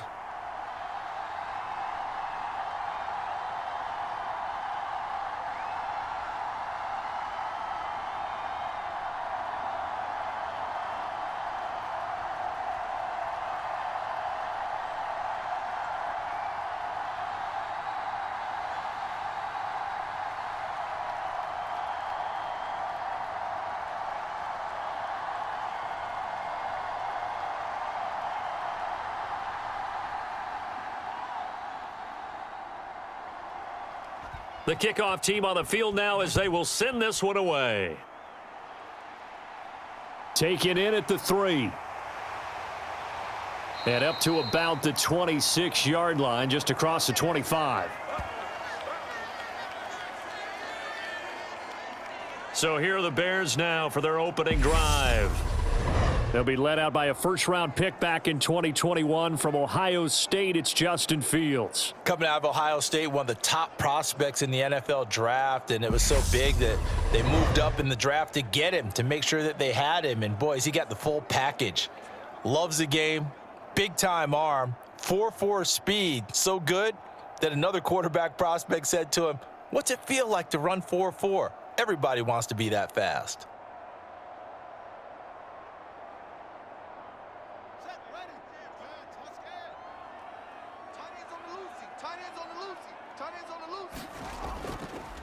To Montgomery to begin the drive. He'll be dropped after a gain of about 6 across the 30 to the 31. Offensive linemen love creating space for their guys carrying the ball, but when that guy also breaks tackles and creates extra yardage, they almost feel like he's one of them, and they really embrace him. They'll come up now 2nd and 4 from the 31. Fields now to throw. He gets this to Jones over the middle. The result, only 4 yards there on the play. And that's going to make it 3rd down and less than a yard. Oh, I see you nodding your head along with me, partner, because it's pretty obvious what they were trying to do there on the drag route. With his speed, they're hoping he can turn the corner and maybe take this to the house. But that was excellent work defensively to make sure once he caught it, he wasn't going anywhere.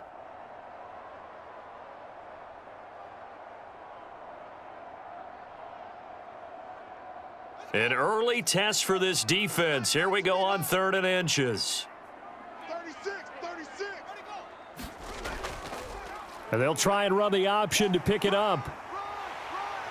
And some good acceleration there as he's across midfield to the 48-yard line. And a solid job using his legs. 16 yards and a 1st down on the keeper. And this, I mean, it's certainly something to watch out for. He is not afraid to call his own number on plays like that, and here he takes it for good yardage. And we know this defense prepared all week for this, but sometimes when you see it in person, it's a whole different ball game, and all that preparation, it goes right out the window.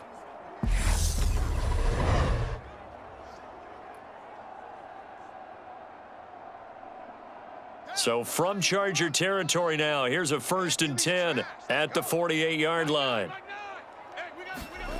Play action. It's Fields. Here we go. Yeah, he will go out right near the 35-yard line. Good coverage downfield led to him taking off, picking up the 1st down on a 13-yard run. Partner, the good ones have a clock running in their head, okay? Because it says something like this: I've got this many seconds to find a target. After that, I have to tuck it and try and get some yardage on this 1st down snap. He doesn't just get some yards, though. He gets a big gain, and they'll come right back with another 1st and 10. Ball up to the 35 now as they come up on 1st and 10. Fields. This is Chase Claypool on the receiving end. And he'll be brought down at about the 23-yard line. Pretty solid opening drive here, Charles. They've worked in the run game, the pass game, just steadily getting yards, and now they've got it inside the red zone here with an opportunity. And the only thing they don't have so far is points. But the way that they're moving the ball now, that shouldn't take much longer. And they've established a great balance so far, running, passing, doing what they want on offense. And he works his way past the line of scrimmage and then slides to a halt. Give him a couple on the scramble. It's 2nd down. I'm actually looking at this play with defensive eyes here, partner, because they were still laser focused on him after his earlier exploits on this drive. I think they went back to the well just a little bit too soon. He got across the line of scrimmage, but they certainly weren't giving up much more than that. On 2nd down, Montgomery. 4 yards on the pickup there as it'll leave him with a 3rd and about 4 more for a 1st.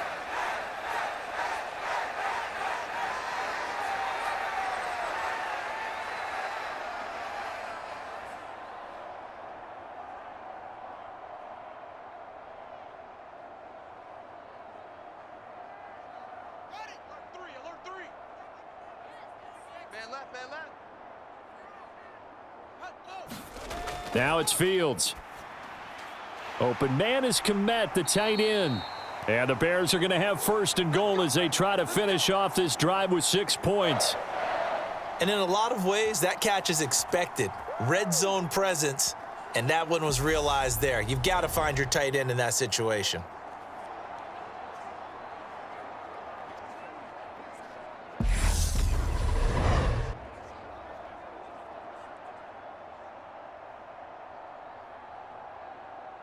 A terrific opening drive has them knocking on the door, first and goal. They'll run with Montgomery. And he's going to be met at the line of scrimmage and taken down. They'll say no gain on the play, and it'll be second and goal. He can rack up those tackles in bunches in the run game from that middle linebacker spot. And what he has to do is make sure he congratulates the guys in front and tells them thanks a lot, because as the guy in the middle, the Mike linebacker, you're counting on your front three, your front four, front five, whatever you've got in front of you to take up all the blocking, allow you to roam and hit, and that's what he did on that play. They try again with Montgomery. And from the 9, they get this to the 5-yard line. Driven it down the field nicely here on the opening drive, but now it's put up or shut up. No doubt about it, because to make that type of a drive and ultimately kick a field goal would feel very disappointing. But I'm just wondering, is the head coach thinking, is this 4-down territory? Might he go for it? From the 5-yard line, will this opening drive yield 6? This is third and goal. Got his man, and it's caught for a Chicago touchdown. Chase Claypool. A 5-yard touchdown. And the Bears will claim the early lead as they're on the board first here tonight. You know, as a head coach, you can't hide everything from your team. They know that people think that they're not supposed to be on the field with them.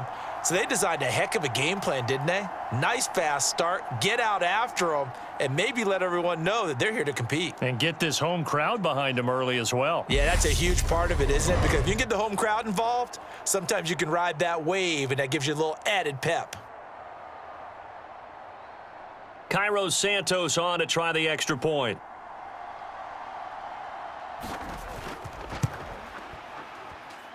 And he's got it to make it 7-0 in favor of the Bears. So that one a long 11-play drive.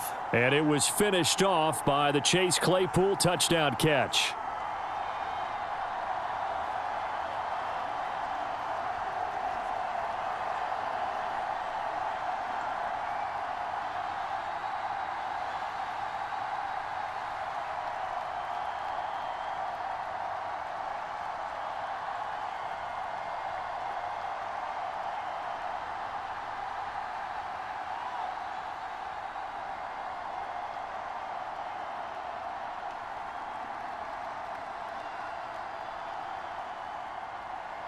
The Bears send the kicking team out there, and they will send this one away. This fielded right at the goal line. And he returns this to the 22. Let's go, baby.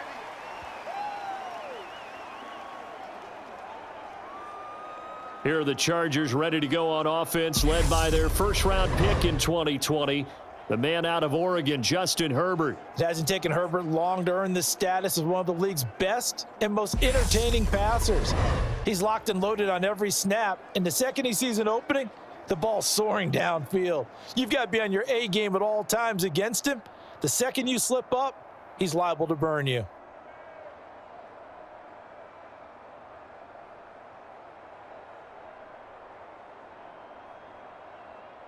Herbert and the Chargers now with a 1st and 10. At their own 22.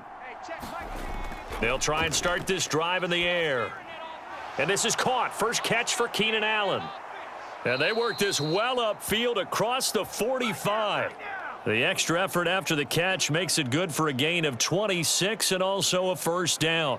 Certainly no settling into the drive there. They came right out on the first play and attacked the middle of the field for a big gainer and a first down.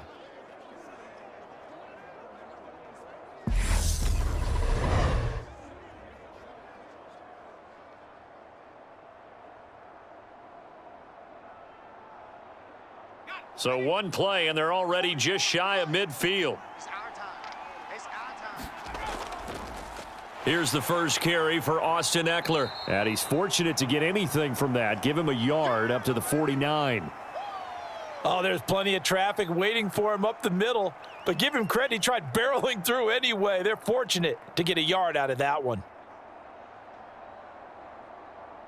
The run only got a yard. Here's 2nd and 9. 57's the mic. Watch 57. It's Eckler again. And he's got it across midfield and into Bear territory. Only gets 3 yards there on the heels of the 1-yard pickup. Sets up 3rd and 6. Just not a whole lot of room to operate there on that carry. No, not at all. They did a really nice job staying in their proper places and not allowing any lanes to open up. They are in need of 6 yards here if they hope to move the chains. 44's the mic. 44's. Gonna throw on 3rd down with Herbert. He dumps it to Eckler underneath. And that play goes nowhere. Taken down, losing yardage at the 50, right at midfield. It'll be a loss of 2 on the play, and that's going to bring up a 4th down. No surprise they decided to throw on 3rd down. A little bit of a surprise that they completed the pass and lost yardage on the play.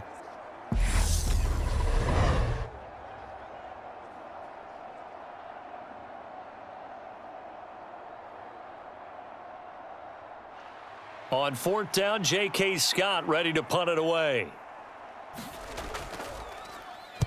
He gets us away. It's a good one, drawing toward the sidelines. And out of bounds, sailed over, looked like right near the pylon. This one's going to be perfect. Directional kicking at its finest, right down at the 1-yard line.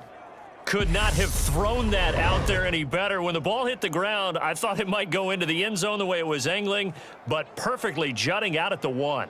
You think maybe what we saw in practice came into play there? You know how you put those big cans down on the sideline and angled for them and shot for them?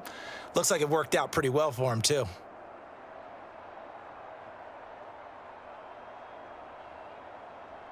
go now. Go ahead. Go on. I don't even know why this team showed up. Nine's the mic. Nine's the mic. Let's go, bro. From his own end zone, Fields. That ball. And Fields going to have the 1st down before sliding to a halt to avoid the contact. They were looking for a cushion from that end zone, and he gave it to him. 15 big yards. This early in the game, it's all about making steady progress downfield, hoping to lead to early points. And you can do it with your actual play calls or sometimes something a little more improvised, as we just saw there.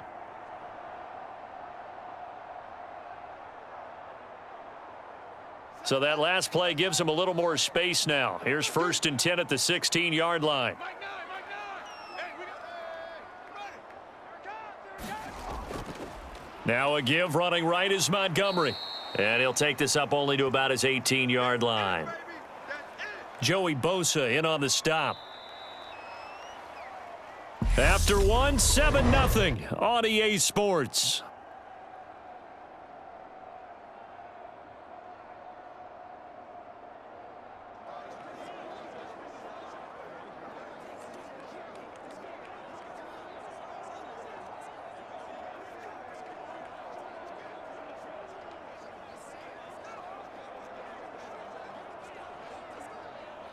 The last run got a couple. Here's 2nd and 8. Keep it up, defense. Keep it up, guys.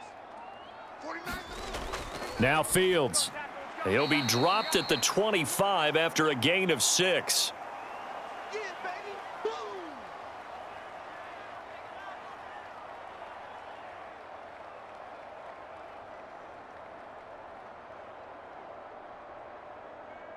The offense on 3rd down tonight, a perfect 3 for 3 as they look to keep that streak going. This time they face a 3rd and 2.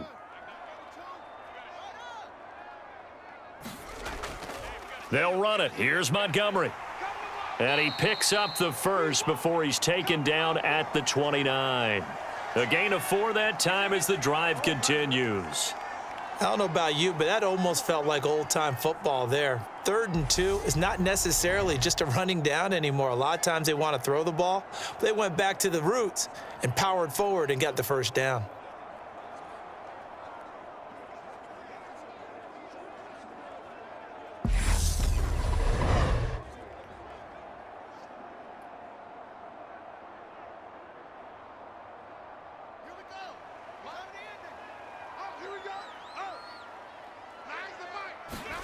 On first down, Fields.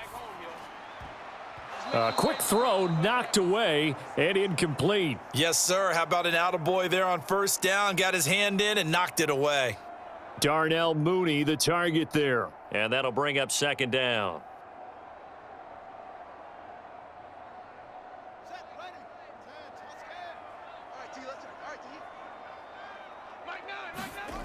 Back to throw. Fields. Steps away. And he can't find anywhere to go with it, and he goes down. It's Khalil Mack that time, shooting in there to get him to the ground. And this is a quarterback who's already had success on the ground in this first half, but this time they're able to hem him in. And it's always different when you rush a mobile quarterback as opposed to a guy you know will be right back in the pocket. In this case, you got to make sure the inside pressure and the outside pressure match, and maybe even a second wave to make sure if he squirts free, you've got someone to tackle him.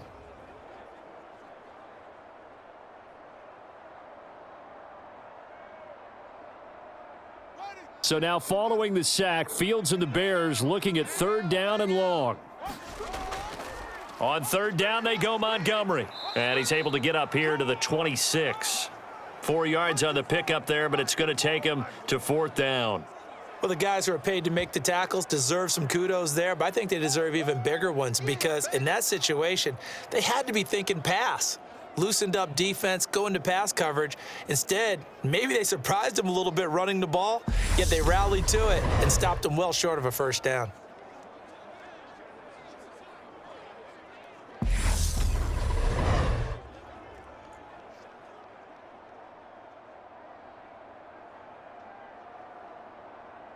Fourth down, so they send out Trenton Gill. DeAndre Carter back deep.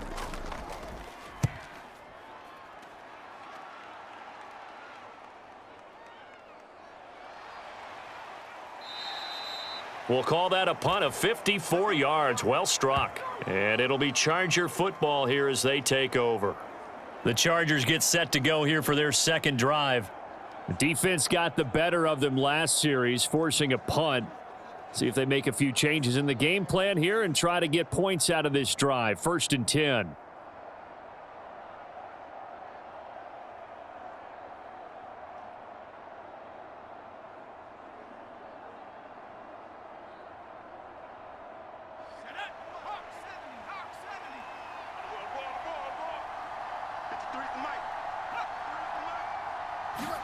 A little jet sweep to start the drive. And he'll get this up to the 30-yard line. The drive starting with a first down, 11 yards on that pickup.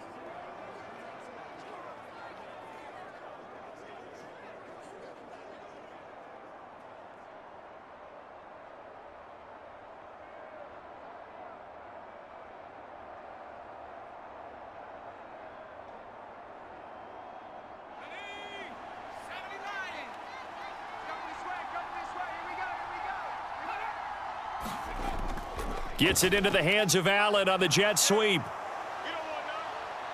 And they'll get it up just short of the 45 at the 44.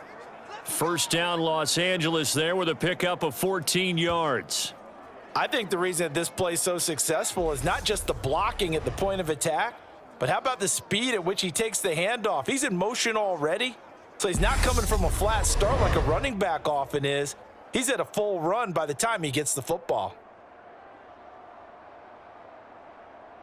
Back-to-back good plays have him on the move on first down. Herbert will give this one to Eckler. And he's across the 45. It'll be second down. Oh, that's a real nice job there by the defensive front. They just engaged and held their ground. But how about the guy who made the play? We often talk about whether they take a good first step or not. Many times you just don't take any step. Just get your feet moving, get your body going, and then once he made the read, he was able to make the play. Throwing on 2nd and 8. Herbert. He'll get this out wide to Eckler. And he'll be tackled on the other side of midfield at the 46-yard line. Well, they certainly made a point of getting him involved in the passing game here in the first half. They must have seen something in the scouting that said, hey, we can capitalize on him getting the ball possibly in the open field. And I think in the second half, that may loosen up the defense a little bit to get the running game going back inside. Play action. It's Herbert. And that is caught on the right sideline, but out of bounds, says the line judge. The throw took him a little too far. It's second down. Well, there's times when you see these catches that are made, and we just know the guys playing it are really wishing for college rules. Only need that one foot down instead of two. It's awfully difficult on the sideline, isn't it? To throw once more on 2nd and 10. Herbert. That's caught by his tight end, Gerald Everett. And he'll be brought down inside the 40-yard line.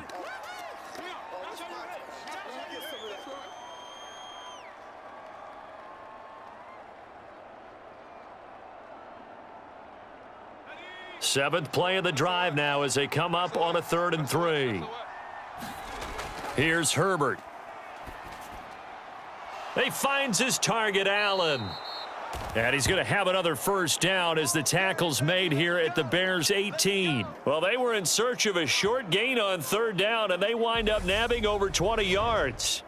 So he turned to a trusted, familiar face in that 3rd down situation. It paid off. Yeah, you go to your veteran receiver in that spot, so you can't underestimate him when he's on the field. Defensively, make sure you know where he is because he understands how to get open in key situations. So from inside the 20, here's 1st and 10 at the 18. Up the middle with Eckler, and he'll take it from the 18 to the 15, a gain of 3. That run wasn't a big breaker, but I don't think the guys on offense mind very much. They've got a nice drive going, and they might just be luring the defense in a little bit. They could probably come back with a play action, maybe go over the top. But right now, on this drive, their playbook is open. 3 yards on that last carry. Here's 2nd and 7. Back to throw here, Herbert. And it's caught. And out of bounds all the way down at the 3. A Charger first there as Herbert finds Williams. Now, how about this throw right here? Had to throw it to the left sideline, and you know the timing's got to be correct on this one. Ball's got to be right where it needs to be, and it was. That's because he had great arm strength on that one, able to drive the football. Quarterbacks love it when they can show off their arms.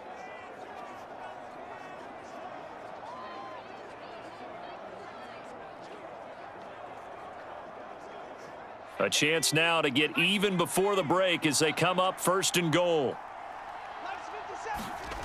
Now Herbert with it, looking to pass. That's caught at the 2. He'll get only 2 there, and it's 2nd and goal. It's vitally important to wrap him up immediately because if you let that big guy get ahead of steam up, boy, then you've got real trouble trying to get him down. But they're able to hold him to a short gain on 1st down.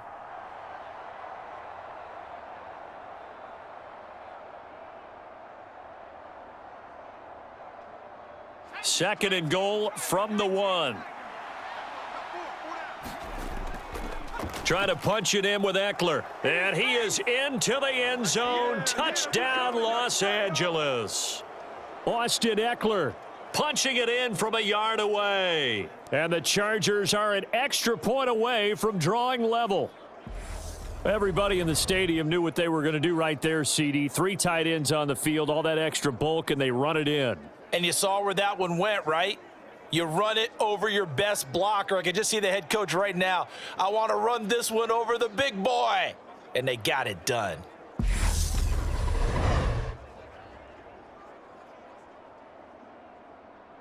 Now the extra point.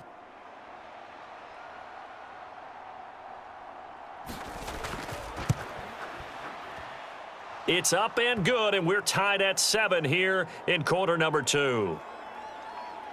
A pretty long drive that time, 11 plays all told. And it's Austin Eckler who finishes things off with a touchdown run.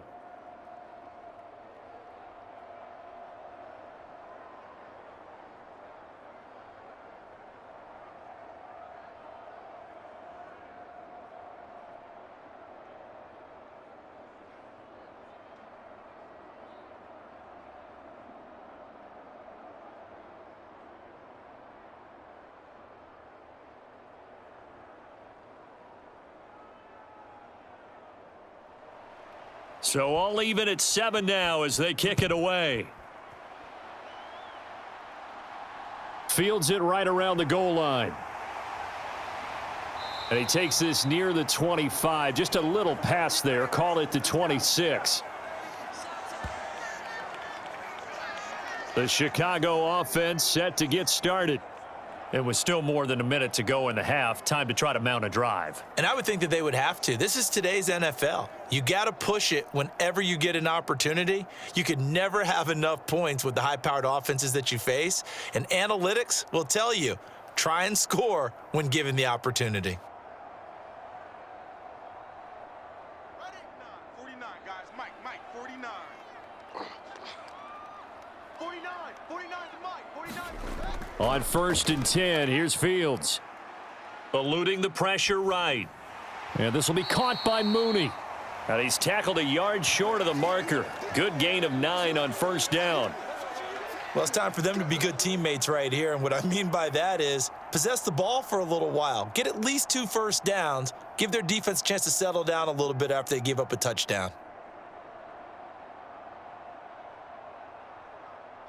Creeping up on a minute to play in this first half. Looking to throw again on 2nd down. Fields. And this one incomplete. Too much contact to hold on to that one, and it's 3rd down. They went with a dime look on defense. 2 extra defensive backs on the field and covered up essentially every blade of grass. That allowed them to disrupt the play.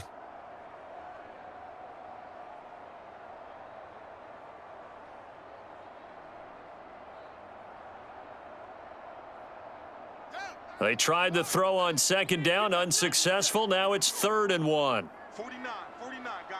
Mike. Here's Fields. And he has his tight end. That's Wesco. Now the Bears going to call the first of their timeouts, as the clock will stop with 55 seconds to go until halftime.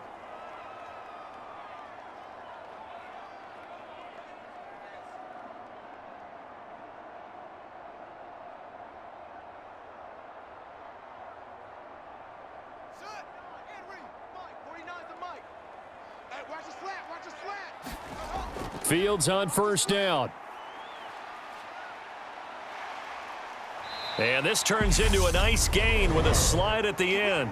Now another timeout called for by the offense as they get the stoppage with just under 50 seconds remaining in half number 1.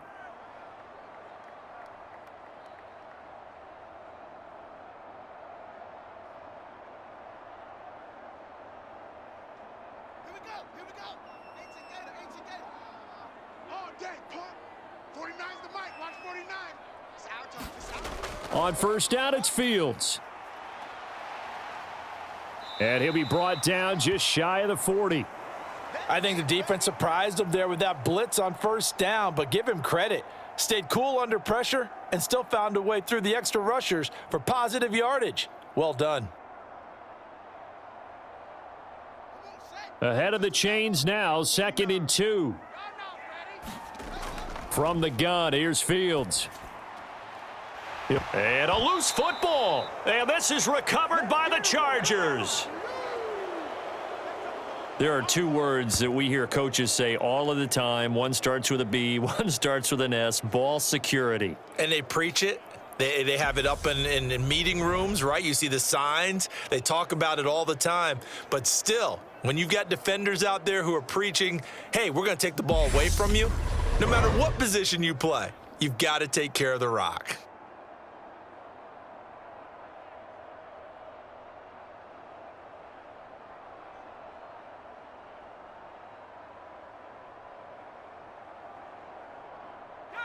The Charger drive about to get going. And with time quickly fading here in the 2nd quarter, not sure how aggressively, offensively they want to play this. I think we'll find out just how much they trust their guys in this situation if they decide to take a shot. Call it a gain of a yard as it brings us to the end of the first half. So a touchdown apiece. That's what we have to show at halftime as they head to the locker room. 7-7 our score. As we send you down to Orlando, where Jonathan Coachman has our EA Sports halftime report. Coach. All right, Brandon, thanks very much. Welcome, everyone, to our brand new studios here in downtown Orlando in the EA Sports halftime report. His guys have the lead as we'll hand it back over to our commentators, Brandon Godden and Charles Davis. Okay, Coach. Yeah, adjustments likely going to play a big role in this third quarter in what's been a tight contest so far.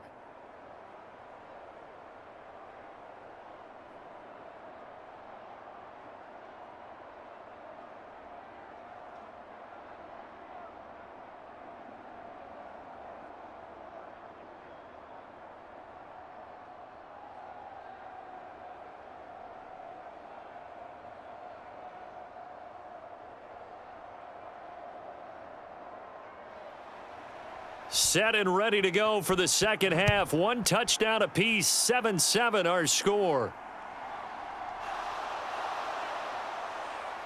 And makes it across the 20 as his guys will set up shop at the 23-yard line. The Chargers getting ready to go here to start this third quarter. It's a tie football game here. What do you think, Charles, the message was at halftime? Well, I think that they probably just looked at things and said, we're fortunate that this is a tie game. No need to panic. No need to change a whole lot. We didn't play anything close to our best in the first half, so we don't have to go out and win one for the Gipper. Let's just go out and play our best football and win one for us. Man, I just love being in this stadium. So much history, tradition, so many great teams and games, and we're seeing a pretty good one right now, hotly contested in the third quarter. And pretty nice work defensively there on the first down run as they hold him to a gain of a couple. I'd say they've got to find a way to get him going. He's such a big part of their offense. I wonder if they might throw it a little and come back to the run. Anything, because you're right. He's pretty much been completely neutralized.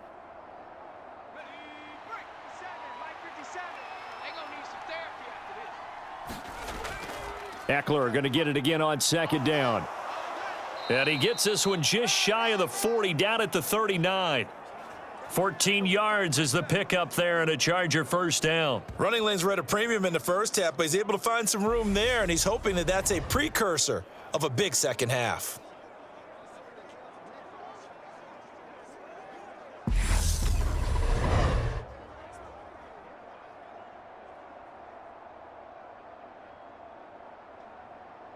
So from the 39 now, they'll come up on a 1st and 10.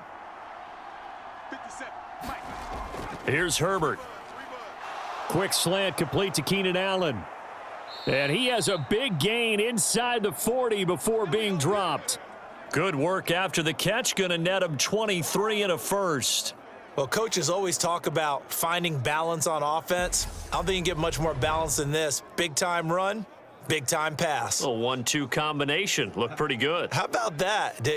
Let's see if they can continue to take that kind of a punch, though.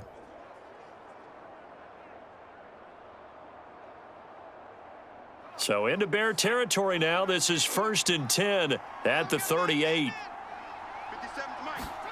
Herbert now. And his throw here's incomplete. To give you an idea of how accurate he's been throwing the football, we're in the second half. That's just his second incompletion. Well, if he's that locked in, that means everyone's locked in, because to me it's like throwing a no-hitter in baseball. The pitcher may get the credit, but a lot of people making plays behind him in the field. To throw on 2nd and 10. Herbert over the middle, and it's caught. Keenan Allen. And he's going to have another first down as the tackle's made here at the Bears' 24-yard line. The Chargers passing game rolling a bit here. They've got another first. It's taken a while for this offense to get going. A little creaky at the start, but they're oiled up now. A nice throw there, and they're really putting together a good drive.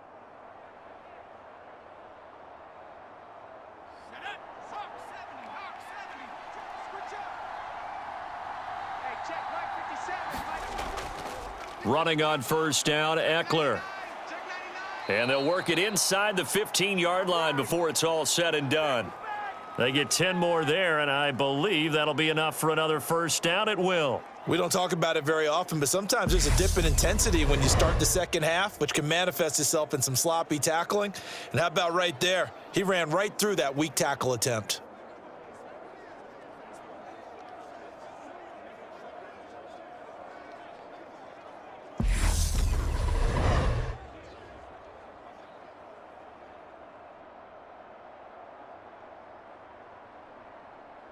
From the 13 now, they work on 1st and 10. Once more, here's Eckler. And now they're inside the 10 as he's brought down at the 9. 5 yards on the carry. Good pickup on first down. That's a strong pickup right there on first down. And as this drive goes on, we're seeing an offensive line and running game imposing its will.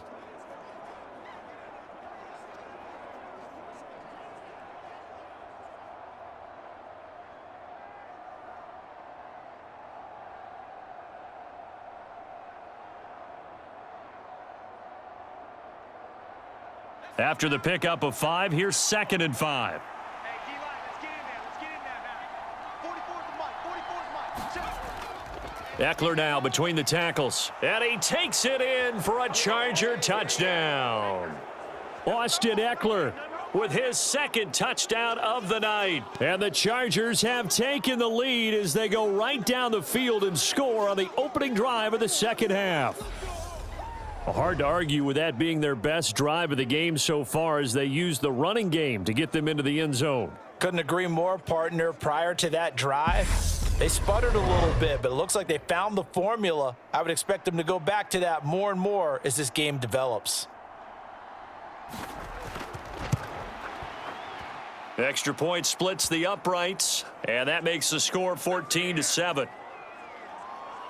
So that drive goes 8 plays. And it's Austin Eckler who finishes things off with a touchdown run.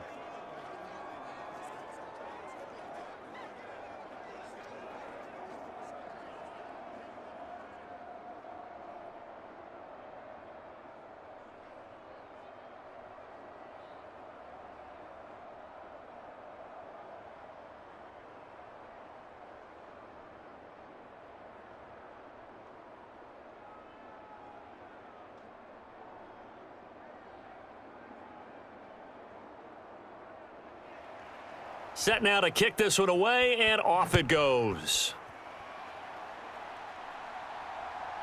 On the return, it's Tristan Ebner from his end zone. And they'll get him down right at the 25-yard line, so the same result had he opted for the touchback. So here are the Bears now as they get set for their first possession of the second half. Well, Charles, you and I said at intermission, feels like we're set up for a good second half. Well, the other side scored. Now it's up to them to answer. How do they respond here with their first drive of the second half? Well, bottom line is they just saw the ball go in the end zone against their defense, and they saw what good offense looks like. They believe they've got a good offense as well.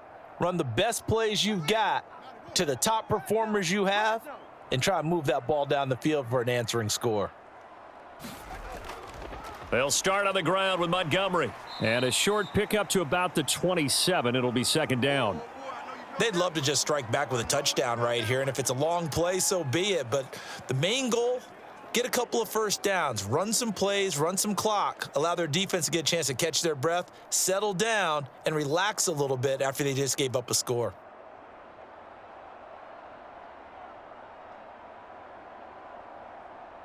They'll break the huddle, come up on 2nd and 8 at the 27-yard line. To throw is Fields. Being chased out, and he can't find a receiver, and he's brought down. Khalil Mack able to drop him that time for his 2nd sack of the evening. So one quick, easy analysis about why they've struggled so far. They keep putting themselves in 3rd and long situations. They just took another sack right there. And the offensive film session tomorrow may be a little longer than it normally is. Not a lot of positive grades will be handed out thus far.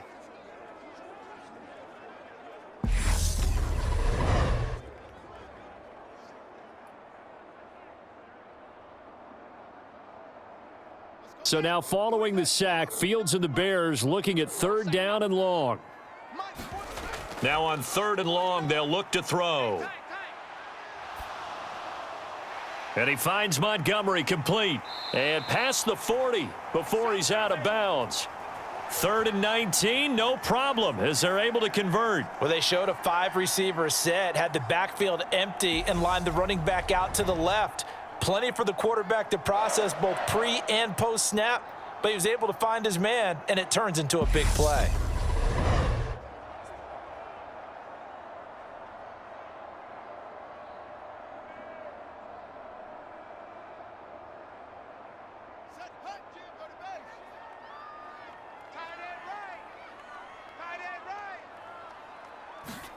Now a first down throw. Fields.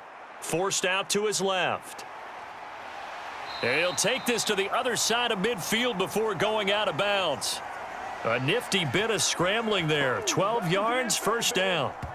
Give him a little extra credit there. His head was cool as the play broke down. Didn't force a throw, and in the end, got to show off his athleticism with a nice gain to bring up a new set of downs.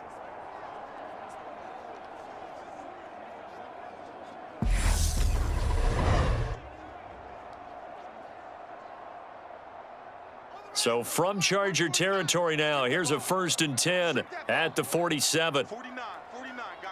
Mike. Fields leaving it with Montgomery here on the option. And he'll manage to pick up about 4 at 2nd down. But really, that was no surprise there. They've been running it well all game, and I know goals change all the time, but any team will take that type of run each and every time. 2nd down at 6 now from the 42. It's just me and you. Here's Fields. Here we go. And the Chargers rush is going to get there. Down he goes. Khalil Mack bringing the pressure yet again. That's his 3rd sack here tonight. And the passing game's been struggling a bit today, and that was the latest example. Haven't been getting much yardage out of it, and now on his back after the last play, he faces 3rd and long.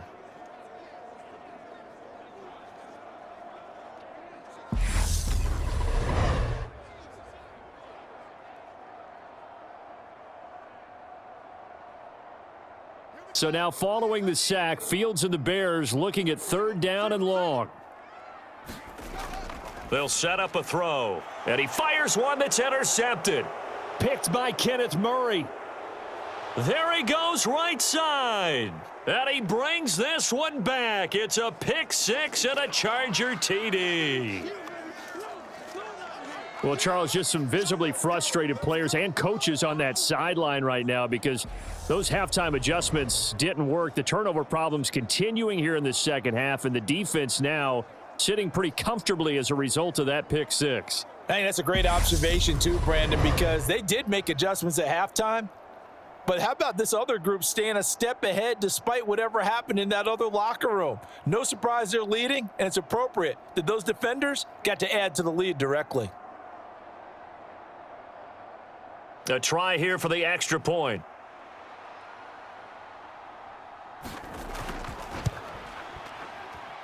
It's good, and it is now 21-7. So the defense creating some points, not only getting the interception, but then returning it to the end zone for the pick 6.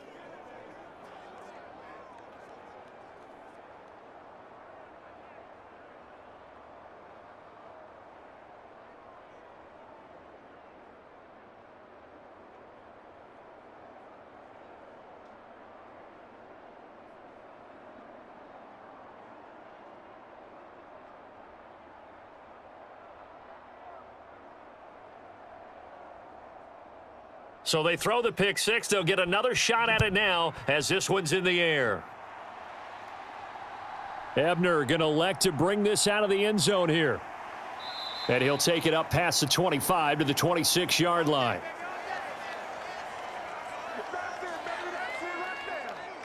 And now Chicago getting ready to go as they take the field. They're sort of seeing themselves spiral out of control. Let's see if they can get things back on track. And this is where the coach is walking that line of being calm and really being firm with his team. I had one tell me once, when we were having a tough patch, this too shall pass, this too shall pass. And then finally we kept having a rough patch. He said, but you got to do something to make it pass. And that's what they have to do. They've got to get some control back, get themselves reasserted, and calm things down. See if they can get calm and reassert themselves here. And he'll slide to a halt here, still a little shy of the first down marker. Nice work to get 7 out of that, and it's 2nd down. The defense did its job of taking away a quick throw, but that's only half the battle because they've got to get to him before he can make a run for it. A little bit late containing him there, so he makes a nice gain out of a play that looked like it was in trouble.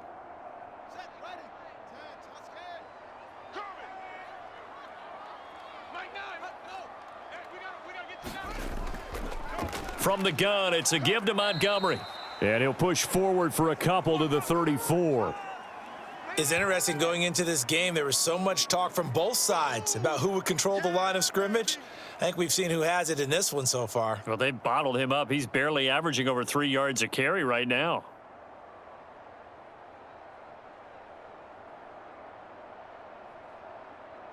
This offense in desperate need of a conversion as they come up on 3rd down. Watch the pass. Watch the pass. A shotgun snap, Fields. And he will slide to a stop. He does have the 1st down. It's a pickup of 6. It certainly appears that he's been able to get a read on how they've wanted to contain him in this game. He's seen some places where he can beat them in big spots, and right there, he slides in with ease for the 1st down.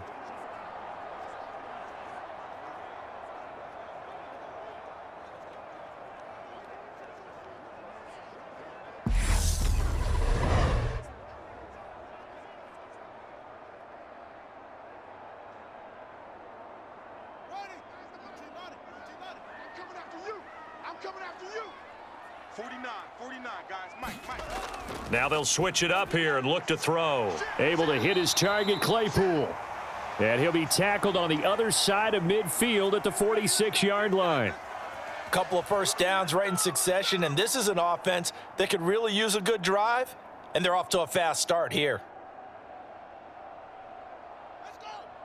Pittsburgh. 49's the mic. You don't want none, baby. You don't want none. Hey, you don't want to see me. You don't want me. And as they come to the line, they will not be able to get off another play as time has run out on this 3rd quarter. This is the National Football League on EA Sports.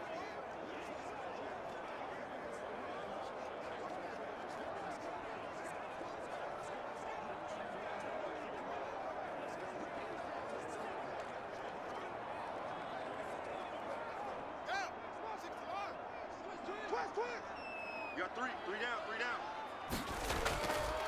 And they'll let the quarterback keep it here on 1st and 10. 2 yards the gain on the keeper, and it's 2nd down. Well, that's not a run that's going to make any of the highlight tapes, but they've been moving it well all game on the ground. This is another one that keeps them moving forward. Set. 40 Henry. Mike's 49. Check. 49's the mic. Watch 49. Here we go. From the 44. Fields. And he's going to be taken down right at the 40-yard line. Well, that was an okay hook up there with his tight end, but unfortunately, they didn't get the kind of yards they had hoped for. That's going to bring up 3rd down.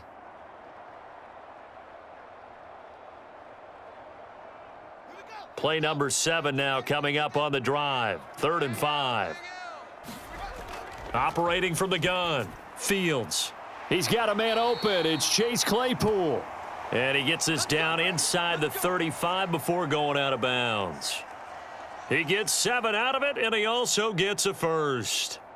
And in a 2-score game, obviously, every play, every 3rd down, like we saw there, magnified, big pickup. It was a huge pickup. What they really want, though, is to not even get to 3rd down. They've got to maximize time and conserve as much as possible. And he'll lose yardage on the play back at the 37-yard line. It's a loss of 4 there, bringing up 2nd down. Well, he'd had success earlier in the drive keeping it himself. Not here, though. And sometimes when you have that kind of success, you can fall in love with the option a little bit too much and not give the defense credit for making adjustments themselves. And that play starts to lose its effectiveness.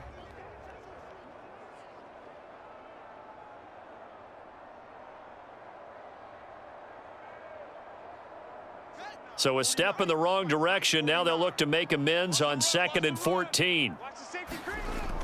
Operating from the gun.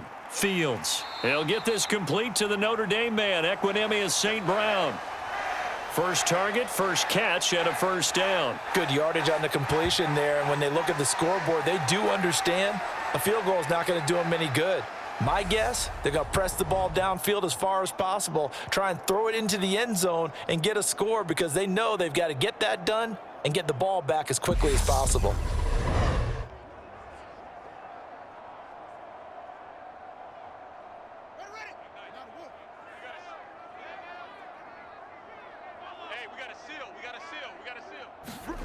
From the red zone now, they'll look to throw. A throw left side taken in by Komet.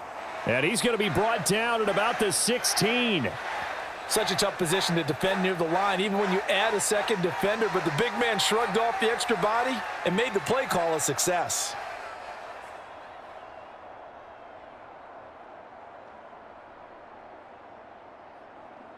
Let's go now.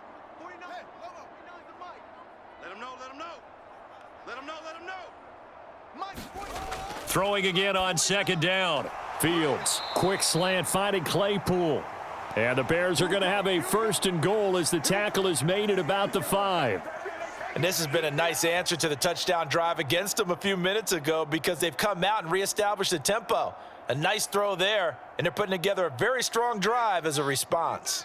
1st and goal, and they got to be thinking a chance to get right back into this football game. Throwing again is Fields. And it's intercepted at the goal line. And the Chargers are going to have it here as they'll start at their own 7.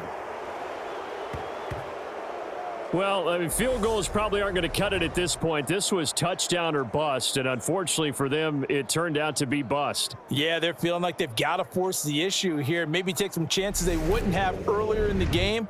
But give credit to this defense. They've really stood tall throughout, and they come up with the interception in the end zone.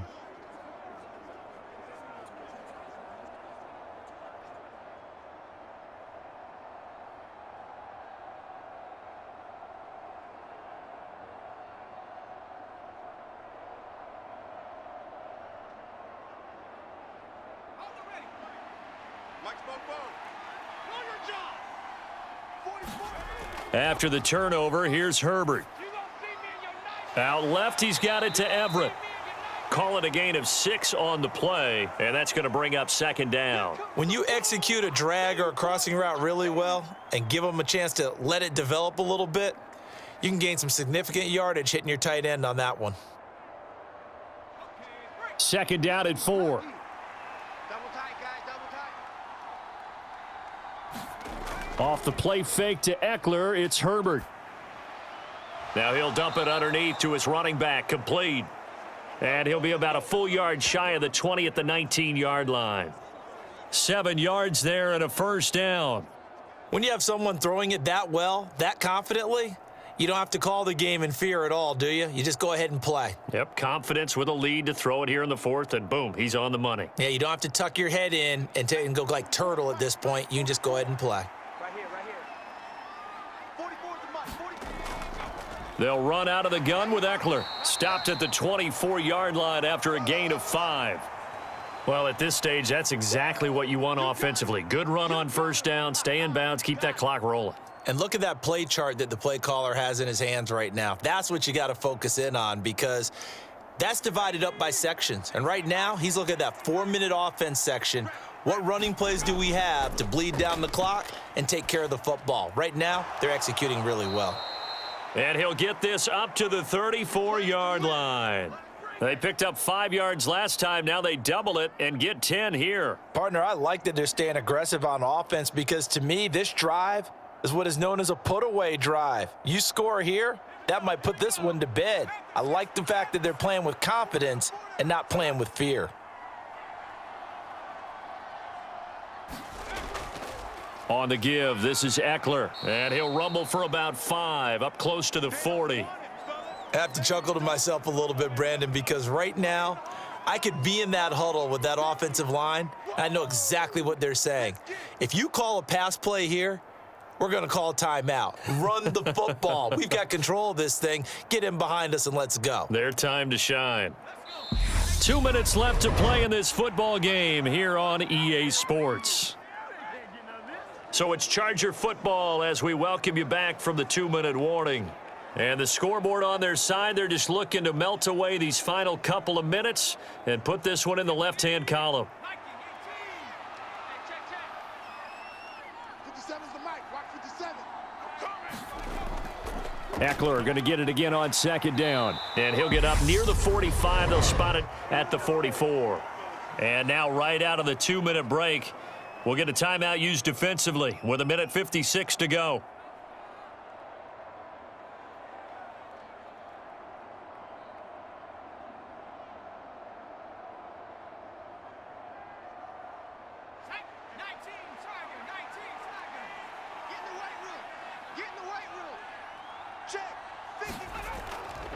A handoff. It's Eckler. On a determined run there as he's going to take this all the way down near the 40. Now the Bears going to use the second of their timeouts, and they'll be disappointed to have to burn one there after giving up the first down.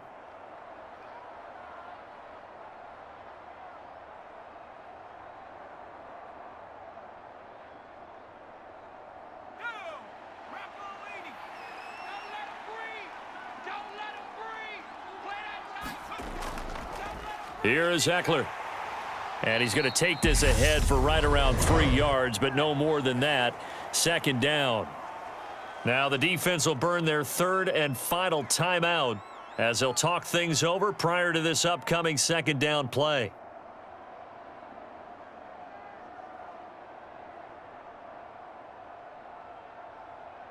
Here we go, set, cowboy in. 53, Mike 53. Let's go. 53's the Mike, 53, check. Let's go. On the ground, it's Eckler. And this time not quite to the 30. It'll be down at the 31-yard line. 92 yards on the ground for him now as he has gotten better, really, as the night's gone on. No doubt those are the types of carries they're looking for here, Charles. The lead in the fourth quarter. This is when coaches that have a reliable running game, they breathe a little easier on the sideline. Yeah, they love the idea that they can take the air out of the football at this point of the game. That means they're really counting on that offensive line, counting on the runners, taking care of the football. Because you're going to tell your quarterback, hey, no time to be a hero. We're not going to throw it here. Just eat up that clock. And if you have the ball, they can't score.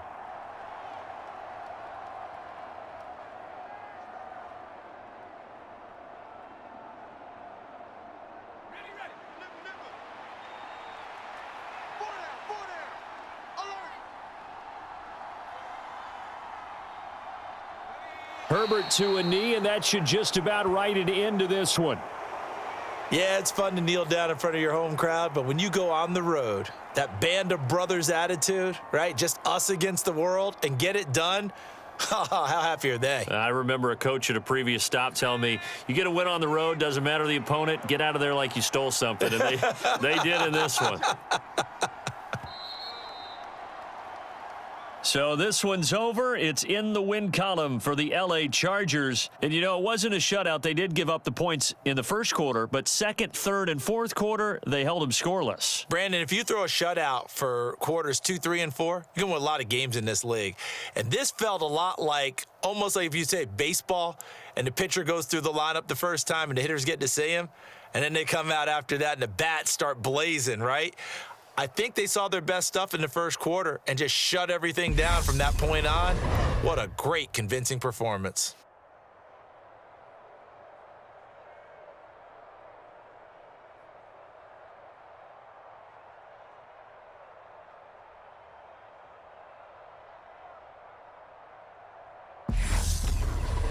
So that'll do it for my partner, Charles Davis, and the best darn crew in the industry. I'm Brandon Gaudin. This has been a presentation of the NFL on EA Sports. With that, we say good night from Chicago.